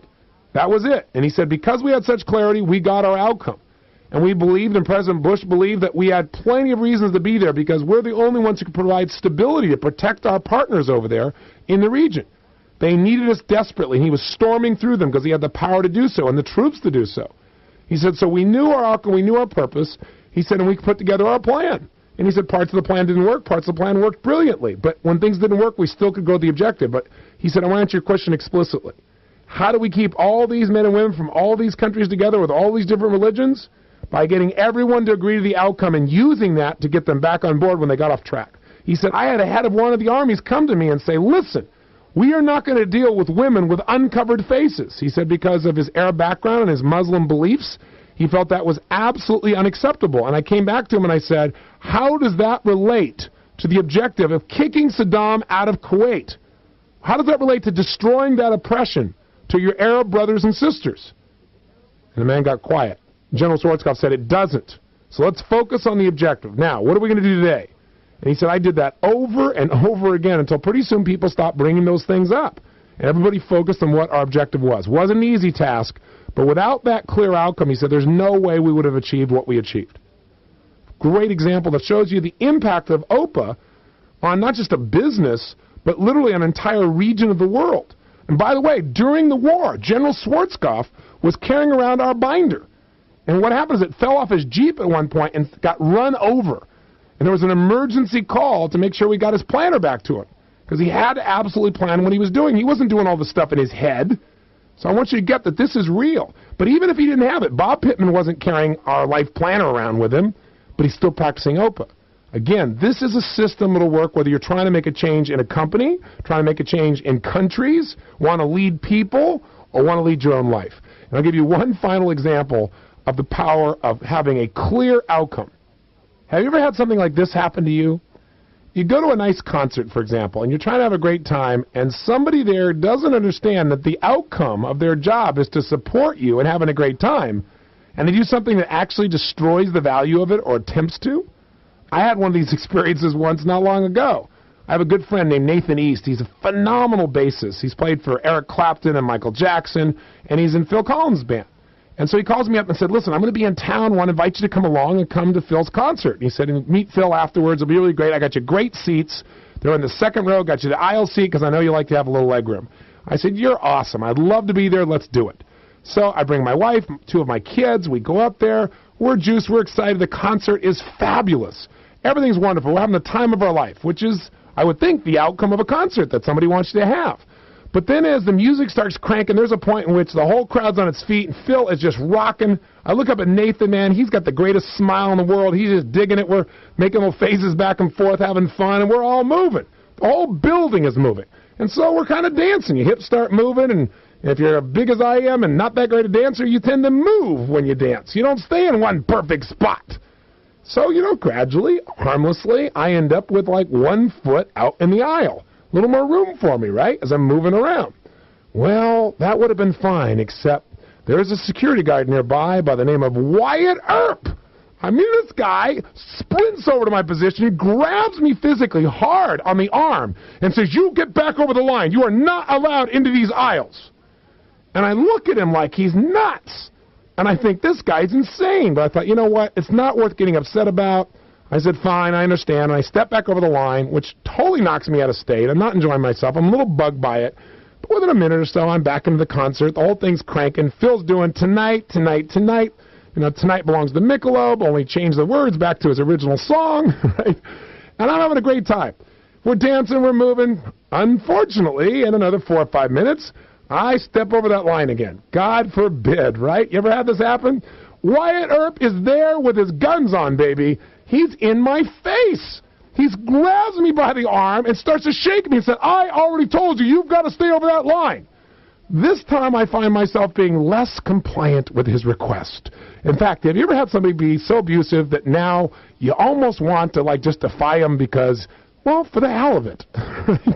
That's what I found myself doing. I was like, hey, look, I'm not trying to create a problem for you here. Let go of my arm. And I'm looking down on him, and I'm feeling my ego starting to get a little big, like, I could pound you into the ground. But I didn't say that, fortunately. I returned to my adolescence for about 10 seconds, and then I got back to reality. I said, look, I'm trying to enjoy this concert. I'm a guest of Nathan East and Phil Collins. I don't think that they want you to disrupt my experience or anybody else's. Do you? And the man looked at me and said, all I know is my job is simple. What I need to do is keep you on the other side of that line. And if you step over, I'm going to come right back over here and get you to step back over. That is what I'm hired to do. And I said, sir, you know something? You weren't hired to just do something. You were hired to get a result. And I doubt if the outcome of your job was to keep everybody on the lines. I said, I would guess your job is to make sure we have a great time. And that at the same time, we don't do anything that puts anybody in danger. And I don't think I'm putting anybody in danger. He goes, all I know is this is my job, this is what I got to do. And you better do what I tell you to do, or I'll get another security guard. I thought myself going, this guy's nuts. I said, fine, go bring a security guard. Let's talk. I said, you know what? We need to talk to somebody else. Go get a supervisor. So I'm waiting, and I'm waiting. He disappears. He comes back with a supervisor. The supervisor is very nice. He said, look, Mr. Robbins, he said, I'm really sorry. He said, I think this is just an overzealous employee. He said, we're just trying to make sure the aisles stay clear. I said, hey, listen, I totally understand. I said, what you could coach him on, though, is to let him know that he could approach me nicely. If he'd say, listen, I'm just trying to do my job. Could you help me out by staying on the other line because I want to make sure the aisles stay clear? I mean, of course I've done it. I said, oh, hey, I understand. I'm not trying to create a problem for you. And I'd step over. Even when he's mean, I didn't try and create a problem until the second physical attack.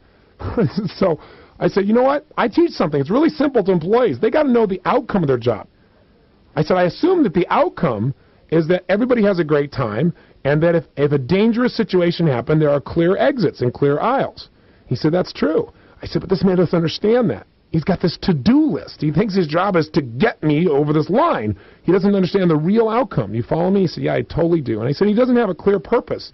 Like his purpose should be to serve to support, to care about everybody here, not to walk around like Wyatt Earp. And I said, I'm not here to complain. I just see this happen in businesses all the time. And the man said, listen, he said, I totally understand what you're saying, too. He said, if you want to stay out in the aisle, it's fine. I said, I actually don't want to. I just want to enjoy the concert. He said, Mr. Robbins, no problem. Is there anything else I could do for you? I said, no. So I thought about it afterwards a lot. On the way home, my wife and I talked about it. I said, you know what? This guy's really a good guy. He just doesn't know. He doesn't know what his real job is. He thinks his job is to do some things instead of to create results that enhance people's experience. And I thought, you know what? People with a to-do list are dangerous, right? They're dangerous because they destroy your experience. It made me not want to go back to that facility. I mean, these people can destroy your customers' enthusiasm for you. Or in your personal life, these people can destroy relationships. You got to know you're open. I'll give you one final fun example, and then what we're going to do is we're going to show you what's one of the primary skills. Now that you got all these reasons to do it, all these examples, which I know I took some time on because I really want to inspire you to apply this to every area of your life. But one of the prime skills that will get you out of stress is learning how to what we call chunk things, which means group them together so that 15 things become one area of focus. You don't have to understand this. Yes, I'm going to walk you through it. But let me give you the final example of the power of a clear outcome. I'm reading the Wall Street Journal one day, and on the cover, there's a story. I'm going to read you part of it.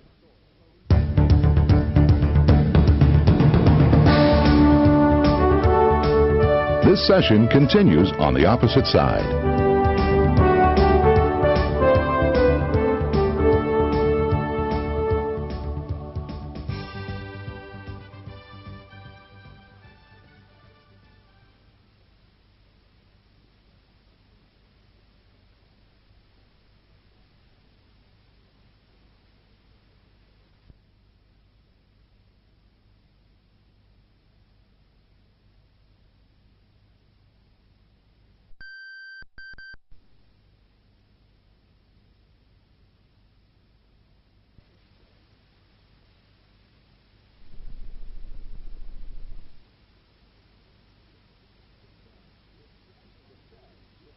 It says, the Dutch are invading JFK's arrival building, and none too soon.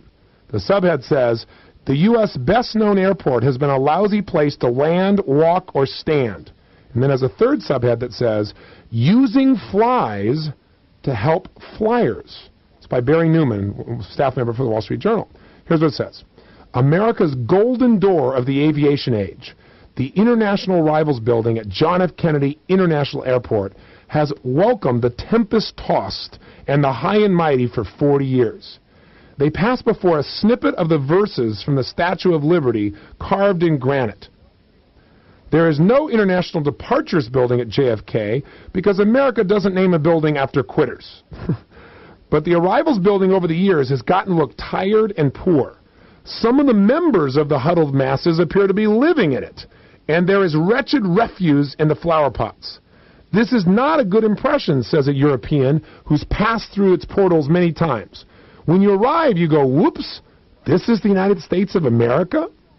The Port Authority of New York and New Jersey, which operates this national disgrace, has decided to take radical action.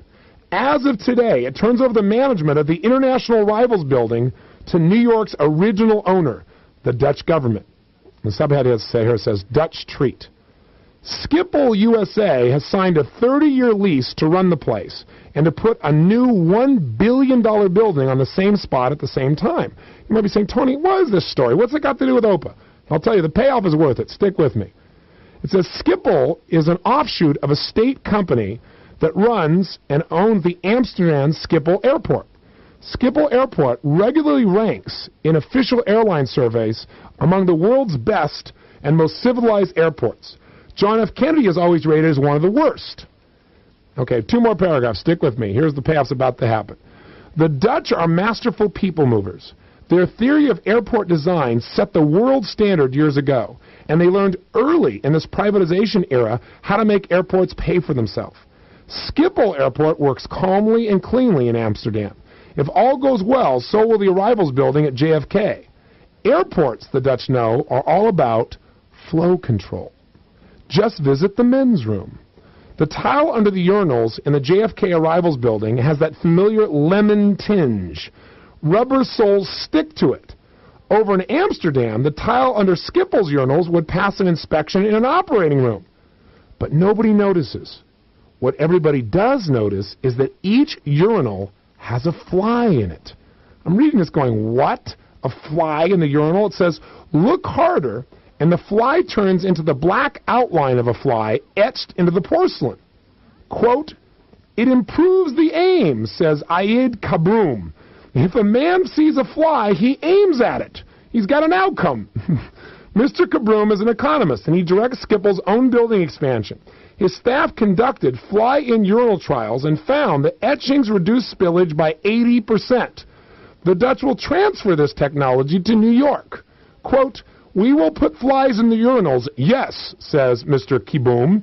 He is the new Dutch general manager and the boss as of noon today. Quote, it gives a guy something to think about. That's a perfect example of process control. His New York public relations attendant titters, fine, laugh at us, but it works. This is just one final example of the power of having a clear outcome. I suggest you take a break for a second, stand up and stretch, just for a moment, turn the tape off, do 2 minutes of stretching, and then let's step into the power of chunking. Okay, welcome back. Did you get a good stretch? Or did you keep on listening? I hope you took a stretch so that you got plenty of energy for what we're going to do now, which is understand the power of chunking. Now, what the heck is chunking? Well, chunking is not some form of Chinese food. Terrible pun, but here's the truth.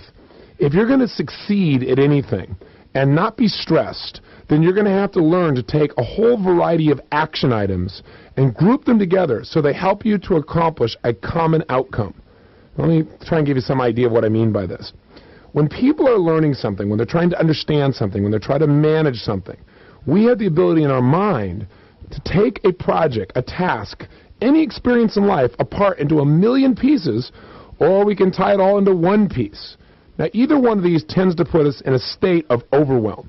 It's like if you're trying to take on a project and you try to do the whole thing with one bite, you want to eat the entire whale with one bite, you're going to be a bit overwhelmed. It's going to be too daunting a project. But similarly, and most people don't realize this, if you take a task and you make it into too many small steps, it seems like it'll take you forever, you'll never achieve it, and it's equally daunting, equally overwhelming, equally frustrating to begin, sometimes even more so. So one of the things we have to understand is that human beings can only focus on so many elements of an experience at one time. In fact, when you're trying to teach somebody something, here's how most people chunk things in their mind. They go 1, 2, 3, many. In other words, after 3 different chunks of information, people tend to get a bit overwhelmed. Obviously, there are exceptions to this, people who are extraordinary in their memory or their ability to group things together as a natural skill within their mind, but for most of us, 3 chunks we can comfortably handle. 3 groupings of ideas or thoughts or feelings or experiences at one time. And by the way, as you get good at something, the process of getting good at it is learning to take 12 tasks and have it only be 1 chunk of your focus. In other words, to group these 12 activities, these to-do lists together into 1 thought process. And the example that I, again, have beat to death, because it's so simplistic, we've all had it, is this idea of learning to drive a stick-shift car. What happens? Well, when you get in there, initially it's so many different chunks of information. You've got to be able to watch the road and know what other cars are doing and anticipate where they're going and watch the lights and be able to pay attention to the traffic signals. And you've got to be able to make sure that you're braking in just the right way and that you're adding the gas at just the right amount, not too much, not too little. And being able to shift by putting that left foot down on the clutch and at just the right moment and put the shifting gear in just the right location at just the right time while other cars are coming at you. And you're supposed to watch the rearview mirror too? Forget it. There's no way I'm going to be able to do this. It's too much to try and deal with at once. Well, the truth of the matter is, after a while, driving becomes what? 1 chunk of information. You can do all the things we described, and you call it driving the car. And you can also talk on the cellular phone, and as I said earlier, maybe some of you read the newspaper simultaneously.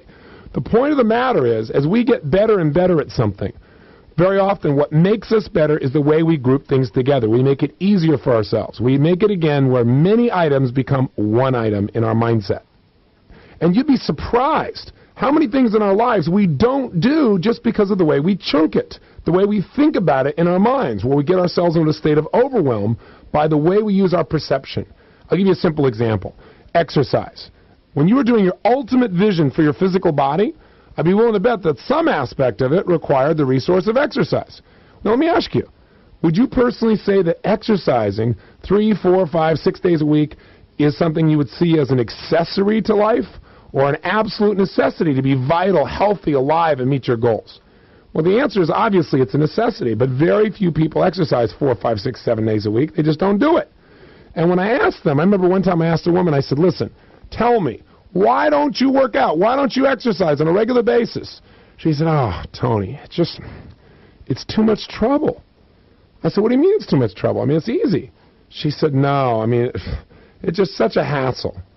I said, well, tell me something. Tell me so I can find out how your mind works. Describe to me what it would take for you to exercise. She goes, oh, where would I begin? I said, well, whatever you think of. Like if I said today, you absolutely had to exercise. It was an absolute must. You had to get yourself together on a program for trimming your body, increasing your health. What would you have to do? She said, well, I guess the first thing I'd do is find the yellow pages because I'd have to find a club because I don't belong to one. And then I'd have to call a couple of them and find out which ones are really closer to my house and, you know, find out a little bit about them. And then I'd have to get in the car and I'd have to drive there. And she started getting more animated. And she goes, and once you get there, of course, what happens is you have to get one of those silly tickets to park. And you leave it in your car and you forget to get it stamped, of course. I remember, thank God. And then I drive around forever trying to find a parking space, right? So then after you find the parking space, you have to go into the club and you have to ask for a salesperson who will now take you and show you every single piece of equipment that you don't care about in the entire gym. And after you've done that whole darn thing, that salesperson is going to set you down in a little room and they're going to try and give me a sales pitch on why I should become a member for at least 200 years. Then if you agree to this thing, you have to read this long contract, then you have to read it, and you got to, of course, sign the contract.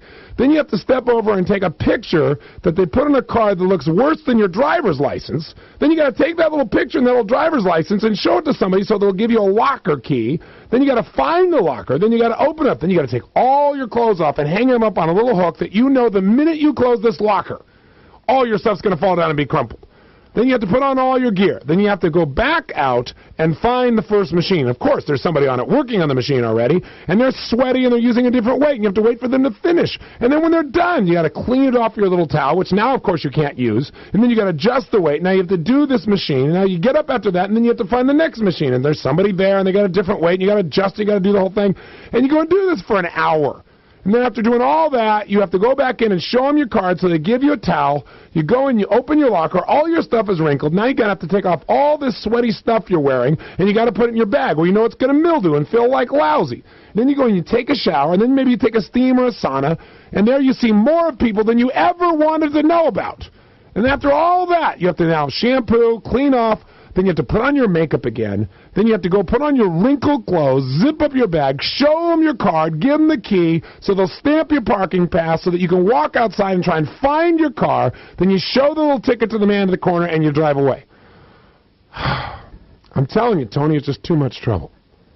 Now, if you're able to survive that conversation, as I barely did, I took a look at this woman. I said, well, what do you love to do? She said, oh, I love to eat. I said, well, what does it take for you to eat? She goes, let's just do it. I said, man, what does it take? She goes, you just decide where you want to go and you go eat. I said, okay, so eating is 2 chunks for her. Exercising is 4,621 chunks. I wonder why she doesn't want to exercise.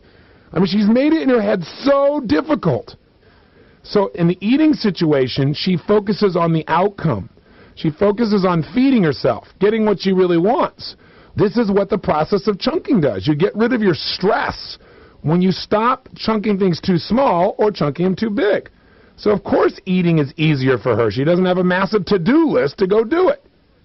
Think of chunking, by definition, as organizing information into ideally sized pieces so it can really be used effectively to produce the results you want. Think about that again. Chunking is organizing information, ideas, thoughts, actions, anything, into ideally sized pieces so that it can be used effectively to produce the results you really want. So many things we don't do just because of the way we chunk it. And by the way, again, think about what I told you earlier. Work and play are basically the same activity with one difference. Things you call play or enjoyment, you have an empowering purpose for. You have a reason that you want to do it. Does that sound familiar for Oprah? You've organized in your mind. You've chunked not only what you want, but why you want it. And because you associate you want to do it, it becomes play. What's work? Something that you don't even know the outcome for, or maybe you know the outcome, but you don't know why you want to do it. In fact, you don't really want to do it. Work, by definition, is actions that you're taking with no clear outcome and no clear sense of empowering purpose. Think about the things you do for play that a lot of people would see as massive work. But again, when you think about the things that are play for you, I bet you don't make it into 8 billion items. You don't make it overwhelming. You chunk it appropriately. You organize it. And again, another way of thinking about chunking is just taking related activities, things that relate to one another, and putting them together into one thought process. Taking your to-do list and seeing which things actually relate to one another.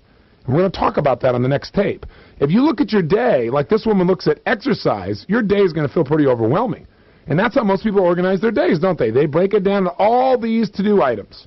But I'm saying let's look at it differently. Let's even look at your day or your week or your month differently. Let's do an example of a day. And by the way, if you want to follow this example, take a look in your manual or take a look at the little note card that you may have found with your CD or your audio tape. And so if you were to take a day and on that day you had something like at the top of your list was to go running. And then the second thing is to meet with the director of marketing for your company. And the next piece was to pick up your cleaning. And the next item is to call your wife. And the next item for you is to prepare for your stockholders meeting. And then the next item is to lift weights. And the next item is to call your daughter to make sure everything is going well. And the next item is to schedule a massage. Well, let's take a look at that list for a second in your mind. I rattled off a bunch of things. In your head, do you remember any activities, any to-dos there that would relate to one another? If you thought about this list, then running, what does that relate to that's also on your list? Well, lifting weights and maybe scheduling a massage. Could those 3 action items become related to a similar outcome, like making major progress on your physical body, with a purpose that would excite you, like renew the energy within me, develop a sense of inner strength like never before, have fun? And you might, once you have that outcome and that purpose, you might even enhance your quote-unquote to-do list, but that would all become one thing. You're focusing on making major progress in your body instead of 3 things. Do you follow me on that? That's what chunking is. And you might think of that same list and you might say, okay, I've got call my wife and I've got call my daughter. Instead of having a list of calls that are random, those 2 relate to something to do with my family. What's my outcome there? Well, maybe my outcome is to really support my family today and feeling loved and cared for. Why? Because they deserve it. Why? Because it'll be fun. Why? Because I really want to spend time with them. Why? Because that's one of my roles in life. It's to be an extraordinary father and husband. So now when you start thinking about that, all of a sudden you go, oh, wow. Okay, now what do I want to do here? And it'll change your to-do list. Maybe you'll also have call your wife, call your daughter. Maybe you'll go have lunch with your son. You might add some things now that you know there's an outcome. And again, instead of 2 or 3 or 4 action items, it becomes one outcome. So that by the end of the day, you might end up with 20 or 30 or 40 action items, but I'm going to show you that you don't have to do all of them to get your outcome. You don't have to cross off your whole darn to-do list. There's about 20% of those items that will give you 80% of the results you want. But here's the bottom line. When you've designed your day in the end, you don't have to remember all those darn action items. You can just remember, hey, I've got 4 outcomes today, or 5 or 6 max. One of my outcomes today is I'm going to continue to expand my body's capacity for energy and endurance. Maybe that's one of them. Or make major progress on my physical well-being. That would be another way of describing an outcome. And you'd have all the whys and you have the action items. That's called an OPA block. That's when you have an outcome, a purpose, and a set of actions, as opposed to a to-do list that's overwhelming and has no sense of meaning because there isn't a purpose, and you've got all these individual items that are randomly listed. Maybe you put an A, B, and C priority in numbers, but now you've got to remember 30 things instead of remembering 4, 5, or 6 things. Do you follow me on this? What was another outcome we had? Well, to really support our family and feeling totally loved today. What might be another one? You could say, well, I had on that list things like meet with my marketing director. You had another item on there on prepare for the stockholders meeting. You might put those 2 together and say those 2 relate to one another. We could chunk those together. What are the outcomes they relate to? And you could say, today I want to make significant progress on understanding what it'll take to take our company to the next level. So I want you to say, why? Say, because we have some of the best products on earth and we really want to make a difference in other people's lives. Because I love being a marketing genius. You come up with a role that excites you. Now you've got to ask yourself the third question in OPA. And that's the question of what specific actions do I need to take in order to make significant progress in taking the company to the next level of profitability, next level of impact, and to move our stock to the next level. You might say, I want to change that outcome, make it more specific. The more specific the outcome, the better it is. You'd say, okay, I want to make major progress today on how to increase our marketing and what we need to do in communicating our successes to the public so the company becomes more profitable and investors know it and expand the value of our stock. And that's a lot of words. You might break it down to something really simple. Make major progress on increasing profitability and expanding our stock price. So you see what happens? You start out with a general picture. You start to make it even better, and it gets a little long, and then you tighten it up. Because you can remember, make major progress there, increasing our profitability and raising our stock price. You go, okay, what do I need to do specifically today to make that happen? So number one, I got to meet with my marketing manager, but now I want to know what is it going to take to increase our profitability? What do they believe we should do? Number two is I need to prepare for the stockholders meeting. But see, preparing for a stockholders meeting is not very specific. So let's break that down. We know the first action item in this OPA block of making major progress on increasing our profitability and raising our stock price. We know why we want to do it, right? Because we have some of the best products in the world, because we want people to benefit on a larger scale, because we owe this to our investors, and because we want to expand geometrically our impact. So those are maybe some of the purposes. You've juiced it up even more. You know you're going to meet with your marketing manager. What else do you need to do? You say, okay, in order to prepare for this meeting, let me be more specific. What I need to do here is I need to review the notes from our last public meeting with investors and find out what were some of the questions and concerns they had so I can address those. That's step number two. Now, to continue down that line in the same OPA block, we'd say the third thing you might want to do is brainstorm what are the most important points that need to get across and brainstorm some humorous examples to use. As another action item, maybe number 4. And then maybe number 5 is to call a few of our top investors and ask them if these are the issues that will address what people are most interested in. So now you have an OPA block, and it's very clear. So again, what does this day look like, this arbitrary day? Even if you didn't write this down, even if you didn't look at this in your book, I bet you can remember at least the outcomes. What was outcome number 1 on this list of things that we had here? We said the first one we were going to do is make major progress on our physical body, right? However you language that. What was the second one? Support my family. What was the third one? Make major progress on increasing our profitability and the price of the stock. Now, by the way, if you did these 3 things, you probably have a pretty darn good day. But you might have a 4th outcome that comes up. You get a bunch of phone calls and you have connect with my key people. And you write down why, because they deserve it, because I want to support them, because I want to learn, I want to expand what's going on. And you write down a couple of key people you need to communicate with that day. So you might have 4 outcomes.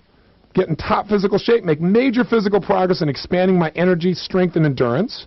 Number 2, support my family and feeling totally loved and supported. Number 3, make major progress towards increasing the profitability and the price of our stock. And number 4, make sure I connect with the key people of the organization so they're completely supported.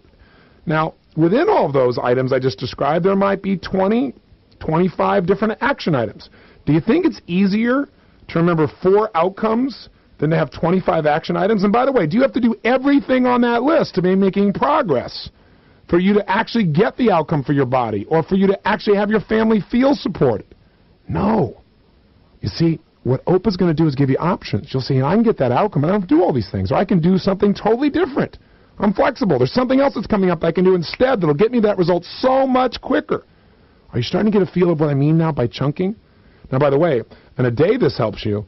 Imagine when you're planning a week. That's where it's worth its weight in gold. Because if you write down all the things you got to do in a week, boy, most people are completely overwhelmed. And if you begin to break those down, you can take 52 action items for a whole week, and most people don't realize they have that many things they're trying to do in a week, or maybe even more, and convert those things into 6 or 7 or 8 outcomes. And I show you the system for deciding when to do it. Oh my gosh, your whole life becomes different. Plus, all these action items are grouped together, chunked into related outcomes. And you know why you're going after it. So at any moment, you can remember what you're after, why you're after it. It's right there in front of you on the piece of paper for your day or your week or whatever it is you're planning, a project. And you know where to start to make things happen immediately. So what I'm going to do in the next tape is I'm going to walk you through the 5 master steps of planning anything, a day, a week, a month, a project, doesn't matter. But what I'm going to do is show you how to do that, how to group things in this way that gives you that freedom, and then how to schedule them so they really show up. That's the direction that we're heading in the next tape. So can you see the kind of freedom that OPA can give you? Instead of being that woman who's breaking into a million pieces, Let's find all these little items that are disassociated and unrelated and see what they're related to, and let's start focusing on an outcome. And I want to tell you something else that happens. When you start chunking this way, it makes you ask the question, what else can I do to make this outcome happen? And that not only gives you more options, but very often gives you a much better result than if you just met your marketing director. Do you follow me on that? Now you're thinking about how marketing is going to relate to the stock price. Now when you actually go to plan for your speech for the investors, you can say, I was meeting with my marketing director yesterday, and here are some of the specific things we're going to do to make the company more profitable.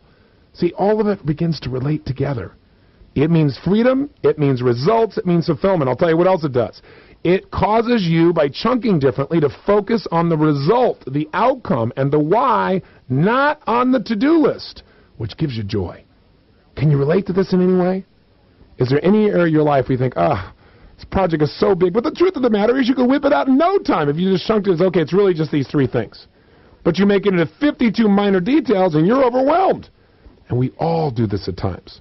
So part of what we're doing with OPA, besides asking the right questions, redirecting our focus, tapping into our emotion and our drive and our purpose, coming up with a quality plan, is OPA is also a visual chunking system.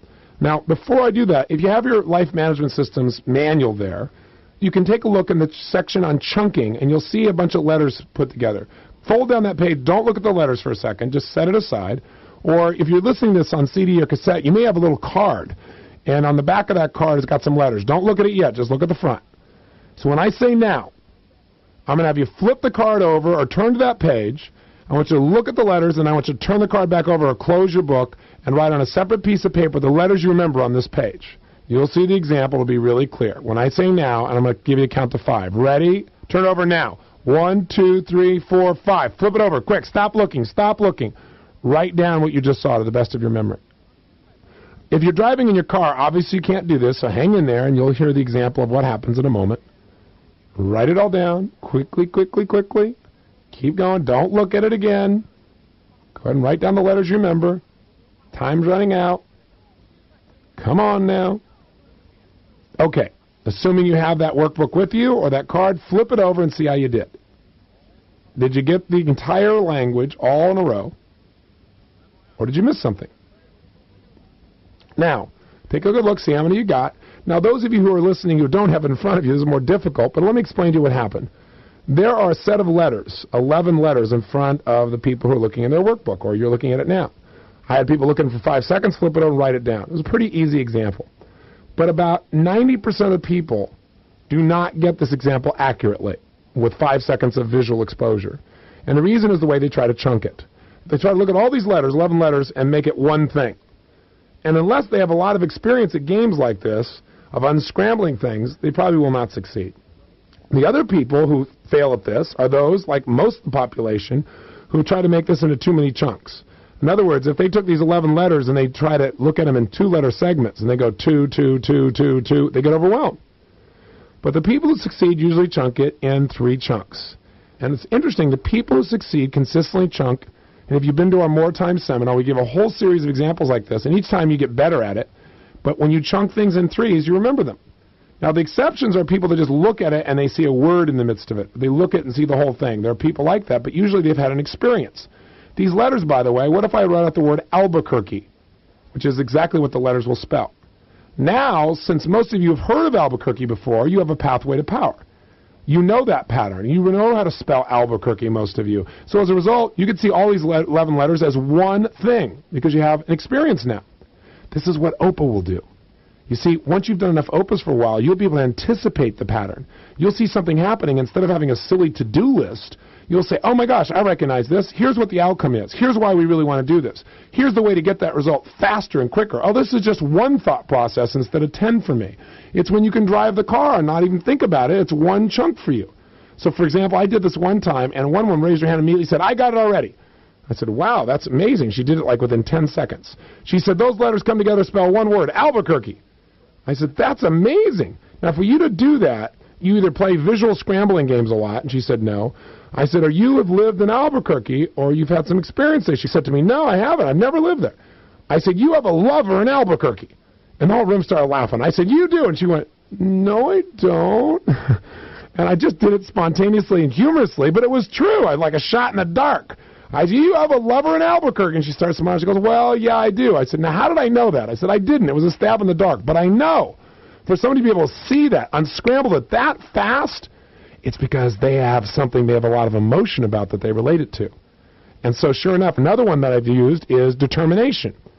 Or another one is entrepreneur. And business people always see the entrepreneur one because they have a reference for it. That's, again, what happens is when you do open plans enough, you'll start to, like, unscramble your life this way. You'll take 11 different things you got to do in your life, and it'll become 1 or 2 outcomes. You'll take the 11 letters here, and you'll turn them into 1 outcome. I mean, it'll totally change your level of stress when all you have to do is think about one thing, and especially when you realize you don't have to use all 11 letters to get the result you're after. Is this making any sense? I know it sounds philosophical. Let's start to make it have more sense. On the next tape, it'll make tons of sense because we're going to start doing these things. But let me make one more point about OPA. OPA is a visual chunking system. What have you learned? People tend to remember a maximum of 3 things. They group things together as 1, 2, 3, many.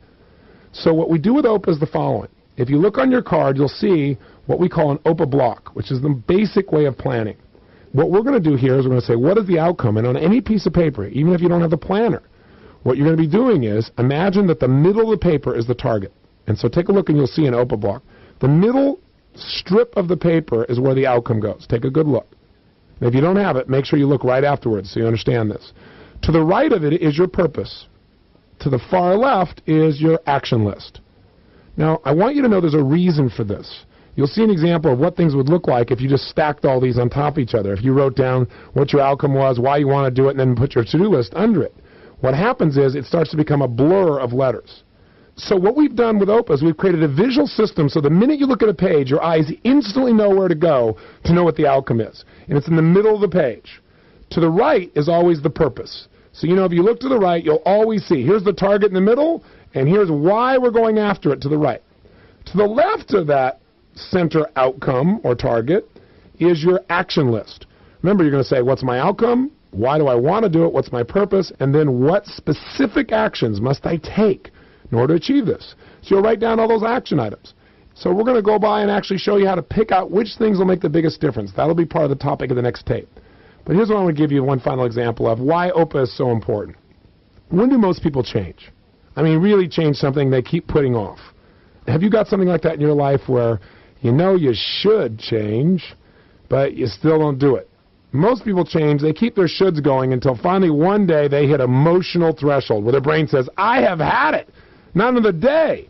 You know, they were overweight for a while, but then they finally hit whatever that level is, and they can't stand this one more moment.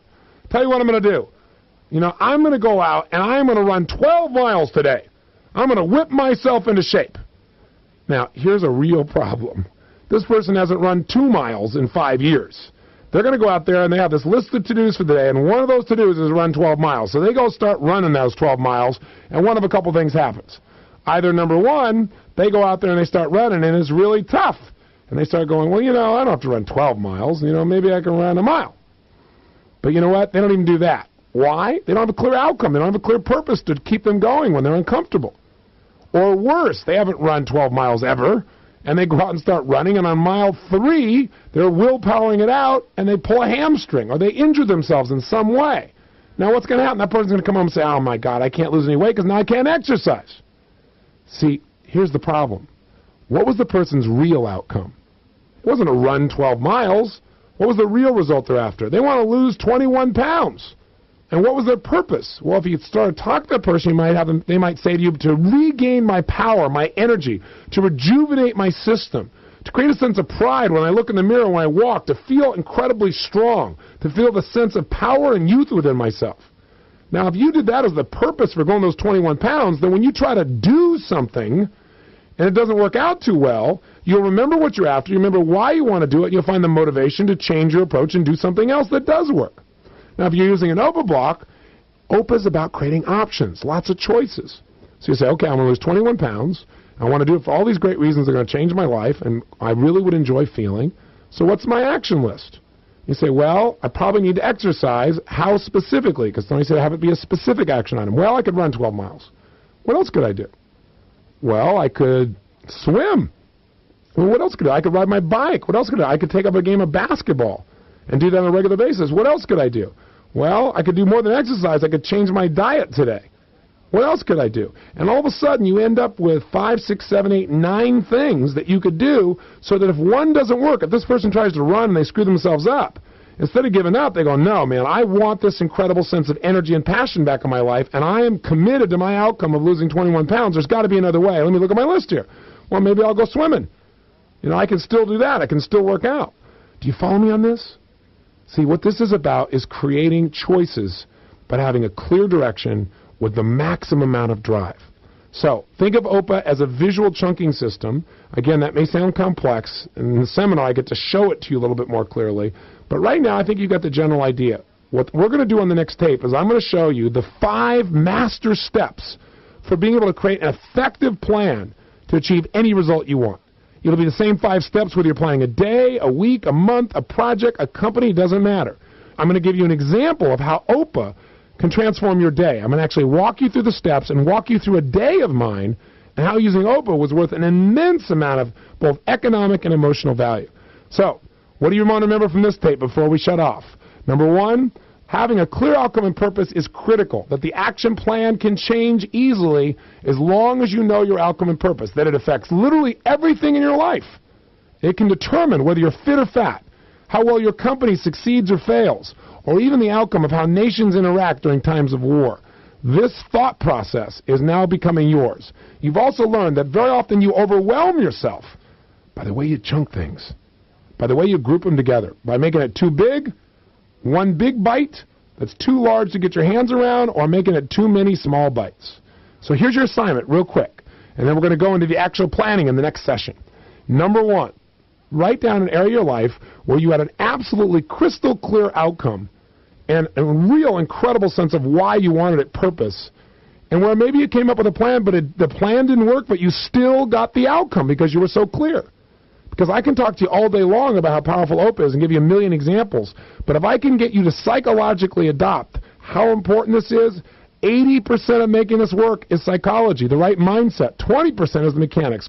The second question is, what's an area of your life where you had unclear outcomes, where you weren't quite clear, where it was kind of general, where your purpose wasn't clear, and where you got frustrated and you really missed out on something important in the end? And finally, the third question or assignment is this. What's something you fail to do on a regular basis? You just can't motivate yourself to do because you make it one big chunk that's overwhelming, or you chunk it like this woman did exercise into a million pieces where it feels like it'll never get done. And then, of course, lastly, the fourth question is, think of something that other people think is difficult. Other people say, oh, gosh, I could never do that. But for you, it's really easy. It's like one chunk, or it's a couple of chunks, and it's easy to manage. Identify these, because then this mechanical principle I'm explaining to you will have more meaning to you personally, and you'll begin to want to implement it. All right? This has been session number 5. We are now coming to short roads. We're now in the second half of this program, and we're going to start doing the planning. You're going to use your OPA Life Planner or your software in the next session. So I would definitely have your workbook for the next session. It'll be something you need to look at visually. All righty? So go answer your questions here. Have a great time today, and I'll look forward to spending time with you tomorrow. Till then, again, this is Tony Robbins saying, remember to live with passion.